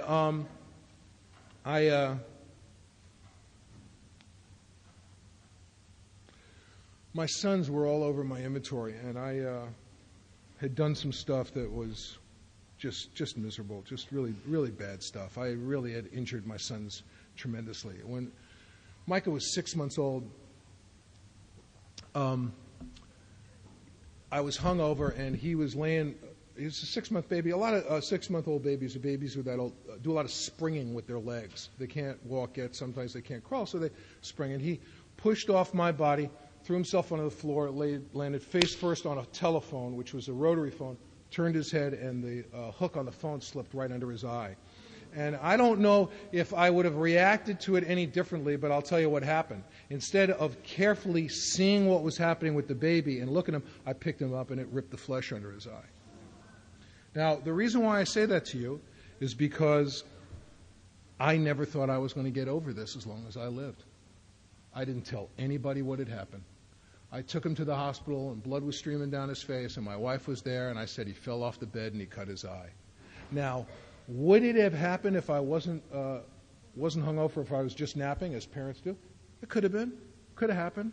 Would I have made that mistake in terms of picking him up had I not been hungover? Possible. But that's not what happened. What happened was I was hungover. I was the drunken, worthless piece of crap dad. That's what happened. And this was going to bore a hole in my head till the day I died. And the doctor said, because then he had to have general anesthetic, 6-month-old baby, got to put the IV in his foot, and they had to, because they got to knock a baby out because baby can't sit still for stitches. To me, it might have to you. You might have looked at my son and saw absolutely nothing. I saw a scar. I saw a scar as plainly, and I saw it every day. Every day that I wasn't too drunk to see it, I saw it. And it was just an emblem of my absolute collapse of being a father. Just an absolute piece of crap, I was the source of agony and pain and disfigurement for my children. And this went on my inventory. I was resentful at myself for hurting Micah. I was resentful. You know what? It happened on my watch. And I wrote about it. I prayed about it. And I want to tell you what happened to me. When my son was 5 years old, Micah, he came to me and he said, "Dad, is there anything such as God?" We were living near this Christian family, and the kid in that family talked about God a lot. And he said, "Is there anything such as God?" And I looked into the eyes of my perfect 5-year-old baby boy, and I said, "No." I said, "No." I told a little baby In essence, you know when it's dark at night and you're scared and you can't go to sleep? Tough, because that's all there is. That's really what I told him, in so many words. And I lied to him. It's not true. And I did exactly antithetical to what I thought I was doing. I thought I was giving them the real deal, the real existential deal, what every 5-year-old needs, the real existential deal. They crave that. That's why Fisher-Price has so much existential toys on the market, right? Schmuck.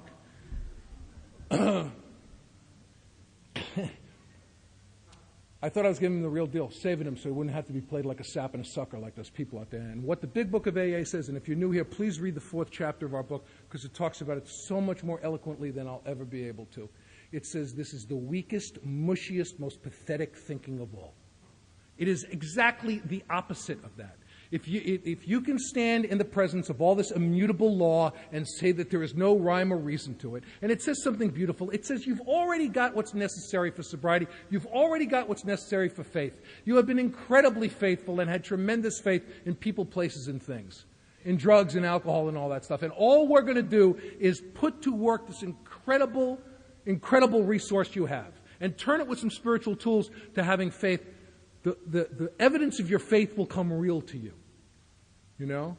When we drew closer to him, he revealed himself to me. And that's the 10th step for me. That's how I draw closer to him, through 10, 11, and 12. You know? And when I first got sober, my first guy I sponsored was a guy named Roland. And because I did the 10th step, which made me a good sponsor, and because I worked the 12th step, Roland used to call us every night. Every night, he'd call every single night, and he'd leave a message on my answering machine, and he'd say, Scott, it's Rolly. I'm sober. I love you. Good night. And he'd hang up. I still sponsor this guy today. And Mike had told me 5 years later, when I was 6 years sober, he came to me and he said, you know, Daddy, when I was a little boy, I couldn't fall asleep until I heard Roland's voice on the machine. And once I heard Roland's voice on the machine, I knew it was safe to go to sleep, and I went to sleep. I told him there was no God, and you guys came over the message machine and you tucked him in every night. His relationship with Roland is indescribable. They just adore each other. You don't even know what you're doing when you're doing it. Just like Howard and Sullivan, you know? Just like that guy under the bed. Didn't even know. Roland had no idea. And Mike had told me this during a period of time where Roland felt that he had not had any impact on anybody in AA. I said, oh, really? Let me tell you this. And I had all these resentments, you know. I had this thing with Micah's eye, with all of this stuff, and I was just crippled by it, just crushed, just deflated ego at depth. And I didn't know what to do. And my sponsor just said, do your job in AA. So I start doing the right stuff. I got to do a lot of lame crap. I got to, like, spend some booze bucks to, you know, to buy him a baseball mitt and spend some dope dollars to, like, you know, register him in a Little League. I start going to Little League games, flag football games. Lame. I go to my first baseball game, a Little League game. Nancy comes over and sees everyone in the stands and me in the sun, alone, pissed off. Just psycho, you know, going up and down 2 hat sizes in the sun. I'm here, I'm doing my job, I'm here. The kids are thrilled to see me, you know. Mr. Redmond's going to blow up. Look. It took me a couple of years for the voices to diminish in volume and number to go and sit down in the stands with the people, to just be a guy at my sobriety station in the stands. And I did it for a couple of years, and my son Jesse received what I believe is one of the greatest compliments any human being can receive. He was intentionally walked, which, if you're not a baseball fan, it means they're scared of you and they want to get to the weenie behind you. He didn't want to be a geek and jump up and down. You got to be cool, so you just put the bat down, you know, and you got and trotted up the first baseline. And on the way up the first baseline, he looked at me and just flashed me just a little bit of stuff, just a little bit. It's the old man. You don't want to spoil him. Don't be lame. And I could have missed the whole thing. I could have missed the whole thing by a second and an inch. And I'm not telling you that Jesse got intentionally walked because I'm sober. I tell you, I was at my sobriety station because I'm sober. That's what happened. And I've told enough guys who have been drunk on their kid's birthday again about the day my kid got walked. I got to go into school now, and I got to sit down with the teachers and do the horrible, embarrassing thing and say, my kids are sick. They've been sick because they've been living with me. I've been terribly ill. Can you help us? Not once has anybody ever said, no, we won't help you. Every single time, they said, every single time. you know, if you're new here, you're going to hear a lot of people talking about helping you. If you don't let us help you, you're probably not going to be willing to help anybody else. That's just been my experience. Give us a break. We're pathetic. We need to help you. Let us help you. Please.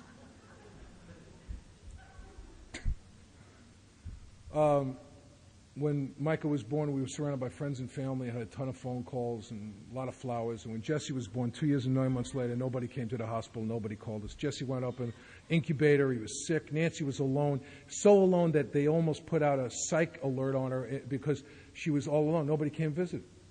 Our family couldn't even come. Nobody could come. It hurt too much to be around us. The ice around our heart had become so thick it had repelled everybody. And a doctor calls me that night. Micah was 2. Jesse was brand new. He says, Mr. Redmond, you got to come down here. Your wife is having a breakdown. The baby's sick. I said, look, I can't. My kids, I can't find anybody to watch my 2-year-old son. She said, I'll tell you what. I'll give you my phone number, and you can take your son, my husband's home. This is a doctor in a huge hospital in L.A. Take your son to my house. My husband will watch so you can come down. And I said, no. I said, no. There was no way for me to accept her generosity. And now my son, my poor son's stuck in the house with this psycho. You know, I would have done better to take him down and leave him alone in the waiting room with a coloring book. At least he could have gotten away from me for a while, you know. And a couple of years ago, one of the guys I sponsor, and I still sponsor him because I work at 10 Step because he has pissed me off plenty, called me up and he said they were having the second baby. And he said, will you watch my son so we can go down and have the baby? And I got to take care of his kid so he could go down and have his new baby. And Jesse took care of the baby with me. Jesse, who I couldn't go and visit at the hospital, he got to take care of this 2.5-year-old boy with me. and it's Alcoholics Anonymous. So the teachers tested the boys, and they tested special. They needed a lot of help. And I had to continue doing 10 steps because I was still embarrassed. I was embarrassed of what the teachers thought of me, although everybody was very kind to me. And I was also very jealous and very scared when I would go into the school and saw other families that seemed okay. It was very embarrassing to me. I felt just horrible about myself, a lot of resentments against myself. And the teacher said, get him into sports, which we did. We did the flag football thing and all of that stuff. And they said, get him into music because it'll help with the small motor stuff. So Jesse wanted to play drums. So I went down, I took some booze bucks and spent like $12 on a drum pad. It's a piece of wood with a piece of rubber and 2 sticks. Very simple apparatus. He wanted it. I did the right thing. I went to my home group. I told him I had done the right thing because I'm supposed to do that. That's what I'm supposed to do. I was really proud of myself. And within 2 weeks, the AA drum set showed up at the house. There were like a lot of burnout drummers in my group at that time. So there were like guys coming over with these Megadeth drums going, dude, and laying them on us. Jesse went up with this drum set. You couldn't see him when he sat behind it. This little tiny voice is coming by, and I'm serious. It was humongous. And the same thing happened with Micah and his instruments, keyboards and stuff. And a couple of years ago, my sons played the House of Blues. They played the House of Blues in L.A., and they burnt the dump down. Burn it down. And they played at this packed house. They're playing hip-hop music. The kids are standing elbow to elbow. The place is just flipping out. And there's this group of weeping middle-aged alcoholics standing over to the side. And like the kids are going, what is with the crying old people? What is that all about? Usually they bring backup singers, but there's these weeping old people who look like they've been around the block a little bit. So, and that's their AA and Al-Anon aunts and uncles who have been following them around for 16 years. A couple of years ago, my son Micah was babysitting for a couple in the program, and the guy said to him, "What do you think of your father, of hearing your father speak in AA?" And Micah said, "I don't really think anything about it. I'm not a member." And he said, "All I can tell you is that since I'm a very, very little boy, the men and women of Alcoholics Anonymous and Al-Anon have taken very, very good care of me, and never once has any of them demanded that I believe what they believe." What an incredible thing. What an extraordinary compliment. What an amazing testament to to attraction rather than promotion. And that was a statement made, that was a compliment to you guys made based on his experience as a member of an AA Al-Anon family. And I will just tell you that it's been a war of attrition for me, that a couple of years ago I looked at my son's name on my 8-step list. I looked at it and I crossed him out. I knew I was done. I knew I was done, that I was current, and I could move forward. I will tell you now that when I look at my son's eye, I don't see that scar. I don't. And that was a scar that was never going to go away. And my father was never going to come back into my life. I want to tell a little story about my brother, and then we'll take our last break. This resentment against my brother would come back now and again, especially when milestones would get hit in my kids' lives, because he's missing the whole thing. He's missing the whole thing, you know. And so the defect of ungrateful came up, and I realized that I should be grateful that I don't have to talk to the guy. This is a very troubled guy. It might not be a lot of fun to be talking to him. Plus, it might really be awful for my kids to have to talk to him. He might be just really in bad shape. So I started feeling grateful to not have to talk to him. Then it came back again after, like, the boys graduated high school, things were going on, and I had an incredible spiritual experience with it. I thought this thing because I've seen, have you ever seen people in AA, good sponsor, good guy, can't get along? Good gal, good sponsor, don't get along. They're still good gals, good guys, good sponsors, but they don't get along. They're not right for each other. It's not a good fit. It would be injurious for them to stay together. They're going to move on and they're going to do good work elsewhere. Right? Why can't I apply that to my brother? Why can't I imagine? What's blocking me from this is my egomania, because I'm thinking, there's a lot of guys who'd love to be my brother. A lot of guys, I'm a nice guy. I'm a nice guy. And don't you forget it. What if it is so injurious to my brother to have contact with me that it is a blessing for him to not have to talk to me? What about that? How about that as an expression of ingratitude? That I could be grateful for him that he's strong enough to not talk to me. But he should like me. But I'm nice. Forget about all that. That's my defects. That's self-centeredness. That's playing God. That's greed. What if it is so injurious to him to be in contact with me that it is really great for him to not talk to me? What a tough thing for me to admit. What a tough thing for me to take in. And it really has worked. It's really worked splendidly. Now, guys, we're going to have one more break. If you can make it back here, you're better people than I am. And we'll take at least 10 minutes, and then we'll drive this sucker home. We'll finish off with some 10-step work and some 11-step work. Thanks. This is it, folks. Hit me with the serenity prayer. God.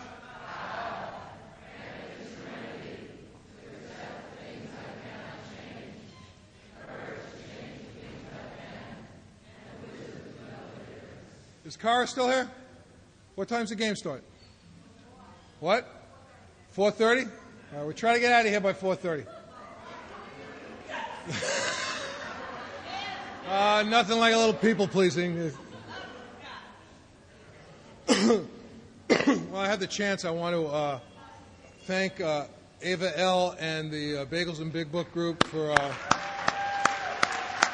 putting this whole thing together. A lot of hard work, a lot of arrangements, a lot of stuff, a lot of abuse the woman's taken. She's wonderful, and I want to thank you so much for giving me the opportunity to come and hang out with my friends, and thank you guys. I want to address myself to some of the questions, and then we'll get into our session. Other than your wife, do you communicate a resentment with someone you have one with?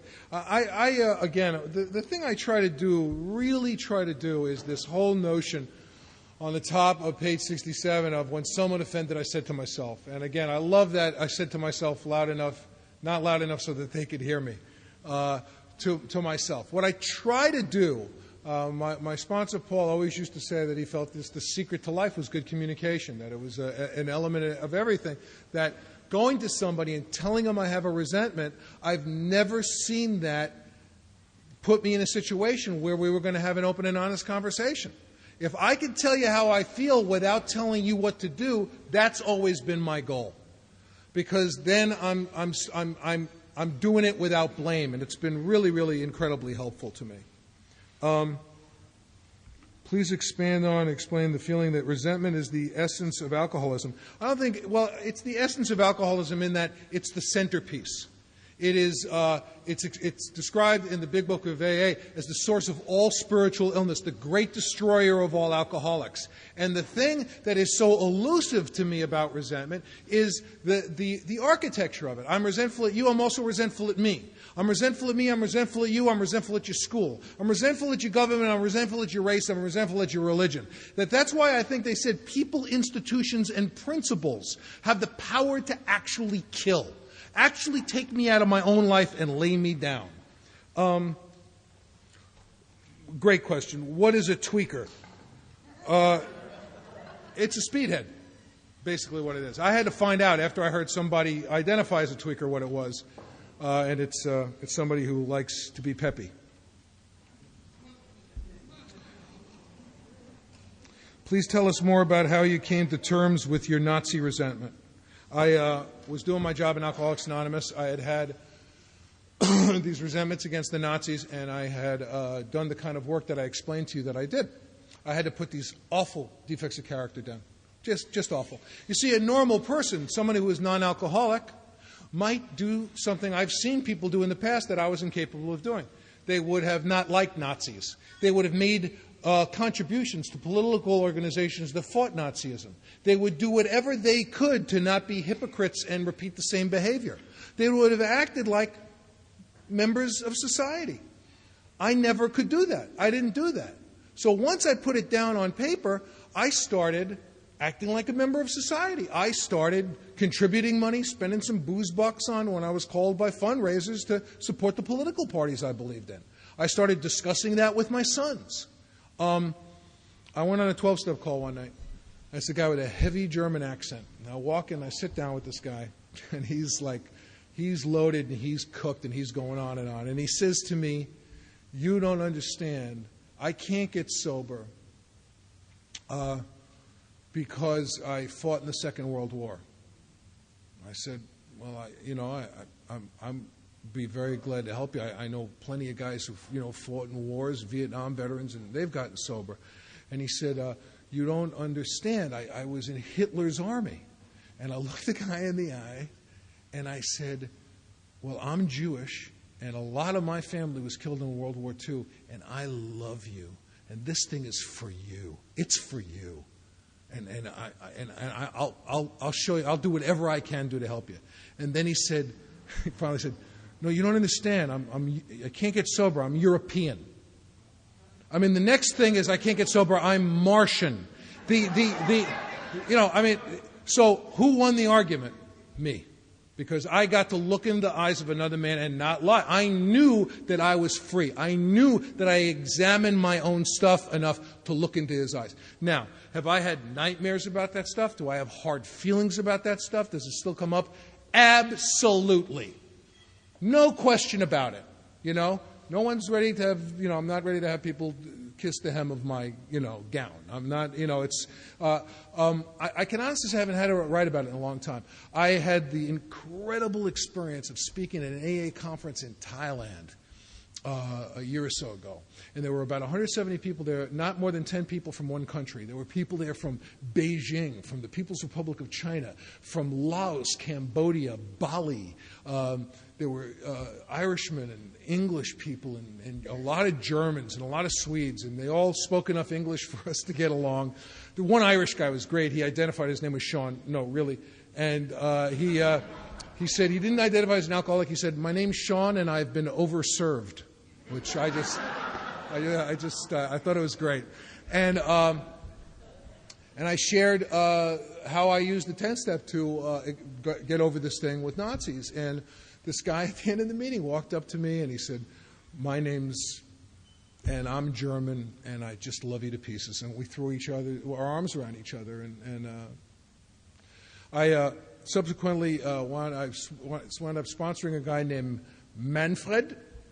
And we used to kid around. I'd say to him, I'll let you know when you're finished with your amends. And I mean, just to be able to make that joke was, and it so happens that he was abused during the war. But it was just interesting. I sponsored two guys named Manfred and Klaus, which, for me when I came in, it just wasn't on the list of stuff that was going to be possible for me. So that's some of the stuff that's happened with that resentment. One other thing I want to mention when I'm in the midst of this, again, another gift of the 10-step. My sons, I live with psychos. I mean, I met Nancy. I got her on the rebound from a Marxist commune in Michigan. They're just nuts. Her sons she's like the head communist. My sons are commies. Micah, after high school, went down to Chiapas, Mexico, and worked with the Zapatista revolutionaries. Jesse went to Nicaragua to build houses. I mean, that's, like their politics or not, they're out there. They're doing it. I smoked a lot of dope and talked a lot of long crap and never got out of the living room, He's down there doing it. He's doing it. So anyway, when they were 12, the boys had a lot of feelings and a lot of opinions, and their grandparents were over. They're right-wing Republicans. It was not a good time to start talking. It was a bad idea. I had known years ago, let's keep it light and polite and just move on. But the boys are boys, young, 10, 12 years old. So they're fighting, they're arguing. My kids are smart. They're really smart, and they're hard to argue. And my father-in-law can't get over on them. And and then he pulls the plug. He does that thing. It's a terrible bullying tactic. He looks at both of them and says, I used to feel the way you feel, but when you get older, you won't feel that way anymore. You can't argue with that. There's no way to argue. And I saw a pin get put in my kids. I saw them just go like this. And I waited until their grandparents left, and I said, boys, come inside, I want to talk to you. And I came inside, and I sat him down on the bed, and I looked at him, and I said, listen to me. Your grandfather's a very sweet man, but he was scared, and he lied to you. And the lie he said to you was that he knows what's going to happen to you. I said, I not only feel the same way, basically, my basic politics that I felt when I was your age, I feel it more now. Not only that, I'm able to put some money where my mouth is. Could never do that before. And I saw my sons just go, oh, what an incredible thing. What a wonderful thing. But again, didn't have to teach my in-laws a lesson. I had already written about that, gotten rid of that, and had written about what a lousy piece of crap I was, and got to be of some help to my sons.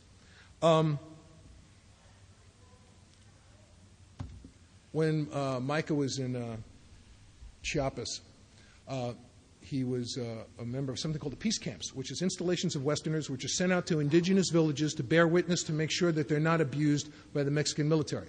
So he's throwing himself in between Indians and the military.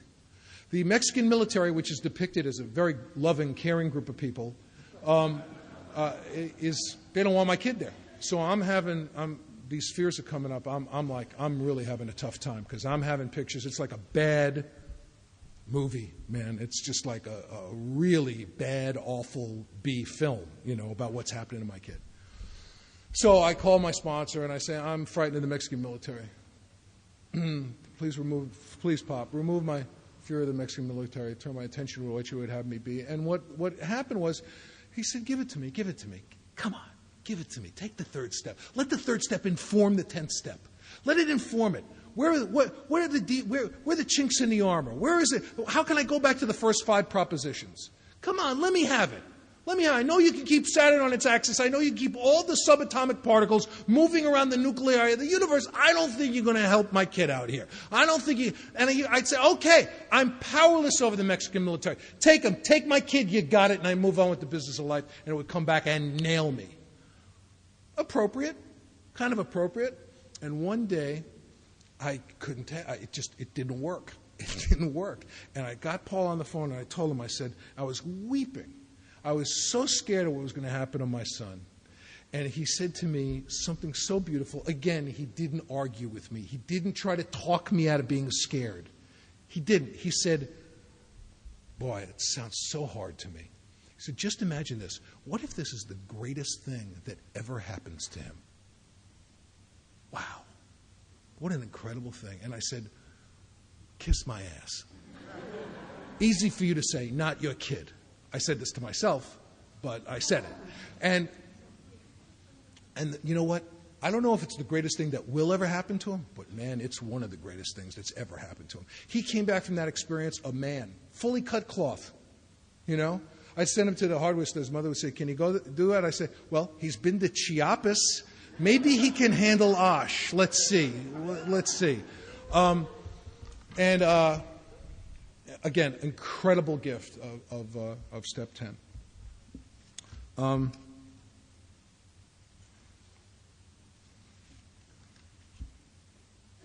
not going to be able to get to all these, unfortunately. I'm sorry.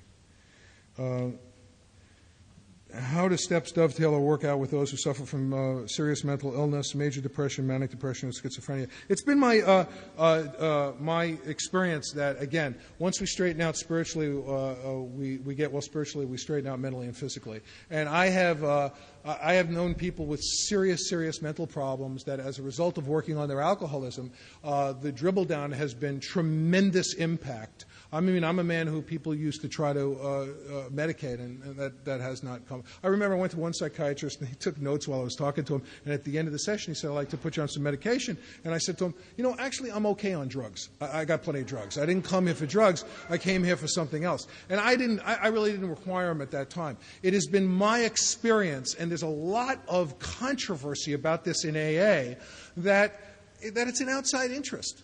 I find that it dovetails gorgeously with every illness, every malady that I've seen. I also think that a lot of people have come to AA and found out they're not alcoholics. I don't know how this applies to the specific question answer, but my answer to you is that every time I have taken, again, don't perceive these things as outside issues. Okay, I'm resentful at myself for taking medication.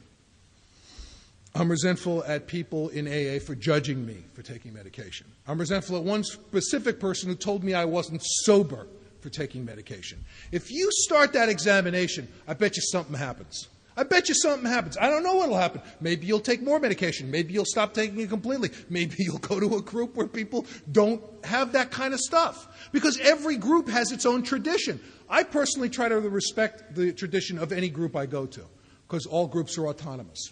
I don't know if that's helpful at all. Let me see if there's anything else I can get to now. You talked about the 12-step programs of therapy as not being a substitute for AA. Would that be the same as switching one meeting for another or doing outside help in addition to AA? Getting outside. I don't perceive that getting help is outside as long as it's a result of me working my 6th and 7th step. I have had to change my home group 3 times in 16 years. At 10 years of sobriety, I had to move on with sponsorship. My sponsor and I had very bad communication, and we had reached a point where we weren't being helpful to each other, and I had to move on. And as a result, I had to leave my home group because it really would have been injurious to me, and I think to him if I had stayed there. I went to another group, and my sponsor then started attending that group. And my new sponsor said, the first time you had to do it because it was a response to the inventory process. If you leave this one, you're running. And I had to take a look at that. And his direction to me was beautiful. He said, go to the meeting. Be yourself. As a matter of fact, be yourself more than usual, which I really liked. To really go and be deliberate and really thoughtful about doing the things I normally did in that group. Keeping a commitment, doing what I was doing. And letting the other stuff go. Letting it happen the way that it was going to happen. So for me, and we started another home group, which wound up being, because we had a format that did not adhere to the traditions, the group wound up eating itself up. Every time there was a group conscience, decisions were made on the stand of one vote. It was majority rules, and the meeting changed as a result of teetering back and forth every business meeting. And the meeting just wound up getting ground to bits. So me and a bunch of guys moved on, started another meeting, and started one that really kind of adhered to the principles of the traditions and the principles of GSO and the concepts, which talks about the minority voice being heard. I'm sorry that I can't get to all of these. They're really, really great questions. I have a sponsee named Phil. He's a really great guy. And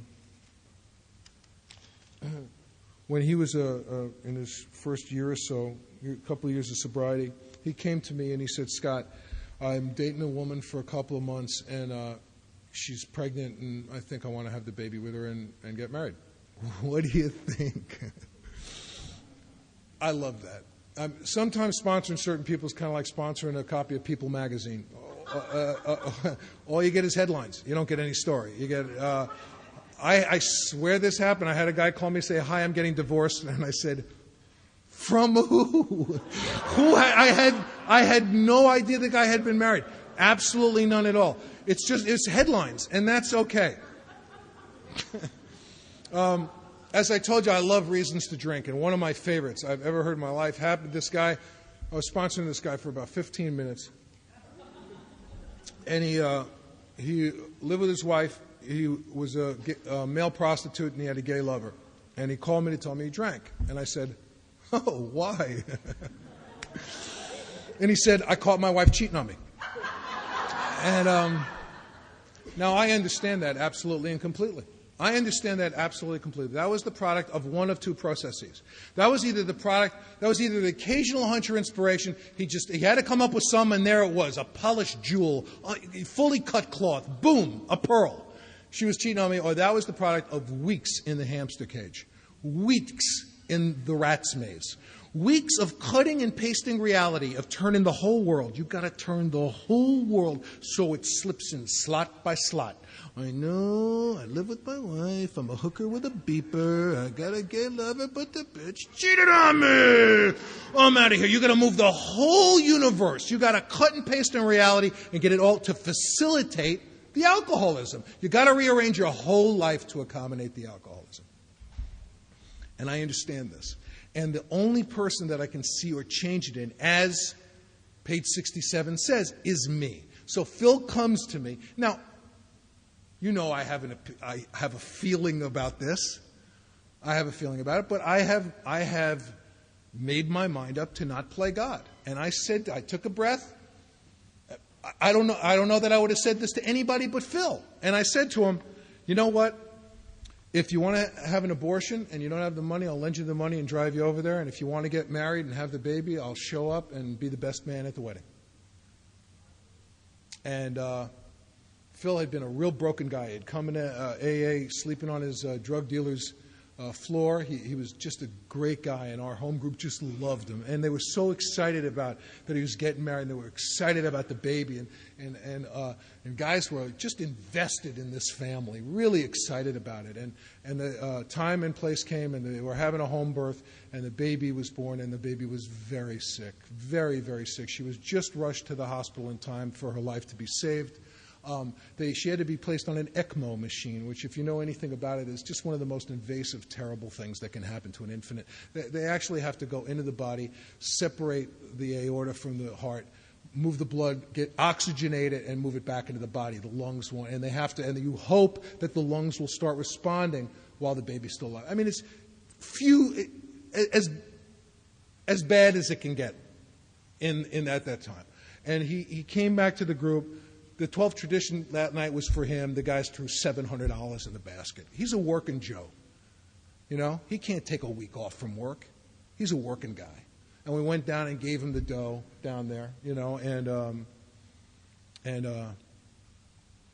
you have to be a member of the family to go to neonatal intensive care. I know, because my baby was in neonatal intensive care, and there was nobody to visit my baby in neonatal intensive care except for me and my wife when I finally came down. But the AA army showed up, you know, for Phil's daughter, you know. So, you know, their aunts and uncles are showing up, and, you know, really big black men and tiny Japanese women, overweight Jewish guys, everybody. And like after a couple of days, the nurses are going, yeah, sure, you're a cousin, go. They didn't even want to hear the lies anymore. They just kept sending everybody in. And she needed blood. She needed a lot of blood. And the call went out for blood, and everybody shows up. First of all, half of us can't give blood because we're either ex-hypes or we've just gotten our nose tattooed 5 minutes ago. And you can't give blood if you have a fresh tattoo or if you're a hype. So And then we're pissed off they won't take our blood. How dare they? Now I'm hearing 10 steps, they won't take my blood. So the baby's in the hospital for 16 days. She's home 2 weeks already, and the hospital calls Phil and says, they keep coming and giving blood. I mean, you might want to call these people. They're dropping it off in jars. I mean, it's like, it's ridiculous already. And then I got this wonderful gift from my friend Phil. A year after that, he pulled me aside and he said, you know what, I really have to tell you something. When you told me that night, I didn't believe you. I didn't believe you when you told me you'd do either one for me. He said, but you know what? You were at the hospital every day the baby was sick, and I believe you. I believe you because you showed me. Well, what an incredible thing for a guy who couldn't show up the night that his father died. What an incredible thing for a guy who couldn't go to the hospital to help his sick family. And it's because I kept it on deck. It's because I kept it informed by step 10. For me, that's the way it worked, you know. I reached a point with my first sponsor. It was really interesting, an extraordinary guy. And we reached this impasse in our relationship. We were bringing bad communication skills to the table, and we couldn't have an open and honest discussion or a good separation. So I don't know how to separate, left to my own devices. I can leave the village when it's been raised, when it's an ashtray. If the cattle are poisoned, everyone's pillaged, everything's stolen, the huts are burnt, I can say bye. But I don't know how to. I left to my own devices. I don't know how to fight well. I don't know how to do that. And he and I had a terrible separation, as odious a separation I've ever had. And in the aftermath of this, one of the things that it taught me was to look to the quality of separation I'm having in my life, to have an open and honest conversation, to discuss it in an open and honest way. What a gift. What an incredible gift. You know, and having a successful separation doesn't mean that everyone's happy. You know, that isn't necessarily part of the deal. I can have a successful separation if I've been open and honest, haven't been a retaliator, done it in a useful, purposeful way for me. And I want to tell you something. I've had to separate 20 times from every sponsee that I've worked with long term. I have to separate the newcomer and accept the member of AA that they're becoming. I have to accept the fact that they're becoming a sponsor and not beat them up and think that they need my tutelage all the time. You know, very often, I used to hear this when I was new, my first thought is the wrong thought. Well, I want to tell you something, that's not true for me anymore. Quite often, my first thought is the right thought. The occasional hunch or inspiration becomes a working part of the mind. If I'm in self, I'm screwed. No thought is the right thought. But if I'm okay, if I'm doing my work, if I'm staying on top of it, quite often the first thought will be the right thought. And I've had to have many separations from my wife and many separations from my sons. I've had to separate from the toddler and see to have a relationship with the little boy. I've had to separate from the little boy and have a relationship with the teenager. My last birthday, I was 49. I don't look it. And I was going to say something, and my son Jesse said, "You know, Dad, you're always talking. Let me say something." So he made a toast to me, and he said to me, "You make me excited about life." Wow, what an extraordinary thing. What an incredible thing. I talked down in a place called Greenville, Mississippi. Big shul down there. And and the guy, my host in Greenville, Mississippi, was a really interesting guy. And what had happened in his community was the civil rights movement failed. It just didn't work. And integration failed. They integrated the schools down there, and there was white flight from the schools. Then a lot of the white people voted the money away from the public schools and went to private schools, impoverished the public school system, which was all African American, and it was a mess, an absolute mess. And this guy who was my host down there said to me, you know, he was a child of the 60s. He grew up with that consciousness, and it had failed. And the first time he walked into AA in Greenville, Mississippi, he saw African American and Caucasian people hugging and kissing each other and putting their hands out and helping each other out. And he saw the exact thing he had wished for his whole life. And that's what happened to that member of the Aryan Brotherhood I told you about, who who asked me what to bring to my kid's bar mitzvah. That's what happened with Roland, who was tucking my kid in every night. And I started writing resentments against my sponsor, which I felt tremendously guilty about. He was an incredible guy. He had held the Torah at both of my kids' bar mitzvahs. He was my best friend. He was the best friend I ever had. And we'd had this lousy separation, and I kept saying, I'm resentful at blank for putting me down, it affects the defects over and over again. And I would read them with my other sponsor, Paul. I read them and I'd read them, and I'm like, what do I do instead? I'm going over the first 5 propositions in the book. That's not working. I don't know what I'm doing here. I don't know why. Why am I not getting relief? What is it? And I don't know what it is in your life. I don't know if it's sex, if it's money, if it's food. I don't know what, if you have no plague in sobriety, that's fine. If you do, I don't know what it is. But I know the answer for me is in the steps. I didn't know what key to turn. And Paul finally said, I said, what am I? He said, you've done everything except forgive him. You haven't forgiven him. Now, I don't think that forgiveness is my job. I don't think that's right. Because as a member of AA, if I forgive you, that means I'm saying you're wrong. So I don't think that that's my job. I don't think that that's something I can do. I don't understand forgiveness. I don't understand pity. I don't understand empathy. I never understood pity my whole life. I'd look and I'd go, yeah, I feel sorry for you, you poor schmuck.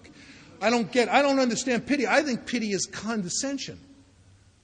I think pity is platforming yourself on some lofty place where you can dispense pity. I don't understand that it's empathy, that it's love, that it's me feeling for you. What a beautiful thing to feel love for my wife knows many men and women in Al-Anon who live with active alcoholism. And thank God that some people can love a dying thing. It doesn't make them stupid. It makes them who they are. It's their experience. Thank God we can love a dying thing.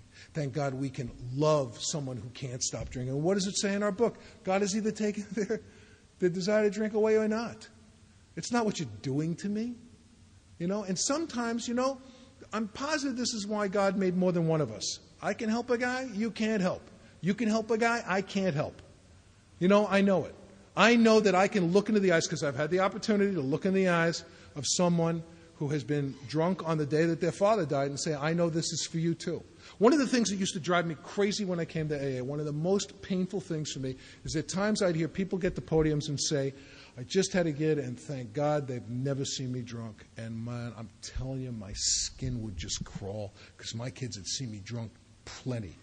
And I had hurt them plenty. And the thing I didn't get is that there was no premium on that. That's just their story. That's not better than people who have seen me drunk. I've seen some of the worst parenting I've ever seen in my life in Alcoholics Anonymous. Just because you're sober doesn't mean you're going to be a good parent. I've seen some of the most boneheaded stuff I've ever seen, drunk and sober. So I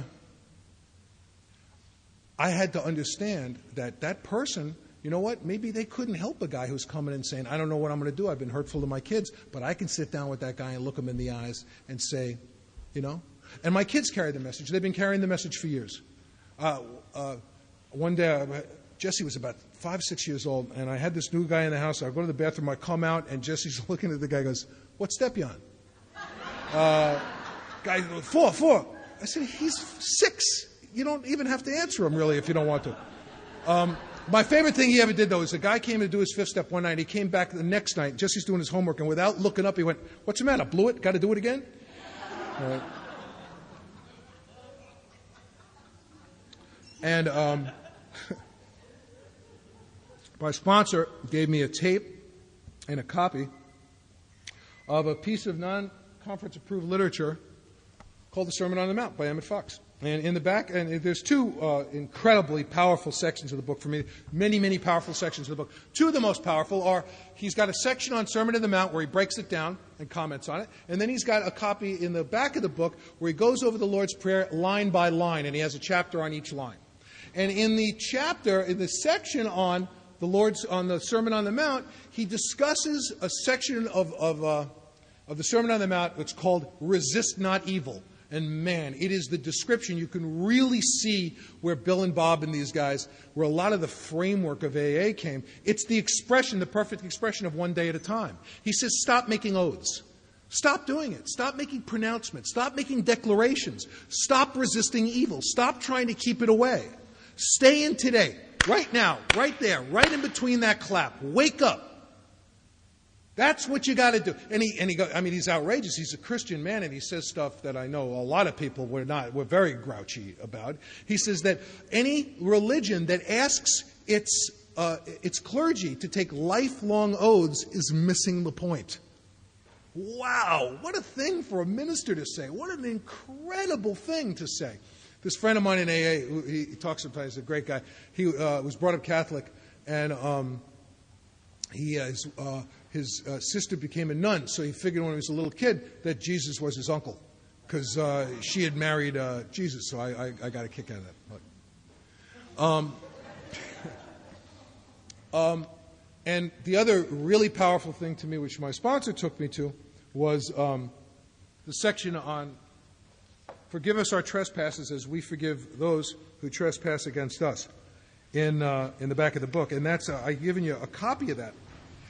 If you go to page 171, which is the second flip over, on the bottom of the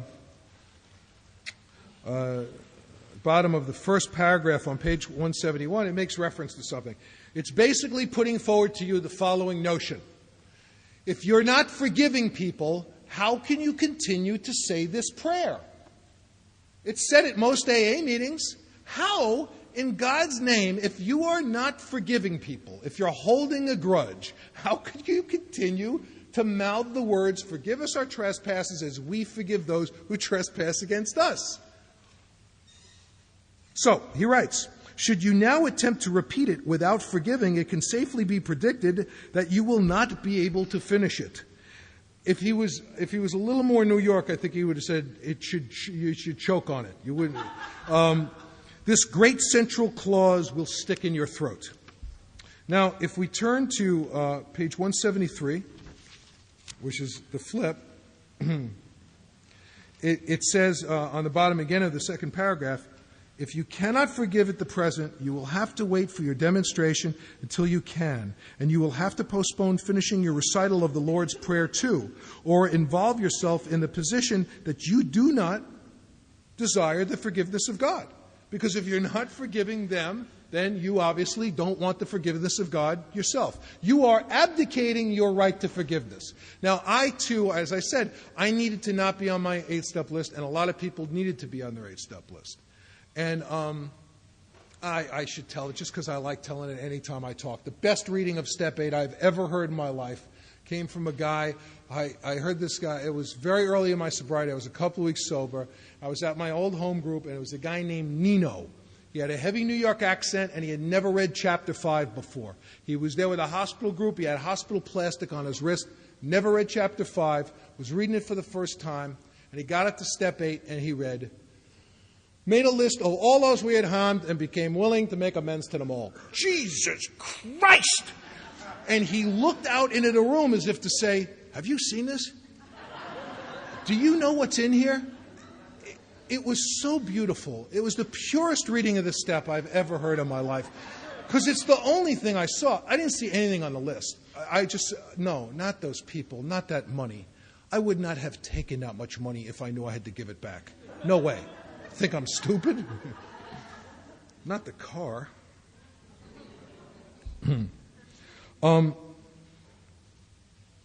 So, when I say forgive us our trespasses as we forgive those who trespass against us, I'm not forgiving myself. I'm asking God to dispense forgiveness. The only person it seems that I can dispense forgiveness to is this other person.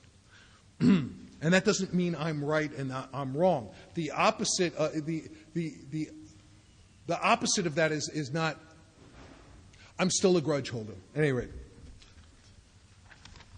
Flip the page. Page 175. He talks about in the preceding material, he says that you are spiritually linked to anything you're resentful to. You are connected to it with a fastening that is stronger than steel. You cannot imprison somebody in the prison of resentment without being the jailer. You cannot have a jail without a jailer. And if you're a jailer, Baba Ram Das, who's an old acid head who I just think is adorable, I really love him, was teaching meditation in a jail. And he said to the prisoners of this jail, he said, if you learn meditation, the only people here who will be in prison will be the guards, which is just true. And so true in terms of what I'm talking about right now. So you have placed yourself to be in jail and completely connected to the person that you're resentful towards. So the method of forgiving is this, second paragraph 175. Get by yourself and become quiet. Repeat any prayer or treatment that appeals to you, or read a chapter of the Bible or the Big Book or anything else. Then quietly say to yourself, I fully and freely forgive X, mentioning the offender's name. I loose him and let him go. I completely forgive the whole business in question. As far as I am concerned, it is finished forever. I cast the burden of resentment upon the God within me. He is now free. I am free too. I wish him well in every phase of his life. That incident is finished. The truth has set us both free. I thank God. Then get up and go about your business. On no account repeat this act of forgiveness, because you have done it once and for all. And you do it a second time. To do it a second time would be tacitly to repudiate your own work. Afterward, whenever the memory of the offender or the offense happens to come into your mind, bless the delinquent briefly and dismiss the thought. Do this, however many times the thought may come back. After a few days, it will return less and less. Now, I just want to tell you that I have had to do a lot of work before I got in a position to do this. I had to do a lot of 10-step work. And I found that going back to the first 5 propositions in the book, the times that it has not worked, that I have not been relieved, I've had to take another spiritual leap. And that it was to forgive my sponsor, to make this act of forgiveness. I was so ground up, so willing to be rid of it. What's the message of the 6 and 7 step? Pop, I'm done. Take show business. Take this. Take the eating. Take the sex. Take this. I can't bear this anymore. I'm willing to do anything. Anything. But then I got to do it. I got to call before I do it. I got to call before I pick up my mouse. I got to call before I do that stuff. My wife talks about in her story so beautifully about calling her sponsor and saying, I did it again. I did it again. I yelled at the boys again. I got it. And finally, the war of attrition starved it out. And that one day she got to call her sponsor and say, Ruby, I'm scared I'm going to yell at the kids. Boom. Wow. Wow, wow, wow. So I performed an act of forgiveness with my sponsor, and I just can't tell you how much I love the guy, how highly I think of him. What an unbelievably powerful gift this has been for me to have, to be able, you know what? What an awful thing to have a great relationship, and then to have that relationship be informed and colored by the lousy separation. How many times in my life have I had an explosive separation from somebody who I thought was very close to me? And I thought, well, what is this? Was this all a lie? Did we not really love each other? Did we not believe the things we said to each other? Was this not a great friendship? It can't be. It can't be, because now it's so ugly. It's so terrible. You know what? I don't buy it anymore. I don't want my bad separations to inform my life. Because I deal with some wacky people. I heard somebody at a meeting the other day say that they when they make an amends, they ask the people they're making amends how they should make amends. Whoa! I better make some amends to some pretty crazy people. I certainly don't want them orchestrating the next couple of years of my life. I mean, I do that with my higher power and with my God. I might ask a couple of questions, but not for instruction, not like that. And I have come to find out that some people have explosive psychologies. Some people in certain situations with certain factors come to bear, and they blow up. Their brain blows up. I become something less than human to them. It becomes okay. You know, I got to tell you something. People say things in email that you would never say to a human being. I mean, it's like it's psycho. People say and do things in email that if they ever had to stand in the presence of somebody and look them in the eyes, they would never say it. Anonymity is not always a great thing. There's a certain protection of in anonymity and expressing. That's why character assassination is such a lethal thing.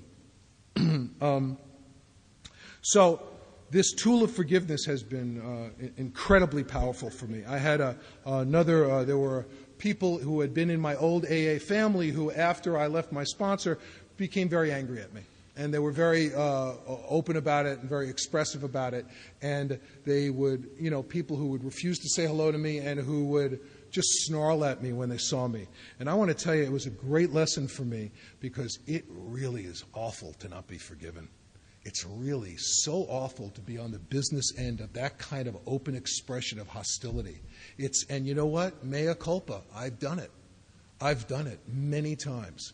I'm a snubber. I'm a glowerer, a snubber, and a starer, and I'm a bully, and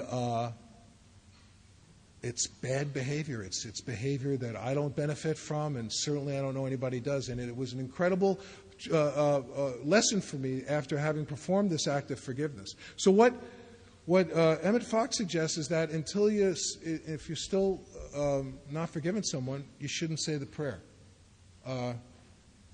That might be helpful to some people. It might be annoying, and you might not feel that a lot. Since I learned this, I find it harder to say the prayer when I'm really holding on to something powerful against another person.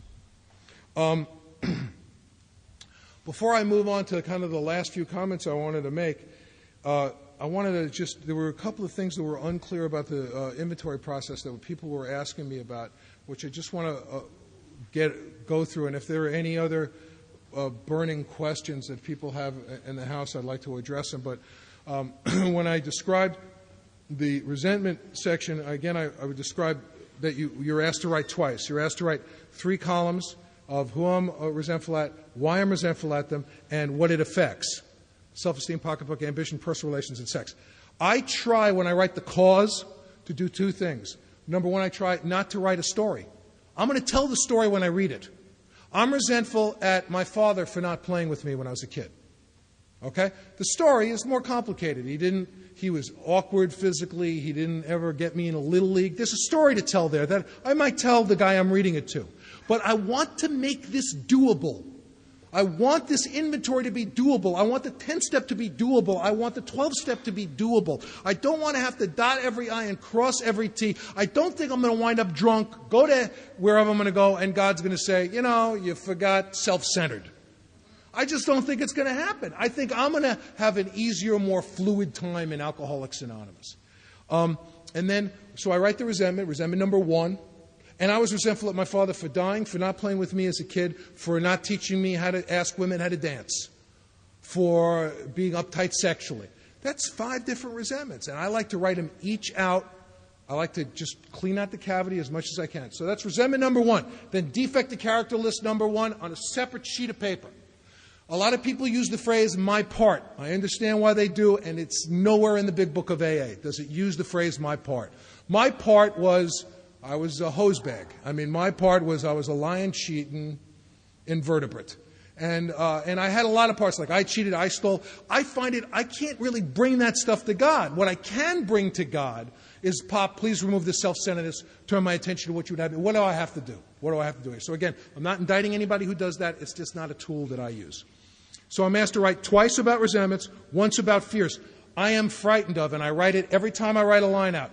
I am frightened of dying. I am frightened of living. I am frightened of success. I am frightened of failure. And then the sexual inventory, in that paragraph on page 69, about the 7 points with the people who are injured on the top. And I go through each situation. And you know what? Every time I had sex, someone wasn't injured. Sometimes just I was injured. Sometimes they were injured. Sometimes me and they were injured. Sometimes I couldn't remember the name. The woman with the red hair, the lady with the dog, the lady I thought was a lady, hey!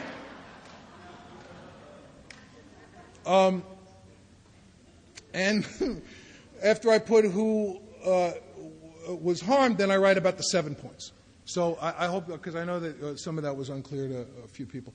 Are there any questions before we guide this home? Yeah. It says in the book we write about people, institutions, and principles.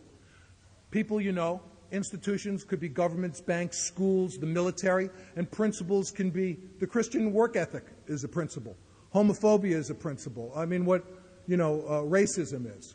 And I have resentments against others, and I have resentments against myself. The resentments against myself for me are just as powerful, in some ways more powerful. Now, I am not a suicide guy. I'm a homicide guy. I vastly prefer your death to mine. I always have. You go first. And I'm not knocking the suicide people. This is not an indictment of the suicide people. It's kind of the flip side of the same thing. My whole thing has been Scott Redmond kills wife, kills kids, refuses to commit suicide. That's always that's the headline I've always seen. So a lot of people really need to be on the 8-step list. A lot of people have much more resentments against themselves than other people. I had a lot against myself, but I hated you way more than I hated me. Way, way more. Is that helpful? Okay.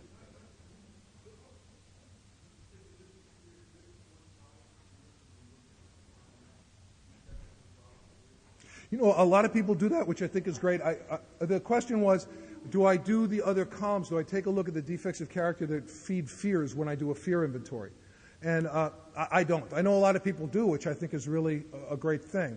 And again, anything anybody's doing is okay with me. I personally don't do it. I just write the fear out and then do 6 and 7, which I described before. Please remove this fear, turn my attention to what you would have me be. I humbly rely upon you. But I know what you're talking about, doing the other columns of the fears, which I think is great. Anybody else? Yeah.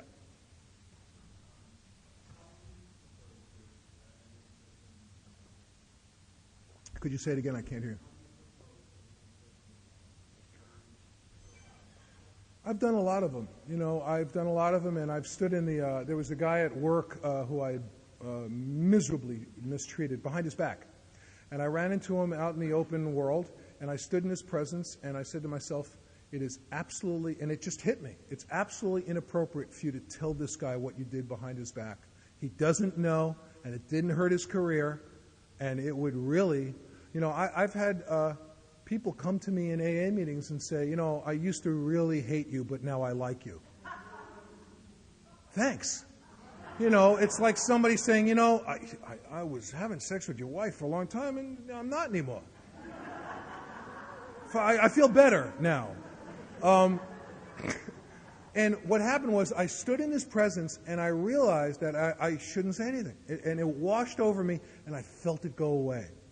So that was an in-person amends. A direct amends, where I've had to sit down with people and say, I'm so sorry for what I've done, have been only successful if I'm... It's really funny. After I did this work with my sponsor that I told you about, the forgiveness work, I spent a year of my life knowing that I owed him an amends. And I knew that he did not want to talk to me, and that it would be injurious and self-centered for me to talk to him. So I knew I had to write a letter. And I knew that if I put that letter back in the mail needing any response, I was cooked. I was dead meat. And it took me 12 months before I was able to say a prayer, put it in the mailbox, and let it go. It was absolutely extraordinary. I have had, as I described, my brother told me, if you're alive every day for 1,000,000 years, it won't be enough. It says in our book so beautifully, it says that when in a situation where we have been injured more than the other person, where they've been more injurious to us, we find these amends to be the most fulfilling, the most remarkable. And also, again, step 10, that if the amends is not successful in that, if it runs afoul again, then I can readdress it in the 10th step. And the 10th step not only brings me back through 1 through 5, but it gives me an opportunity to do 8 and 9. Is there an amends available? Is there something necessary that I need to do? I hope that's helpful. Eva.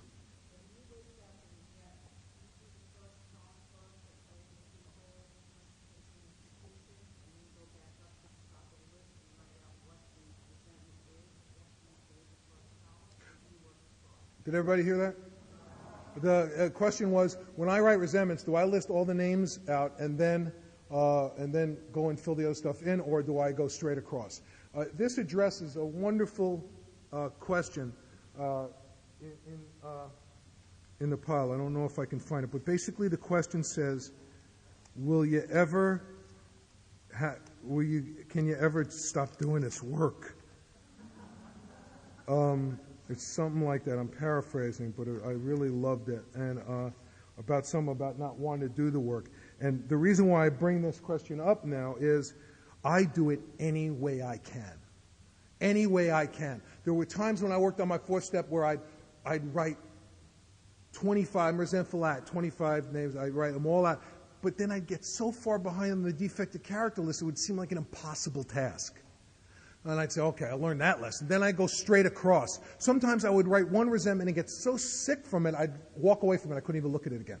Somebody was talking to me earlier about having done an inventory and walked away from it for a period of time and thinking, do I have to redo it now? And I said, I don't know what the guy should do, but I know for me is, why would you have to redo it?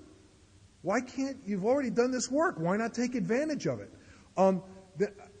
Sometimes I find I write a resentment straight across and it informs my fear list. Sometimes I have found that I'm writing a resentment about a sexual thing that is really going to be better examined in the sexual inventory. I guess what I'm saying is that I find all three sections of the inventory feeding each other, feeding off each other. And that for me, I want to, that mostly I write out, at this point my 10 steps are rarely more than 4 or 5 items. 2, 3, 4 or 5 items. If I really hit the skids and I'm really in bad shape, it might appear, a longer document might appear. So I have found it to be any way I can. And it's been very helpful to me. Yes?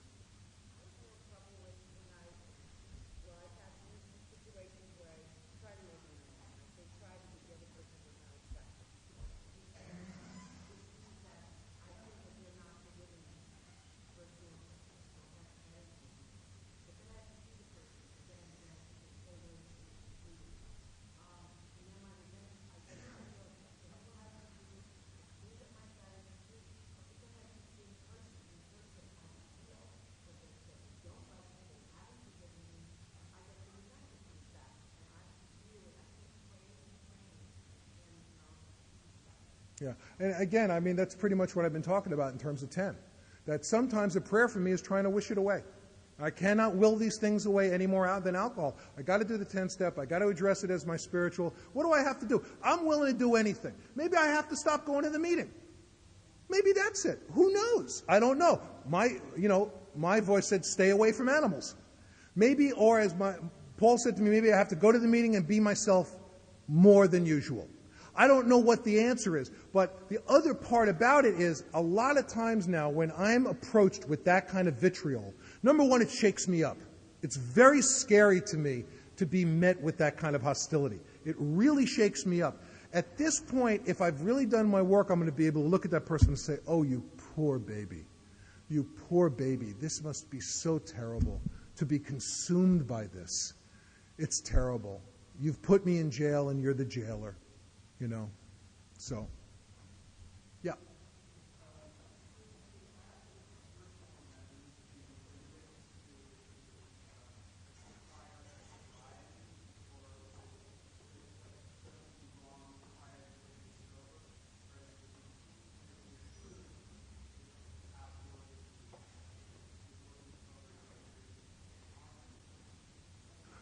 The question was, do you have to make amends just for the stuff you've done before sobriety or the stuff you do after sobriety? You don't ever have to make amends for anything you did after you got sober. I'm kidding. And by the way, I'm not trying to make a joke at your expense. It's just I'm just kidding you. When I was 10 days sober, I was given a job directing a television commercial in the West Texas desert. I was 10 days sober. And the meeting I was going to for 10 days, I said, I'll be gone for 10 days, and I'll be back. And they said, where are you going? And I said, down to the Rio Grande River. And they went, oh? I said, to direct a commercial. And they went, oh, sure. They thought I was muling for a cartel, And I went down there, and when I was 10 days sober, and I had a Panavision crew in the desert. I created more wreckage in those 10 days. Half my 4th step, half my 8th step list was composed of the incredibly boneheaded stuff I did. So it's really enriched my sobriety and made my life bigger and bigger because I've made those amends. We're going to take a couple more. Yeah.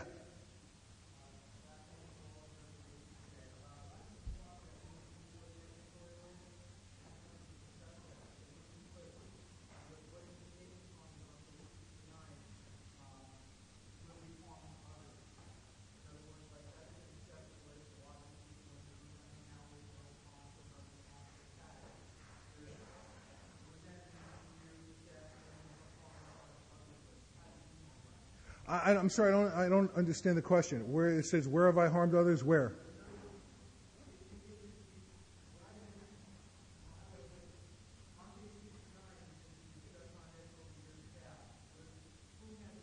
Right. The where I put whom had we hurt, that's when I put whom I hurt at the top of the page in the sexual inventories.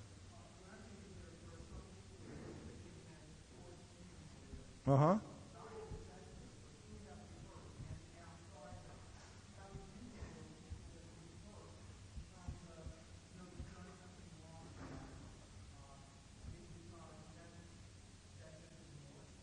Well, no, I mean, that's all through my inventory. I mean, the people I've hurt, it says in the end of chapter 5, if you made an inventory, you already have a list of people you've harmed.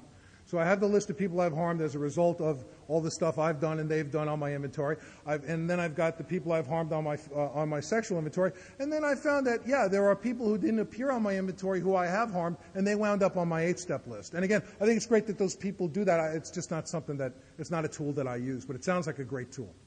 I'm going to take one more, and then I'm going to wrap it up. Yeah.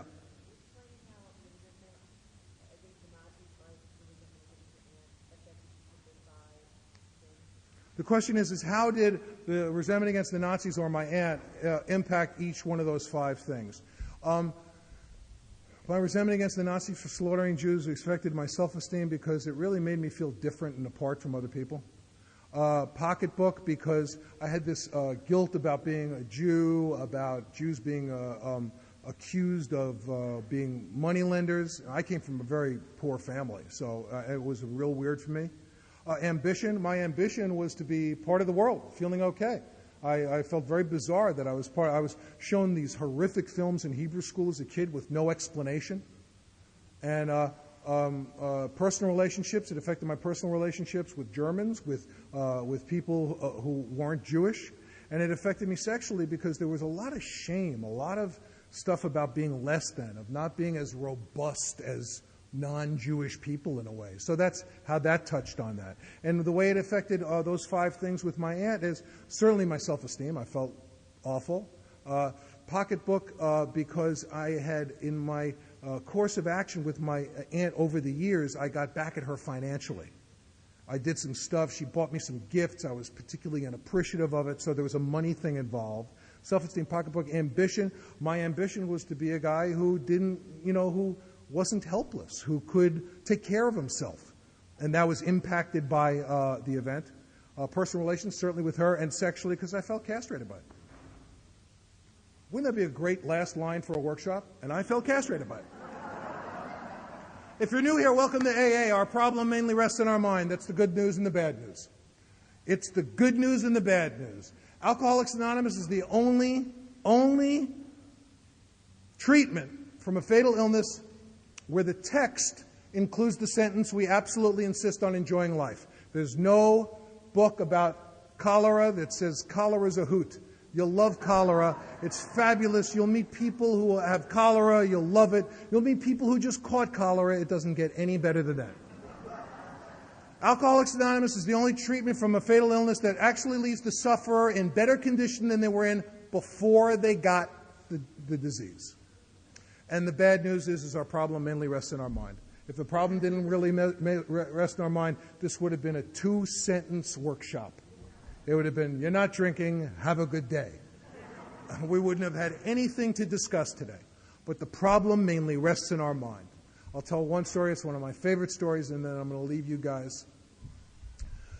Some years ago, my wife was walking through our bedroom, and she knew I was talking to a new guy, and she heard me say into the phone, "Let's say the aliens are coming." So she stopped short. She ain't missing a second of this. I said, "Look, the aliens might be coming. That's an outside interest. I have no opinion on it. I have one question. Why you? Why have they come for you? Why have they traversed the universe for your sorry ass? Why have they come for you? You're 2 weeks sober, you have no life. Why? And plus, he's sleeping with a Bible on his chest to ward them off. So they're going to traverse the galaxy, walk into his room and go, oh no, the Bible, let's go home. Years later, I was sharing this at my home group. I was sharing the story, and the guy who I was telling the story about walked into the room. So I'm looking at him, and as I'm telling the story, I saw the guy go like this. Oh, shit. So the horrible memory slide into his mind.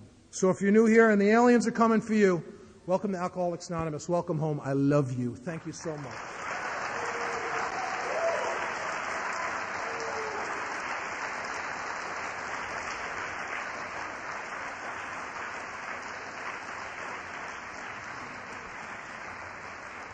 I'm going to close this with the Serenity Prayer because I don't want to pressure anybody right now. You'll give it some thought before you say it the next time, okay?